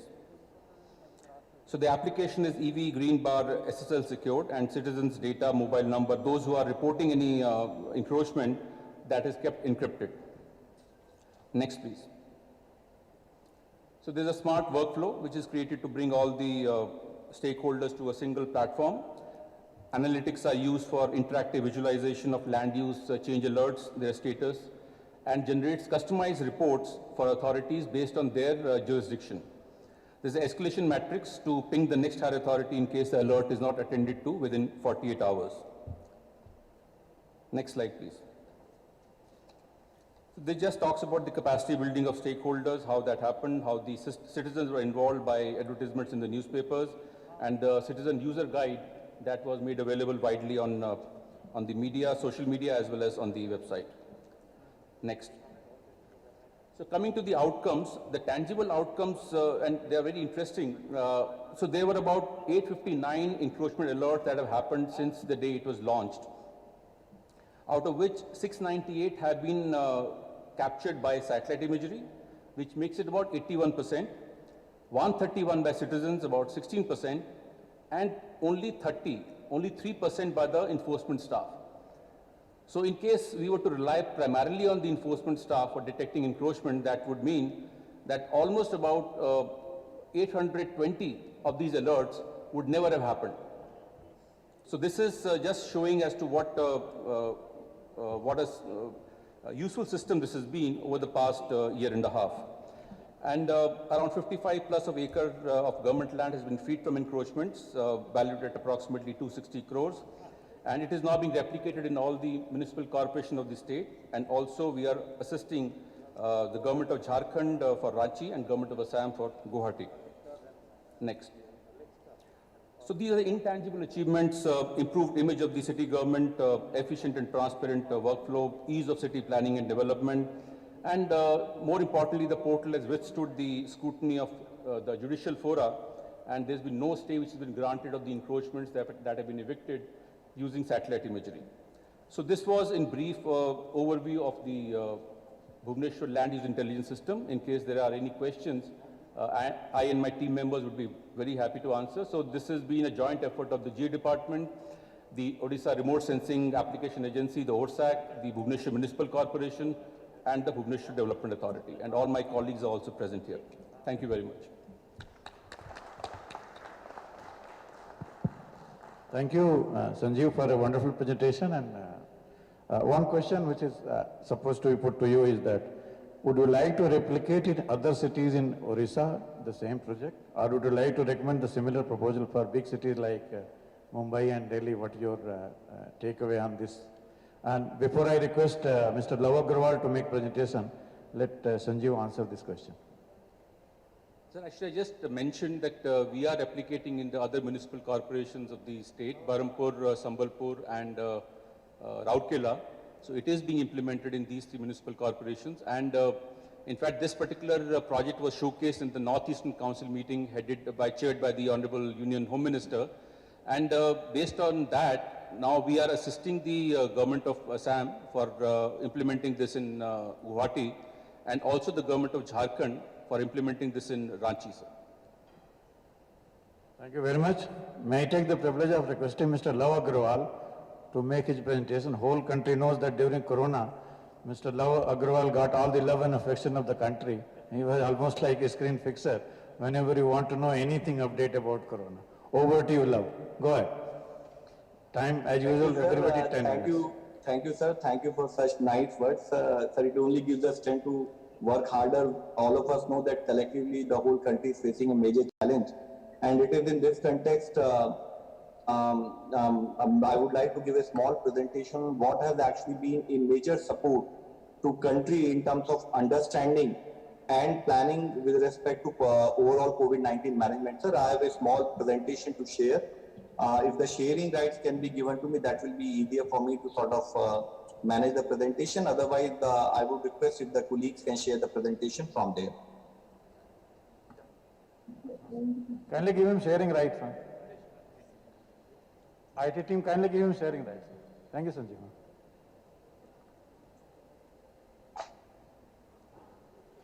Does it work? There is a study by McKinsey which says that during this COVID period, 1 billion hours have been lost on electronic conferences in checking only one sentence, am I audible and am I visible? So, sir, I am audible as well as visible, and my presentation is also visible. Go ahead. Go ahead. So, just to highlight, sir, this ongoing battle of COVID-19, how data-driven insights have actually become a prime mover for country to manage COVID-19. And why data is important, I would just like to submit. We have to understand and appreciate that when it comes to management of geographically disparate activities happening across a country of 1.3 billion people, a country which also has mountain ranges, coastal areas, islands, multiple languages, different health systems across different states, and we also have a federal polity and federal health architecture. Parallelly, the fact that we also have more than 200,000 just the government-owned facilities and equally larger number of private health facilities. So how do you sort of bring them together, collate them together and create a cohesive response for country? And that is where this COVID-19 portal, which Government of India has made, has supported this overall effort and initiative. Sir, so I'll just like to give a glimpse of that. If we were to highlight what has happened is that when it comes to overall planning and core capacity in which we have to focus when it comes to management of a pandemic, it is primarily that whenever a new virus comes, it comes from a point of entry. So you need to sort of ensure that there is surveillance at all the ports, airports and seaports. Similarly, once the virus is within the community, you also need to create a mechanism where community level surveillance can take place. We also need to work towards creating a robust lab testing network, and we need to understand who is getting positive and what needs to be done in such cases. Parallelly, we also need to focus on hospital preparedness, whether we have sufficient beds available, whether we have sufficient logistics, whether we also have sufficient HR available, which is oriented towards managing the same. Similarly, also about ensuring whether it is N95 masks, personal protection kits, including oxygen availability, medicine availability, and equally important component is how do you actually do risk communication to community? How do you bring community together because you are dealing with the infectious disease? What I would like to submit that in all these activities, it has been the digital intervention which has supported India's ongoing battle against COVID-19. Just to give a glimpse of what is happening is, sir, we are all aware Arogya Setu application has become the most downloaded application in the world with 208 million downloads. And this application has supported in terms of risk assessment. Similarly, we have utilized COVID-19 portal. I would also detail it in further slides also, how to track beds and how to track logistics, etc. We also had a RT-PCR application and an analytics portal for the laboratory testing, wherein all the samples tested across the country, all those samples are collated and based on the Government of India and states are able to understand the case trajectory and take a meaningful intervention at the field level. Parallelly, we have a facility app which is available for clinical management. We also have come up with telemedicine platform eSanjeevani, which is providing consultation services to people when they are forced to stay at home. And we also had our website for ensuring that the relevant communication material guidelines are made available to wider set of people, training people for HR. And I'm sure all of us would have experienced firsthand the use of COVID platform, which ensures that all the beneficiaries of vaccinations are registered and their vaccination certificates are delivered through that particular application. Now, across all these core capacities, when Government of India had worked, what had been all these core capacities, how these core capacities were built in, how these core capacities were supported by digital intervention, and how COVID-19 portal, just to highlight, became a one-stop all for the overall state, district and Government of India efforts in terms of understanding the case trajectory. So whether it is the data from all the earlier applications I highlighted, whether it is RT-PCR app, whether it is the data being filled by all the 736 districts with respect to availability of oxygen, drugs, hospitalization, containment, whether it is the surveillance data from Arogya Setu app, whether it is the facility app, whether it is the COVID application, all of these data finally get collated into COVID-19 portal. And this has actually supported us in terms of understanding what is the trajectory. I would also like to submit that this is an in-house developed application by Ministry of Health, and we had started working. We had got our first case on January 30th of 2019, and so 2019 itself, this is wrong, sir. So 2019 Feb itself, when we had around 20-30 cases, Ministry of Health on its own started working on creating this platform. We ensured that it is secure. We also ensured that it is scalable, because we are talking about country as huge as India. We had to focus on getting real-time data to make right-time interventions. And this application had to be robust enough to see that lakhs and crores of patients which are getting recorded, that it should be able to handle this much of data. As I submitted earlier, we have all the states which are users. We have all the districts which are users. We have all other relevant states of multiple ministries which are users. And we also needed to ensure that how this volume of data across different health spectrum gets collated and transferred from one application to other. So whether it is case monitoring, whether it is analysis of testing, whether it is analysis of treatment, whether it is facility, whether it is ambulance, any component of COVID-19 management by Ministry of Health actually is monitored through this particular application. Just to give a further spectrum, patient analysis could mean what is the new cases which are emerging across the country, what is the doubling rate of cases across the country, what is the overall recovery across every district in the country. Similarly, the same data is disaggregated at national, state and district level. We also do death analysis in terms of how many new deaths are getting reported, how many cases which are comorbid where deaths are happening, based on which we can make a meaningful understanding that this particular disease is of a high risk, and we need to sort of come up with a clinical management protocol related with that. Also equally important is what is happening with respect to district-wise or facility-wise positivity rate. What are those patients which are getting positive, and based on those patients, which are those contacts, and similarly containment zone analysis. So how do you sort of use this data to see which are the containment zones, which are the clusters of cases which are emerging, and also parallelly forecasting them, and based on which you are able to sort of identify and guide states and districts where the containment zone demarcation has to be done. If I were to highlight about case and infrastructure analysis, so I talked about facility application. So this facility application will be supporting in terms of what type of healthcare infrastructure which is available in a particular locality, what is the case trajectory in that particular locality, where the health infrastructure may be coming strained, what is the urban and rural divide of this healthcare infrastructure, how much is the infrastructure available for pediatric cases, and based on this, we are able to identify and see that these are the areas which are deficient in healthcare infrastructure, or these are the areas where the case trajectory is higher, so we probably need to work towards escalating the upgradation of healthcare infrastructure in those areas. With respect to surveillance, I would specifically like to submit identifying those hotspots, using Arogya Setu data for self-assessment, and parallelly also understanding what is happening to the cases across the world. On a daily basis, this portal actually pulls in data from different other sources, identifies what is the trajectory of cases across the world, based on which we are able to understand what type of movement may be happening within the country also, and are able to make a knowledge-based decision on that count. Sir, I would just like to highlight, we also have provided through this particular application a overall case and infra analytical tool which is used for projection purposes.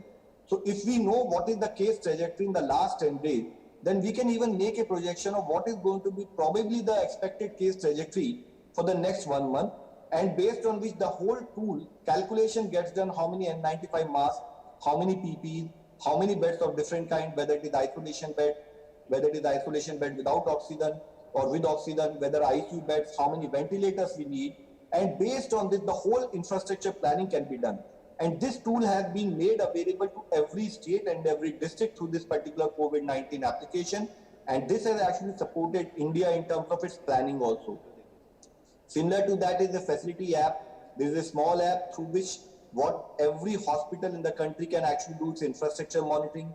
It can monitor what consumables are there. It can also monitor patient health status, and a patient summary can be created in terms of whether what type of treatment he was actually getting earlier and what type of treatment he is getting later. Just to give a snapshot, I would request if all colleagues can also kindly see the photograph which we have appended here. which shows patient on oxygen supported beds above India average and below India average, and patients on ICU beds which are above or below India average. So these type of tools actually provide a lot of inputs in terms of where clinical management can actually rather need to be focused, because there might be more case fatality in those particular health facilities. And I am sure that what it has supported us is that every input was very critical for us to save probably a very crucial life. And similarly, testing analysis with respect to what age groups are getting tested, what age groups are getting what level of positivity, and based on the level of positivity, what interventions or what type of health infrastructure across the country we need to create. And based on these, are all guidelines are also sort of planned out. We have actually integrated all these applications I just mentioned earlier, Arogya Setu, COVID. We also, whatever funds we have given to state also get monitored through a ECRP2 application, which is collated here. Similarly, each and every hospital in the country where COVID dedicated treatment is happening, whatever their oxygen demand is there and whatever their oxygen movement is there, these are also monitored through this application, which is in turn supported by ODAS and OTTS2 applications, and similarly the drug management DVDMS application. So this has actually become our one-stop approach. And equally important to highlight here is that when all this data gets collated into this application, interfacing challenges are found. For example, if I have taken vaccination through COVID platform, and I have also got tested, but I got tested even after vaccination, which is called breakthrough infection. So we can actually analyze through this particular application how many breakthrough infections are happening, which area they are happening more, and what type of infrastructure needs to be worked in that area also. So this is just to highlight, these are the national, state and district level dashboard which were made available to everyone in the country. Every field official, every state surveillance officer, every district surveillance officer, this has been actually his major source of information and analytics to sort of understand what is happening. Just to highlight, what are the new cases trend, what is the cases trend of active cases, how recovery is happening. Similarly, what is the CFR of particular areas, how the case fatality rate is varying, which are the districts or which are the hospital where if fatality is happening, can I go and do training of the health staff in those health facilities so that I can save those precious lives. So what we would like to submit, that this whole application was put to use in administrative setting to primarily aid policy planning, and this had actually been focusing on that same approach of how data can actually provide us data insight and support in terms of policy decisions. And this whole application I can only submit, sir. I'm sure a lot of digital initiatives are happening across the country, and all of them are adding value, but I can only submit with a lot of sincerity that this one particular application has been used by everyone in the country, has been supporting everyone in the country, and has been supporting also to the extent that it can help in saving lives, precious lives, and that is what is the support digital intervention has provided to Ministry of Health. And I would only like to thank all my colleagues who have actually helped us make this robust application, and which has supported us in terms of management of COVID-19. In the end, sir, COVID-19 battle is still ongoing. The challenge is huge in front of us, and I'm sure that collectively with the efforts of everyone, we will be able to manage it. Thank you, sir. Thank you, Love, for a wonderful presentation. In fact, COVID was a wonderful disease. It cooked the whole world into like a classroom where scientists and policymakers both were learning almost day-to-day basis. I also say that vaccine is science, but vaccination is administration. And you are the one who have combined both science and technology and science and administration together. A very short question to you before I allow others to speak. If similar pandemic, God forbid, doesn't happen, strikes the country today, would you like to use the same and similar experiences, or would you like to change in the strategy, especially in digital world? Any take from your side? Sir, we would definitely use the same strategy. What has happened is our technical people, the medical staff, as well as the people who had supported us in managing this COVID-19 application, we had historical experience of earlier pandemic of 2009 with respect to the swine flu pandemic, which we had all those historical learnings, and all the learnings across the world were collated, and this has supported in terms of this application. I would like to submit, be it any pandemic, I think the core activities in all the pandemics still remain the same when it comes to management of infectious disease. Only thing is, what we can do is that based on the evolving learning, even on the COVID-19 platform, we had actually created multiple applications, then collated them into one. Probably the future may entail that we can actually make them an integrated whole and create a pandemic management platform for the country. And like Government of India has provided COVID platform to the world as a global good, I'm sure we can even think in terms of making this global platform for pandemic management made available free to the world as India is offering. Thank you, sir. Thank you, Lavaji, for such a wonderful question and answer also. Maybe some more question if we get, we will take up in the end. May I request Mr. Varun Mitraji, Secretary, Department of Justice, Government of India, to share his success story of the program. Thank you, sir.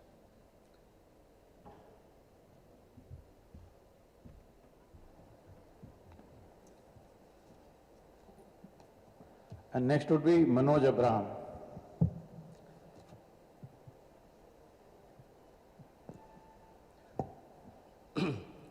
Dignitaries on the dais and those who are attending virtually, ladies and gentlemen.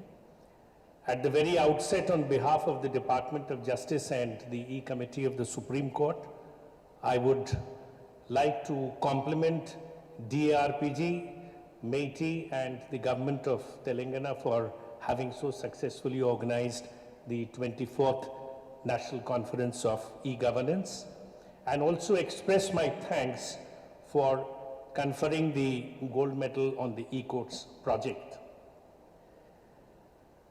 I would not be giving a presentation myself. I would give a snapshot of what the e-courts project is, and the presentation will be given on virtual courts, which is a component of the e-courts project, by Mr. Ashish Shirodkar.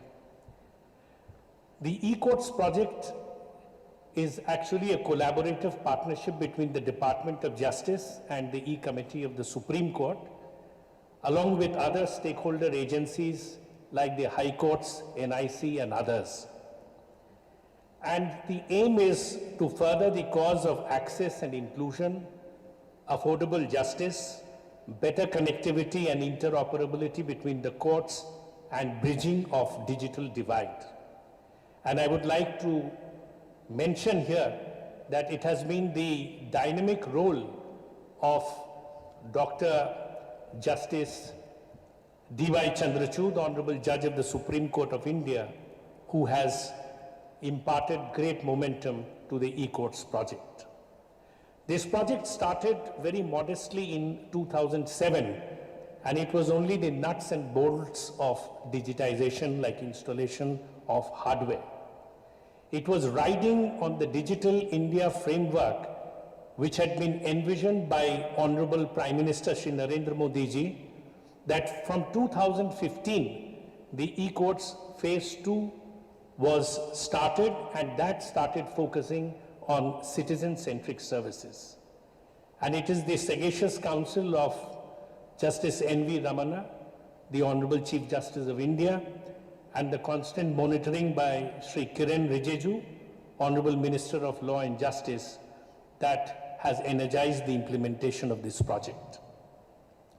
To recount some of the noteworthy achievements, 18,735 courts have all been computerized under the e-courts project. We have provided WAN connectivity to more than 98.8% of the court complexes, and those which are technically not feasible, we have tried to employ radio frequency, VSAT, and even submarine cables. As we all know, the COVID pandemic descended on us unannounced, and it did create a problem for the courts because they operate in the congregational mode. It is then that the e-courts project became very, very helpful. There were some initial glitches, but notwithstanding that, things stabilized, and we started conducting hearings by video conferencing, and I'm very happy to say that India has emerged as the global leader in video conferencing, with 1.5 crore cases having been heard virtually by our courts. We also started the smart scheduling of our cases by introducing the COVID-19 software patch. And one of the biggest milestones is, like your parliament proceedings, Our court proceedings, we are now live streaming them. 3 high courts, namely Orissa, Gujarat and Karnataka, have already started that, and the model live streaming rules have already been circulated for a balanced regulatory framework. To provide end-to-end digital solution, we have automated our court registry with case information software. Of that has been the National Judicial Data Grid, which is a judicial data transmission communication pipeline.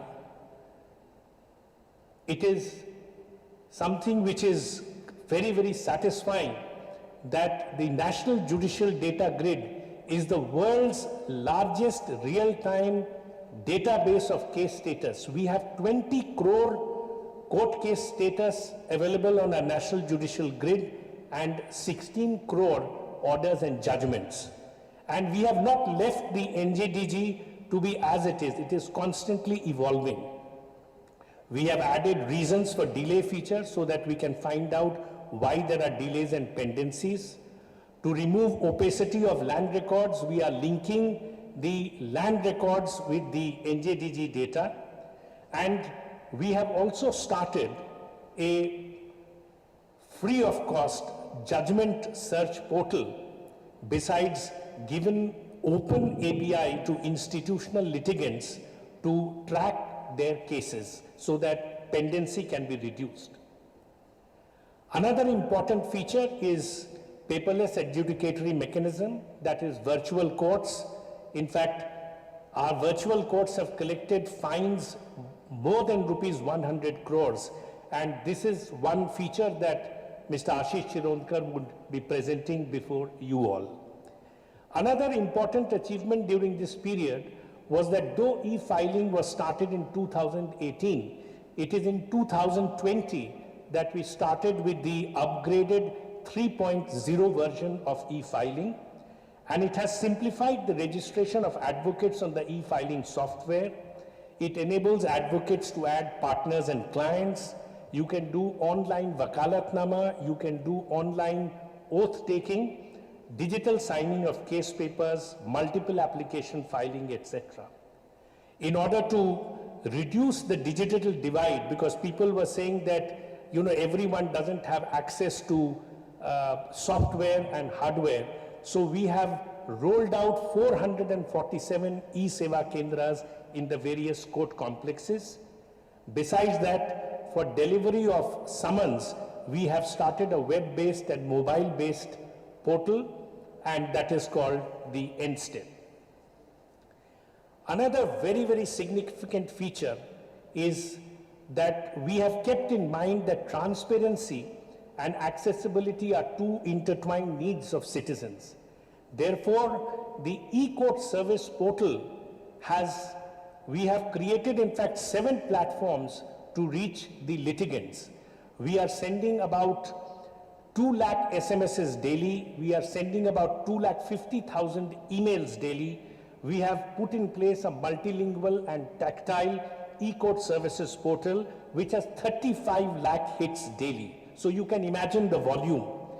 The e-court service mobile app has been started. We have started judicial service centers and tactile friendly information kiosks. In addition, we have provided electronic case management tools to our lawyers, and there are 70 lakh downloads, and also provided justice app to our judges. And it is these digitization initiatives that have gone a long way in improving our enforcement of the contract regime.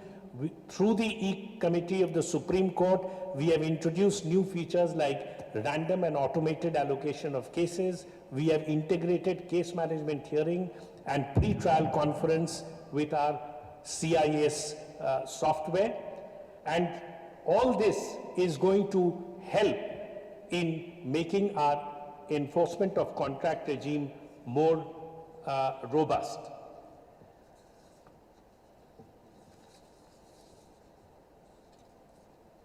Well, insofar as these are some of the major achievements, but as I said, the march of technology and emerging needs are constant factors, so we have kept that in mind.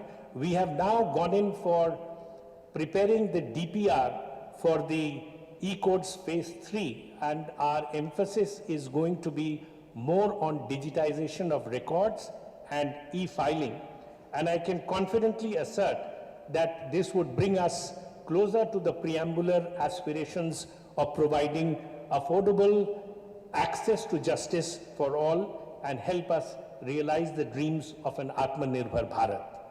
Thank you. Jai Hind.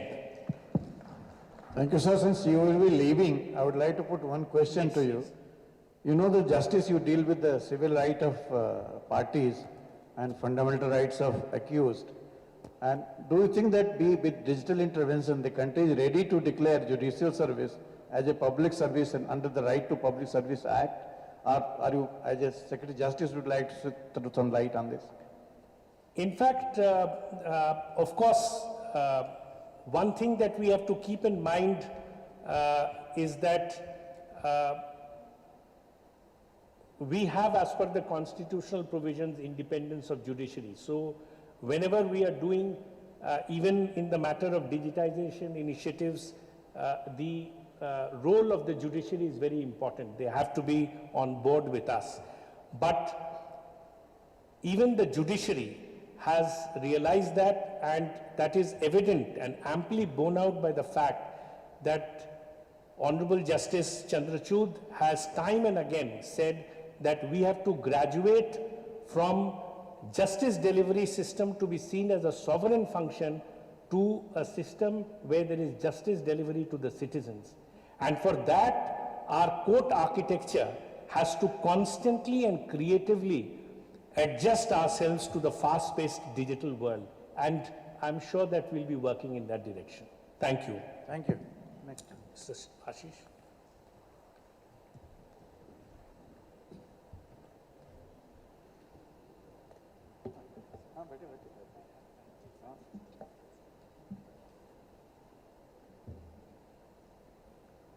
Can I upload his PowerPoint?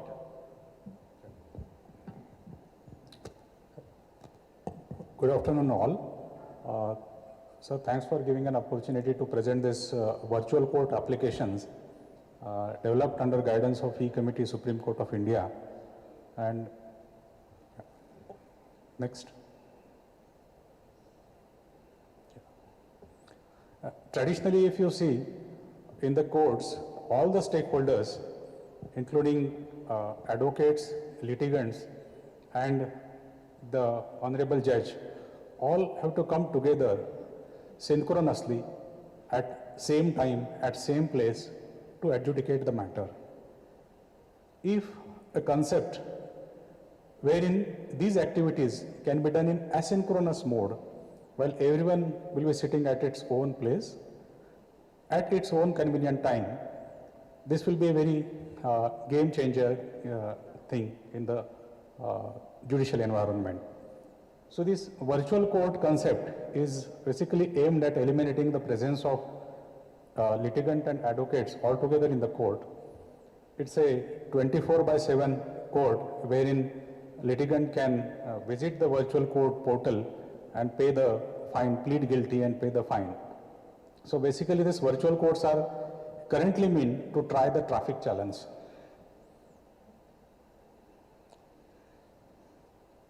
Next. As I said, these virtual courts are the traffic challan courts as of now. So the thing is that the states where this e-challan project is implemented and the states which has online payment facility for payment of fine is available. So there these virtual courts are currently working. Next. So there are two basic components of this virtual court. One is the adjudicating side, which includes the honorable judge or the presiding officer of the court, and the end user, the violator or the litigant. Next. So how the cases are submitted to the virtual court. So whenever there is a traffic violation and the interception by the police authority or capturing of e-challan by the CCTV, the e-challan is transmitted to the virtual court instantly. And then SMS is given to the violator that the case is transferred to the virtual court. Next. So this is the case flow. The cases are consumed from the traffic challan portals in the virtual court. The cases are verified by the court staff online. Once the cases are verified, if the cases are triable by the virtual court, those are transferred to the virtual court, and the fine is imposed by the judge in the virtual court, and the violator is notified by the SMS. Next. For the violator, it is very simple. Violator receives the SMS.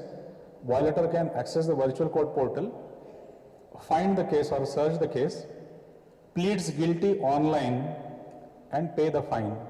The moment the violator plead guilty online and pay the fine, the case is deemed disposed of. However, the facility is also available for the violator to opt for contesting the case. In such circumstances, violator can record his wish to contest the case, and then the case is transferred to the regular court for hearing. Next. The case status is again back notified to the e-challan portal or the Parivahan portal, wherein this information pertaining to the case is recorded, whether the case is settled, what amount of fine is imposed on the violator, whether the fine is paid or not. So all that information is provided back to the Parivahan portal. Next. Currently 1.21 crore challans, this is the statistics as on yesterday. So 1.21 crore challans are received in the virtual court. The proceedings was completed in around 1.17 crores challan. Almost whatever challans that are transferred to the virtual court, on the same day, proceedings in all the challans is completed by the presiding officer. And over 20 lakh violators, without physically visiting the court, had pleaded guilty online and paid the fine. And around 213 crore fine was collected in last 2 years. There is a huge impact that is delivered in the process, as this was a very new and novel concept. Earlier what was happening, that there were so many courts which were just trying the traffic offences. For example, if you see in Delhi there were around 20 courts which were dedicated to try the traffic challans only. Now it is automated, only 1 or 2 courts are dealing with the traffic challan. Huge judicial time is saved. Adjudication can be done online in courts during office hours. Even in the pandemic situations, the virtual courts were fully functioning. Adjudication from anywhere is possible now. For example, in Maharashtra, if you see, the virtual court is established in a remote taluka location in Nagpur district. And from there, the Honorable Presiding Officer sitting in that taluka is adjudicating the cases for the entire state. So physical location is not important. It can be adjudicated from anywhere and at any time. Delay in realization also is reduced. For a violator, you can imagine a situation that whenever a traffic challan happens and the case is transferred to the regular court, in regular circumstances or in normal circumstances, it took months for the violator to visit the court, to get the summons, then a day may have to be spent completely by visiting the court and plead guilty and just to pay the fine. So now it is completely online. The moment the case is adjudicated, maybe if the license is also impounded, then within a day, violator can pay the fine and can get the license back. So it's very simple and without visiting the court physically. This is all online now. Next. Absolutely, for court staff also, huge numbers of summons has to be generated, everything has to be tracked. So many violators are visiting Delhi to the courts. So everything is minimized now. No one is visiting the courts. Everything is online, automatic reconciliation, automatic generation of summons, everything is online. So there is a huge impact even on the court staff, and the court staff is now free from doing all this manual work. Next. So for police and Parivahan also huge impact is there. Even for traffic police and for transport department, the officials may have to visit the court with all the physical challans. The challans will to be submitted in the court. and then summons has to be served back to the violator, and then violator will come to the court and plead guilty or pay the fine. So now no police officer or no traffic department official has to visit the court just to submit the challenge. It is online and automatic. Next. So earlier process, you can imagine a situation now, violator, how the court used to be crowded, and of course there's an impact on environment also. Next. Next. So I think this is what virtual court is achieving in the country as of now, and it's dealing with the traffic violations. Yes. Thank you very much. Who says justice is costly business? Justice can be an earning business also. One application, virtual court, with over 20 million cases, 1 million paid fine, 2 million paid fine, and 213 crore realized, all happened within a short period of time. Thank you, sir. It's a very good thing. I think a lot of lessons need to be learned. In fact, revenue courts need to learn how to settle all these cases. I think Board of Revenue ex-chairman of Rajasthan is there. I think he will share his experience maybe tomorrow, how these and such applications can be filed, so that at least where whole mutation, this e-court can really do a lot of work. Would you like to say something? Thank you. In fact, we are thinking in, it's a two-pronged thinking. One is replicating it in all the metros and the big cities. And the second thing is expanding the scope and ambit of virtual courts. Right now it is only restricted to petty traffic offences. We are also thinking whether cases like, which are of a simple computational nature, instead of going through all these court proceedings, we can do that. We can do the Negotiable Instrument Act cases also. So, yeah, so compoundable cases. So these kind of cases, if we do it through virtual courts, it is really going to reduce the pendency of cases, and at the same time, save a lot on our manpower and add to the productivity of the courts. Thank you. Thank you, sir, for being very optimistic and in fact delivering on the ground. Can I request Sri Manoj Abraham, Additional Director General of Police, Government of Kerala, in case he is available online. Sir, go ahead with your presentation, if any. Mr. Manoj Abraham, has he joined online? Okay. Then can we take the privilege of requesting Srimati Surabhi Malik, CEO, Punjab Municipal Infrastructure Development Company, Government of Punjab, to go ahead with her presentation on a very successful scheme implemented in Punjab. Punjab always led technologically. One more example being presented by Srimati Surabhi Malik. Over to you, ma'am. Go ahead. Good evening, everybody, esteemed dignitaries on the dais. It's an honor to be amongst, in the presence of award winners here today. I'll request, my presentation's actually there. So if I can request somebody in the admin to share it, I'll just go on with it then quickly. So our application is actually called M-Seva, short for Municipal Seva, and this was done in collaboration with E-Government's Foundation, whom I should thank here. And I should also a special mention for my predecessor, the previous CEO PMIDC, Mr. Ajoy Sharma, whose labor of love this really is. If we go on, I'll just give a brief overview of what the M-Seva application really is. So next. The objectives, of developing this application, basically we wanted to simplify the processes, because we know that with urban local bodies, particularly the smaller ones, there can be a lot of red tapeism involved in providing services. So we wanted uniformization of service delivery and simplification of procedures. In certain areas, there's also been some level of government process re-engineering that has happened, which has brought down the time to deliver these services very, very substantially.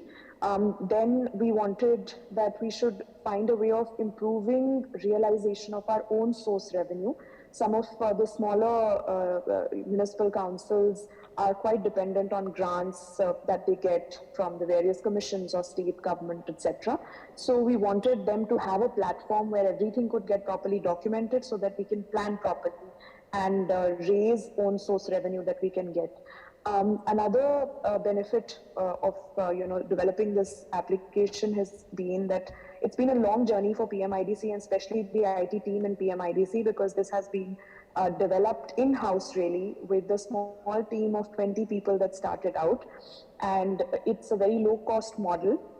Originally, the MSEVA, there was 7 years of making various DPRs, thinking of hiring consultants, hatching out the scope of the project, which became bigger and bigger and got away from us. And there was a 100 crore behemoth project that, never happened for 7 years, until eventually we decided to do it in-house.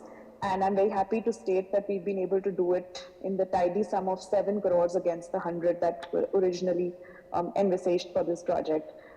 So, I mean, it also provides anywhere, anytime delivery of services, because the people who go to Seva Kendras for service delivery, they are on this platform. They can sit at home on their web portals, on their mobile apps and screens, through WhatsApp chatbots. So there's multiple ways that they can,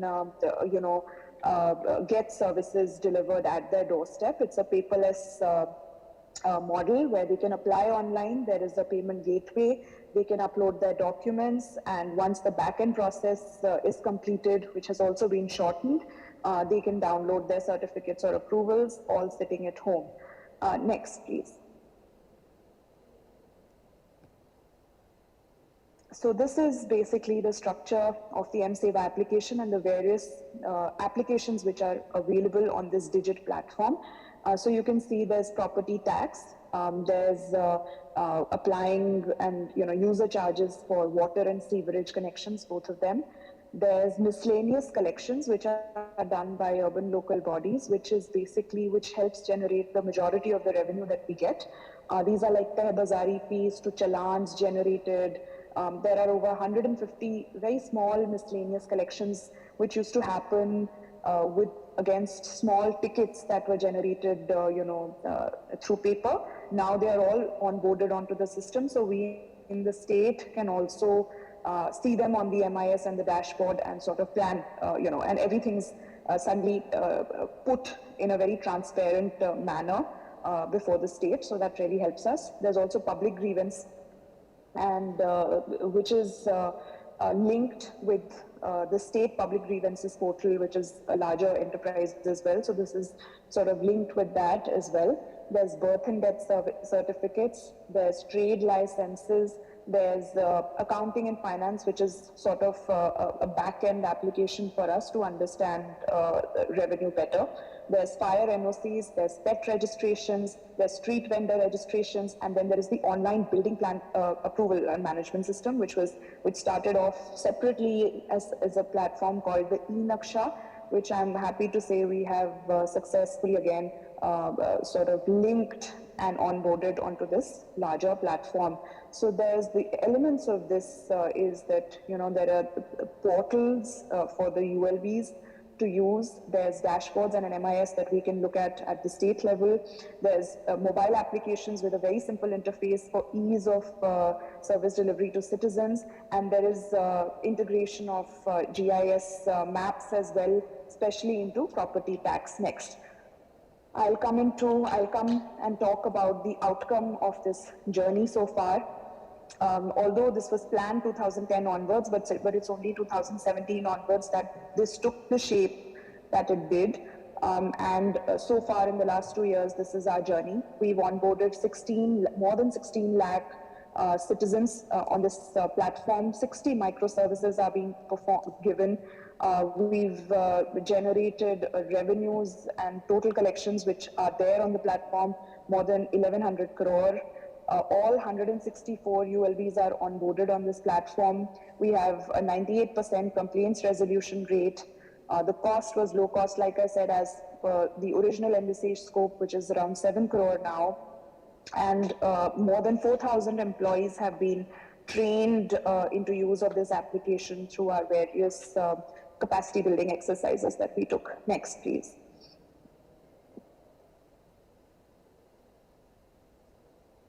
So this is more on the impact of the story. As you can see on the screen, we share individual outcomes for each of the different applications on the platform. So the property tax, water and sewerage trade licenses.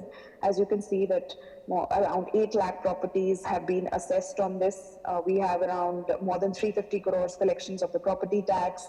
In terms of water and sewerage, we have 32 crore, is being raised through field collection, more than 74,000 new connections which have been applied through this platform, and 55,000 trade licenses issued. Next, this goes on to other applications like public grievance redressal, about almost 1.5 lakh complaints. This data slightly, I think, old. If we update it, it would be about 1.5 now. Miscellaneous collections, as I already mentioned, are the major source of revenue that we have. So more than 550 crore on the miscellaneous collection. This is actually one of the largest outcomes of the M-Seva application, because until this was all put into the portal, nobody really knew that miscellaneous collections are actually generating a large part of the revenue. So this is something that's been a very, very major outcome of the M-Seva service, and fire NOCs, of course.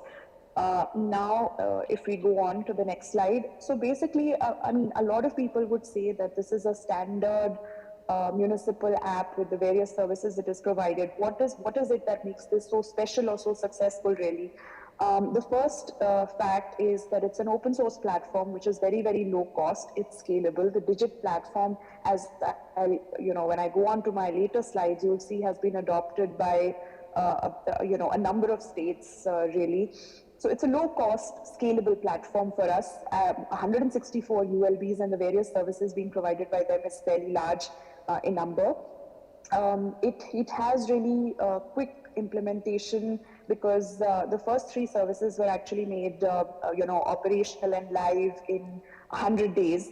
And that was really something which was very, very encouraging to the small in-house development team, because they saw all of their hard work come into fruition really quickly. Then it's extendable, because we used this platform, some of the GIS maps that were made under various Government of India schemes like Amrut.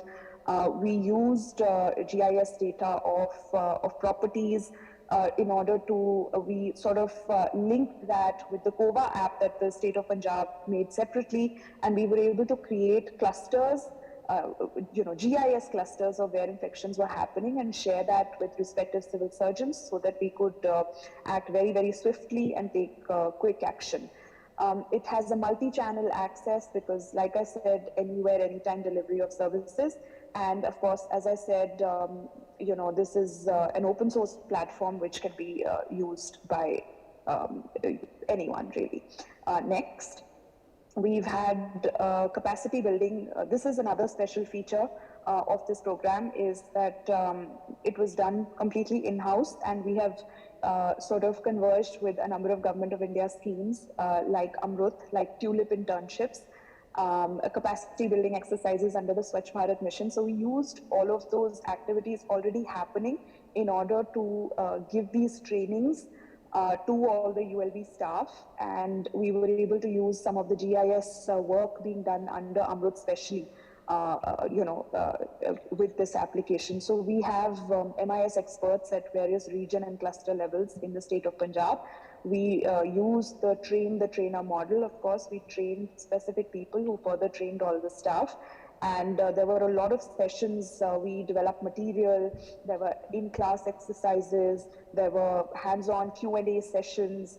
So there was a lot of work that went into giving support at the ULB level, so that, the staff really understands not only the need. Of course, COVID-19 really helped in onboarding citizens, I would say, onto the service as well. A lot of people had to stay at home, and they realized that they no longer had to go to government offices and face harassment or lines or go from counter to counter. The interface is very easy. You can sit at home. The way you pay your mobile bills, your postpaid or prepaid bills, they could just select the service they wanted from a drop-down menu and answer a few questions or upload a few documents, and it would be done very easily. That really helped in making this application quite so successful, I would say. Next. This is the screen shows you how it is very, very easy to use. We have a uniform interface both for the web and for the mobile application. As you can see that it's very, very simple to use, and even the payment receipts that are getting generated or the notifications that come on the app help give you reminders and sort of make it a very user-friendly experience for you to use this application. Challans also get generated online and sent to you, so people can pay those challans online as well and get a receipt for that. Next, like I already mentioned, there is a real-time dashboard which is available for us to monitor the collections that we get and the certificates or the deliveries that are being given. And this is particularly useful because this shows the level of involvement of the ULBs as well, and the citizens as far as this is concerned.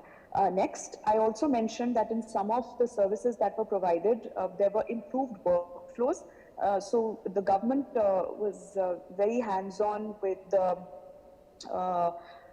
deciding to shorten procedures and to reduce some of the red tapeism. So in terms of renewal of a lot of services, we decided not to go in for activities that had been done the first time round. So all of that data was migrated into the system. If that data was all right at the time of renewal, then the process was considerably shortened. For example, in terms of renewal of trade licenses, the time period went down from 30 days to 5 days, which is quite substantial. And even in terms of water connections, the time period was reduced by more than half, and people realized the importance of digital governance essentially. Next. So this is an example of the GIS. I wonder if the team can sort of click one by one and you can see the various levels of the maps that get generated. I don't know if that's possible for you there, but basically what we did was take drone images of certain areas in ULBs, then integrate them with the existing land use map that we had, then superimpose sort of like the cadastral map on that, and then ward boundaries or local planning area boundaries, block village boundaries, etc. on that. Then we also, since we identified individual properties, so building footprints were also superimposed on those maps. And finally, the master plan that came up. Is there something gone wrong with the screen sharing, I wonder? Should I go on? Okay, so we'll just move on. This is, of course, an example. This is, I think, Amritsar. This is a photo of Amritsar. You can see that, you have these GIS marked individual properties. You can click on any one of them, and people can, if they don't know the unique identity number of their property, say, for example, if they want to pay areas of their property tax, then they can just click on that ticker and search their locality, and the unique property identity will be available to them. Earlier, this was a major source of harassment, I would say, for the public, who sometimes, with different applications over different ULBs, the property numbers would change. So months literally were spent just chasing somebody to find out what your property number was. Our property tax system works on a self-assessment basis. So now we just have an easy online calculation generator where you enter the property identity and the dimensions of the property, and it will generate the property tax and whatever areas are there. And you can pay all of that online and get a receipt in a matter of few days. So, I mean, it's really, it works much quicker now, and it's brought a lot of efficiency into the system. Next. We've developed a WhatsApp channel for complaints, and lately we used it in our COVID war room. A standardized WhatsApp chatbot was developed to handle people's complaints and queries.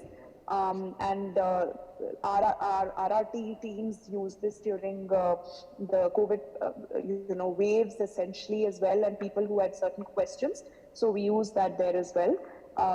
Next, I won't go on too much about how we've sort of used this platform and piggybacked various other COVID apps to provide geographic cluster information.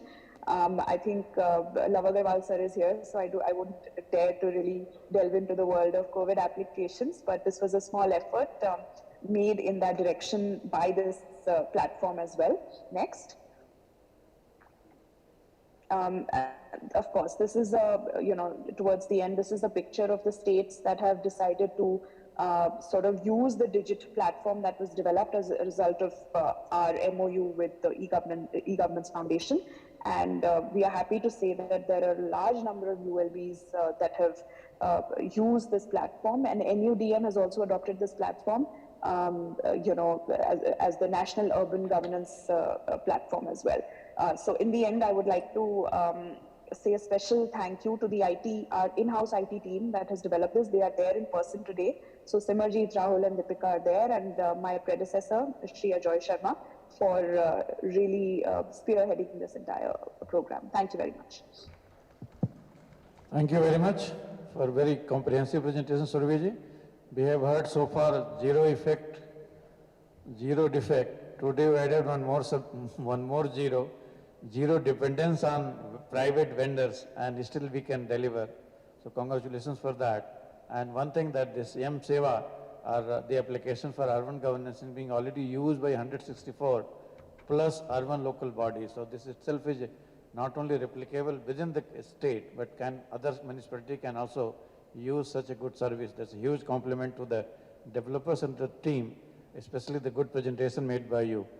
If there are any questions, I will put it in the end. May I request my colleague and friend, Mr. Menon, to give presentation from his side. Over to you, sir.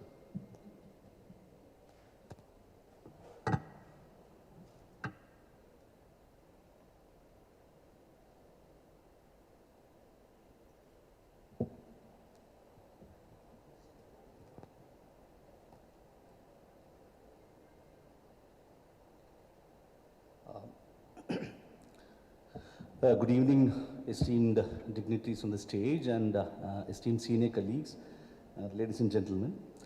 It's a privilege to be here, and I would try to make this presentation as quick as possible, try and see if I can do it before 10 minutes itself. So at the outset, I wanted to just lay bare the context of this whole initiative. We are on the pursuit of growth, particularly industrial growth, and we're trying to do a lot of ease of doing business. And the biggest complaint of the industry is that the labor department is always seen as a villain, an obstruction to industrial growth. And at the same time, there are crores of laborers who look up to the department as a savior, and wherever the savior is unable to ensure the rights of laborers, the department is again seen as a villain and a willful collaborator with the industry in depriving laborers of their rights. But the truth lies elsewhere. So this initiative is to actually earn the rightful place in the hearts and minds of the laborers as well as the industry. It is an effort to find the middle path. And the objectives were basically twinfold. One was to ensure labor identification and improving the delivery of welfare schemes. And the second was ease of doing business with a complete and due focus on the compliance to labor laws and its continuous monitoring. Next slide. Yeah, the next slide. So, next slide, yeah. If you look at the current scenario in the country, laborers fall into three categories: the organized sector and unorganized sector, and within the unorganized sector, there's a separate subset called as the building other construction workers. So, 36% of Indian population actually works as laborers, and ideally the total Chhattisgarh workforce should be around 1.05 crores, but the current Chhattisgarh workforce is 44 lakhs.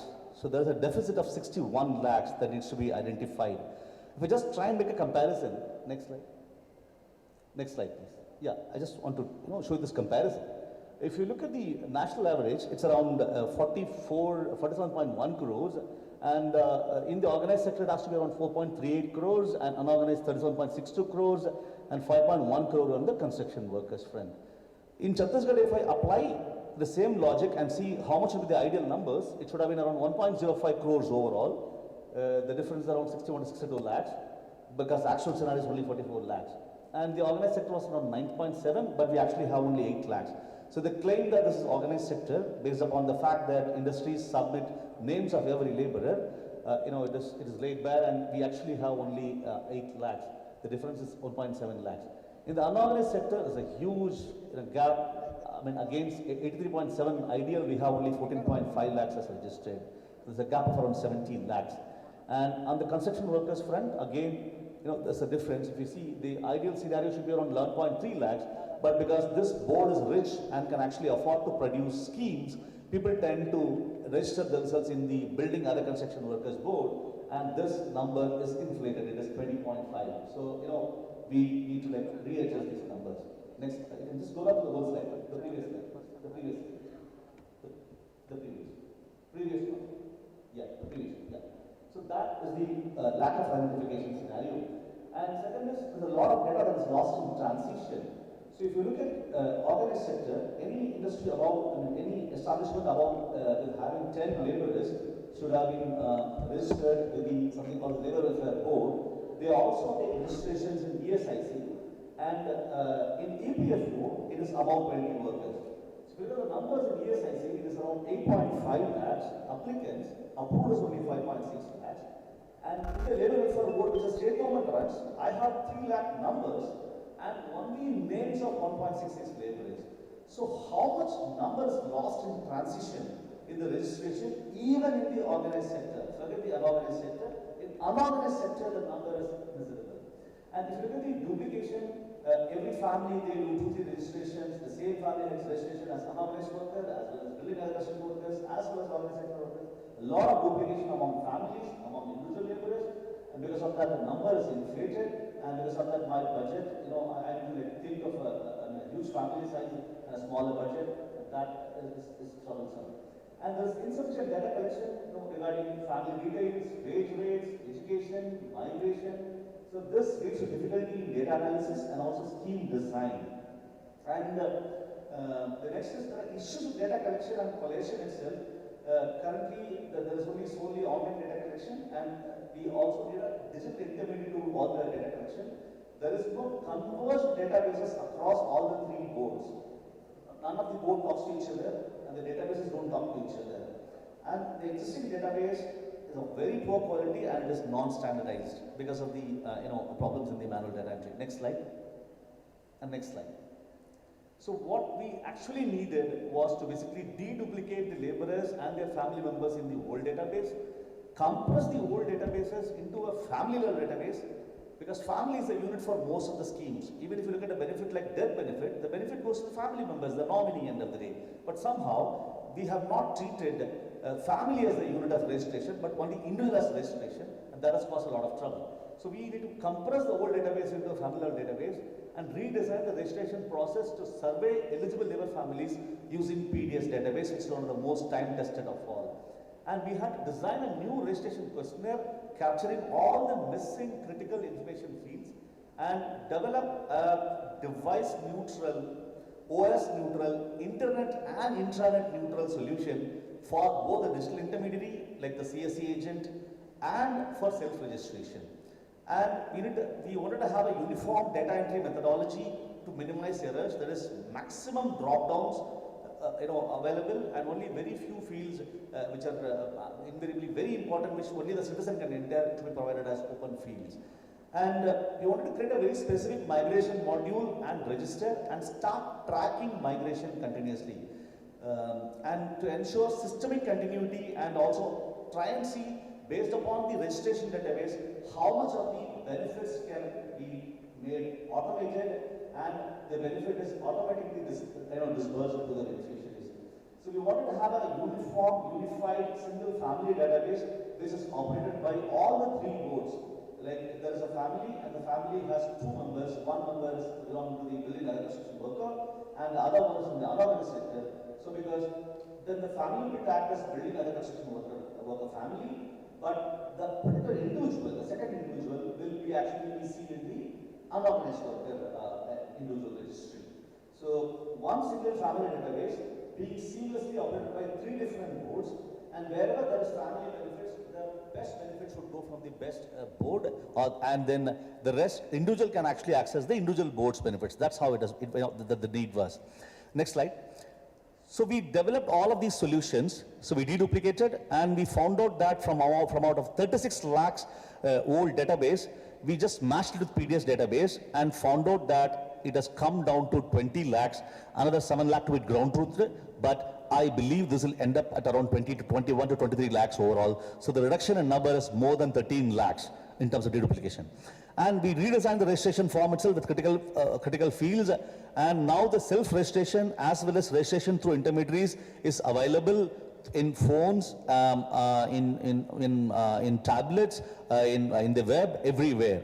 And there is now a standardized data collection mechanism. 80% of the fields are from exhaustive drop-down list, right, from caste to subcaste to occupation to skills to everything. We have mapped it and and provided as drop-downs so that the data entry errors are minimal.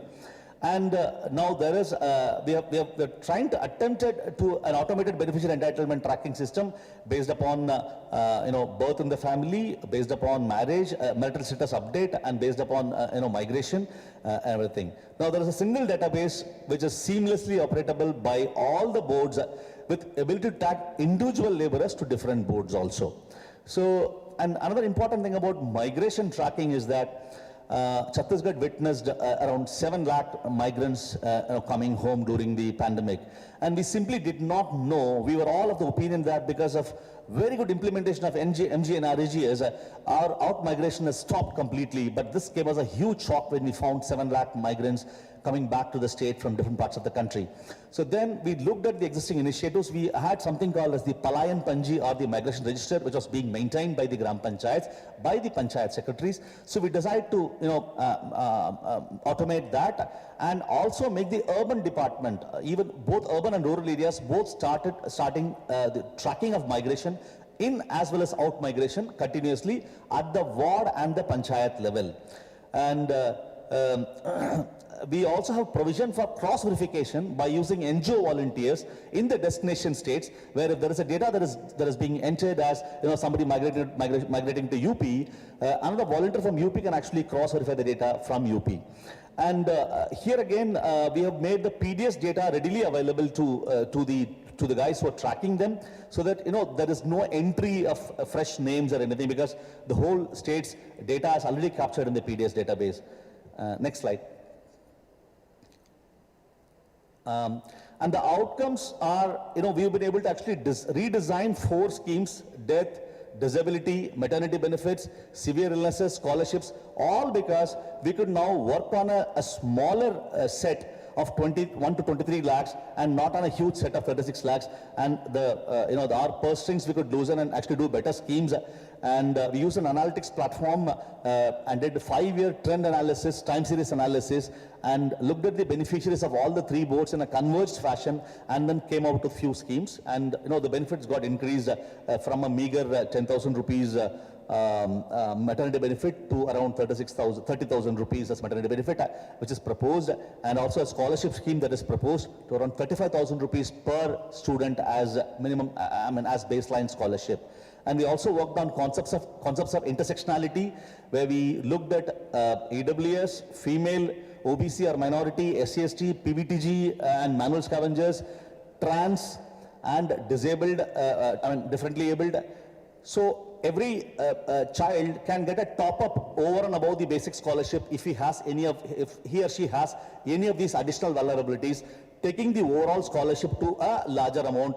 And we've seen that a maximum top-up can be 4 to 5 vulnerabilities superimposed on one individual. And the maximum is as you see in the chart, is around 35,000 rupees for post-grad per annum.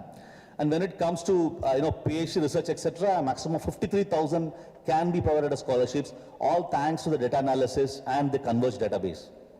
Yeah. So the second part of the agenda was to create a unified system for industries as well as labor laws compliance. If you look at the current scenario, next slide. Next slide. Next. Yeah. So currently, in the whole life cycle of an industry's operation, if somebody has to apply and take a registration under multiple 45 state and central laws, they will take registration under the, let me say, there is a Building Other Construction Cess Act, there is a registration there. There is a Labor Welfare Board, there is a registration. There is a Contract Labor Act separate registration. So there are multiple registrations at the entry point, and then when somebody has to take a license, again there are licenses for multiple things, and then comes start of operations, multiple portals, and then when it comes to filing returns, again there are multiple registers and portals. So we wanted to see how much, and each of them are disconnected, and a lot of mismatch of data inputs leading to loss of revenue, scope for frauds, and the worker benefits which need to be actually given, we're all being cheated on. Second is, there are two kind of, contribution collection in the Labour Welfare Board, and there is a BOCW cess which is being collected for every building activity. And because of the loopholes, we lose revenue close to 200-300 crores per annum. So we wanted to create an online system for calculation and assessment. We currently collect around 1,000 rupees per square feet as the cost, out of which we take 1% as the BOC says. And the welfare board, as I said earlier, the actual number should have been around 10 lakhs, whereas I have only 3.6 lakhs, 3 lakhs as numbers in the board registered, and I have only 1.6 lakh laborer names with me. So, I'm cutting to 1.6 lakh laborers only whose names are with me, the huge gap of around 9 lakh laborers being missed out. So we wanted to actually shift from this number game to a name game in this initiative. And the current returns, people file in multiple places. It's scanned copies of registers are uploaded. Nobody looks at that. Only if you go and physically examine an industry, you'll be able to check if there is compliance through the labor laws or not. And there are 91 offline registers which an industry has to maintain. And I don't know why industry would comply if you have 91 registers, to maintain. And the accident MIS, there is no MIS for accidents, and it is all random. There is no system to track health of workers, and there are multiple channels for collection of labor information. So we wanted to actually cater to all of these together, put one unified single system for registration and licensing for all establishments and factories, be it Shops Establishment Act, be it Contract Labor Act, be it BOCW Act, any act, we set only one single unified registration across all labor codes, and an integrated system to avoid data mismatches and thereby reduce harassment, corruption and duplication, and one single unified annual returns and then if somebody files the files the renewal and also gives pays the renewal fee, then his license renewal should be happening automatically rather than waiting for the labor department to go and inspect and then harass them and take a lot of time to basically do the renewal. And assessments to be done online when it comes to cess calculation or contribution calculation. And then when it comes to registration and licensing, we need to have the worker data, holistic data of around 8 lakh plus laborers, and start checking compliance for all of the 8 lakh plus laborers, in the MIS, and track accidents, and a centralized online system to track the workers' health also. So this is what we could achieve, using this portal. 8 forms to 1 single registration, unified registration, and the registration fee, license fee calculation is all automated. So around 20,000 factories shall benefit from this effort, and all payments through online payment gateway in a single window system. And again, around the registration system had flaws. So from the current 6,420 registrations, this is going to actually shoot up to 15,000 registrations because of the identification done using these data analytics, and the annual contribution will improve from around 3 crores to around 10 crores because of this. And rest of things what I discussed have all been done. And let me just take you through the screenshots and just speak a few things about the initiative from the screenshots. Can you just take me through quickly? Yeah. So next slide. So this is how the portal looks like. If there's an existing registration already done, they can simply use their old registration and migrate to the new system and just add more acts under which they need to get registered. And just keep moving. Yeah, keep moving. So this is how it is. Go ahead. Under different acts, the Factory Act, the Contract Labor Act, everything. And for licensing, yes, go ahead. Yeah, I'll just take half a minute, sir, not more than that. I just wanted to show the migration register which is done in the phone. Go ahead. So this is all the wage code, every code actually complaints can be uploaded in 2 Excel sheets easily or through the phone app, so that the complaints for every labor can be tracked online. So this is the registration income survey app. Go ahead. Yeah, go ahead. Just show me the migration register. Go ahead. Yeah. So this is something very crucial where every panchayat secretary or the ward muharrir will have access to that, and every month they have to upload data on in-migration and out-migration, based upon which we can actually track our laborers moving out and other state laborers moving in, and then start providing scheme benefits to them also. Go ahead.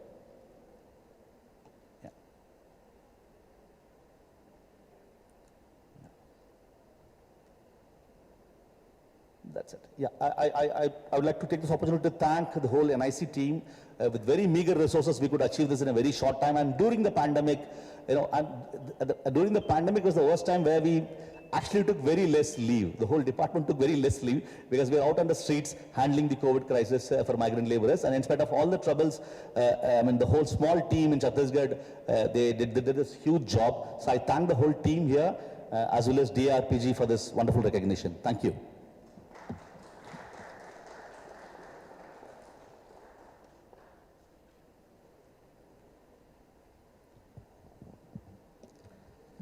Friends, we have come to almost end of day 1. It's my job to thank my panelists of this plenary session 3 who presented their award-winning applications with each one of you. I must thank Sri Barun Mitra ji, Mr. Lav Agrawal ji, Sanjeev Chopra ji, Alex Menon ji, Surabhi Malik madam, and Manoj Abraham despite his absence, that we could get a feel of how applications have been designed and delivered on the ground. I would certainly end with one. Lot of patrakars are moving, so I would like to use that way analogy. ए मुसव्विर मेरी तस्वीर तो खींच, ए मुसव्विर मेरी तस्वीर तो खींच, मेरा दर्द भी खींच मेरी तस्वीर के साथ. When we are designing citizen-centric application, we must keep citizen centricity into account, because adding more register, in any case IAS officers are being paid for that. How can we reduce the register? This is the new role of new bureaucracy. And unless we reduce one more register and one more compliance, we will create only one additional compliance. Digital world and those who are designing program for citizen centric and improving the efficiency of the government must keep those things into account. In fact, this is my 6th or 7th workshop that I am attending, and one thing I feel very privileged, that the language of presenter has changed. Now nobody is saying whether e-government or u-government. People have graduated from e-government to u-government to mobile government. Nobody is talking about the budget of digital. Now budget is taken into account. We think that it is possible within the limited resources. Now nobody is saying that we need additional manpower. You have just seen zero dependence upon private suppliers for delivering governance in 164 municipal local bodies by Government of Punjab. Friends, where there is a will, there is a way. And if Honorable Prime Minister's dream of reform, perform and transform has to be implemented on the ground, it is the digital. And if you read digital carefully, it is Dil Se Gita inside. And if you have that Niskam Karm Manobritti, you can always achieve good governance, because bad governance is not a governance at all. Digital governance should lead us to good governance, and that is what effort is being made. I must thank Secretary DRPG for being present physically with his entire team, all the teams who have come from different states and union government, and my own team from IIP for being present both physically and digitally, watching this all happening in front of them. It's very satisfying that how mature we are becoming as a nation for designing population scale solution for 1 billion plus people without thinking an eyelid whether we will build to scale or build a scale in due course. Now the time has come to rely on platform technology and deliver development to the people irrespective of where they are. Time has come to go for single sign-on Why should people register at 500 places to get 200 benefits, and in 50 places they will be chased only, and that too wrongly? You have seen how we have implemented, the whole government has implemented e-win and co-win. No registration required. You just put your Aadhaar, give authentication OTP, you are registered. Why should a laborer in Chhattisgarh should fill remaining 36 forms? And Chhattisgarh is incidental. I know, Alex, we must be reducing their miseries. But while कहीं ऐसा ना हो कि बढ़ते बढ़ते दर्द ही दवा हो जाए. Thank you very much.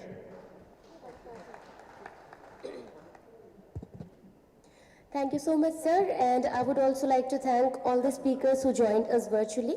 And I would request our speakers to please remain on stage as we would like to present memento. And to present the memento, I would request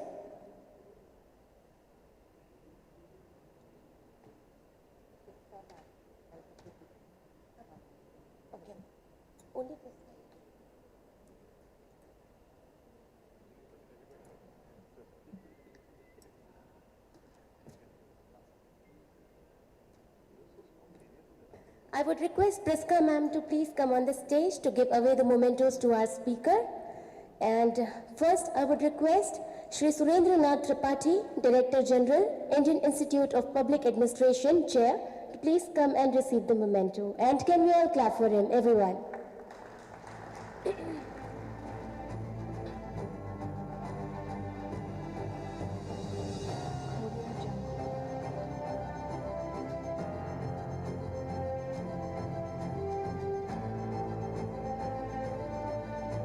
Now I would request Shri Alex V.F. Paul Menon, Labour Commissioner, Department of Labour, Government of Chhattisgarh, to please come forward to receive the memento.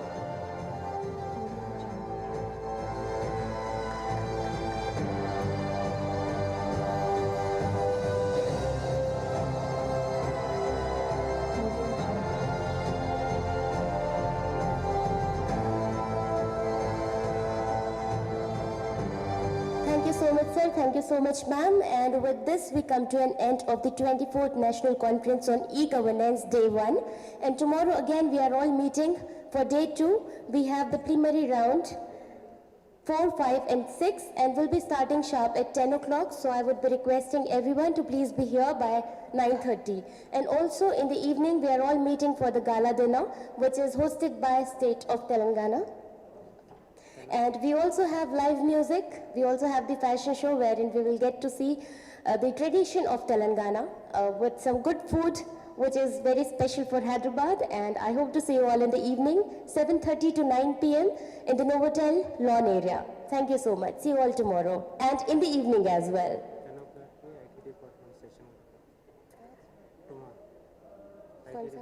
Breakout session. Breakout session वाला? Government of Telangana. And sharp at 10 o'clock, we have a breakout session 3, which is creating a technology innovation ecosystem, State Government of Telangana, which is by Telangana. So I would request each one of you to be present there. Thank you so much again. And this is Preet signing off. It was a pleasure to host this beautiful day, and I hope the evening is as beautiful as you people are. And again, hope to see you in the evening as well as tomorrow. Thank you so much.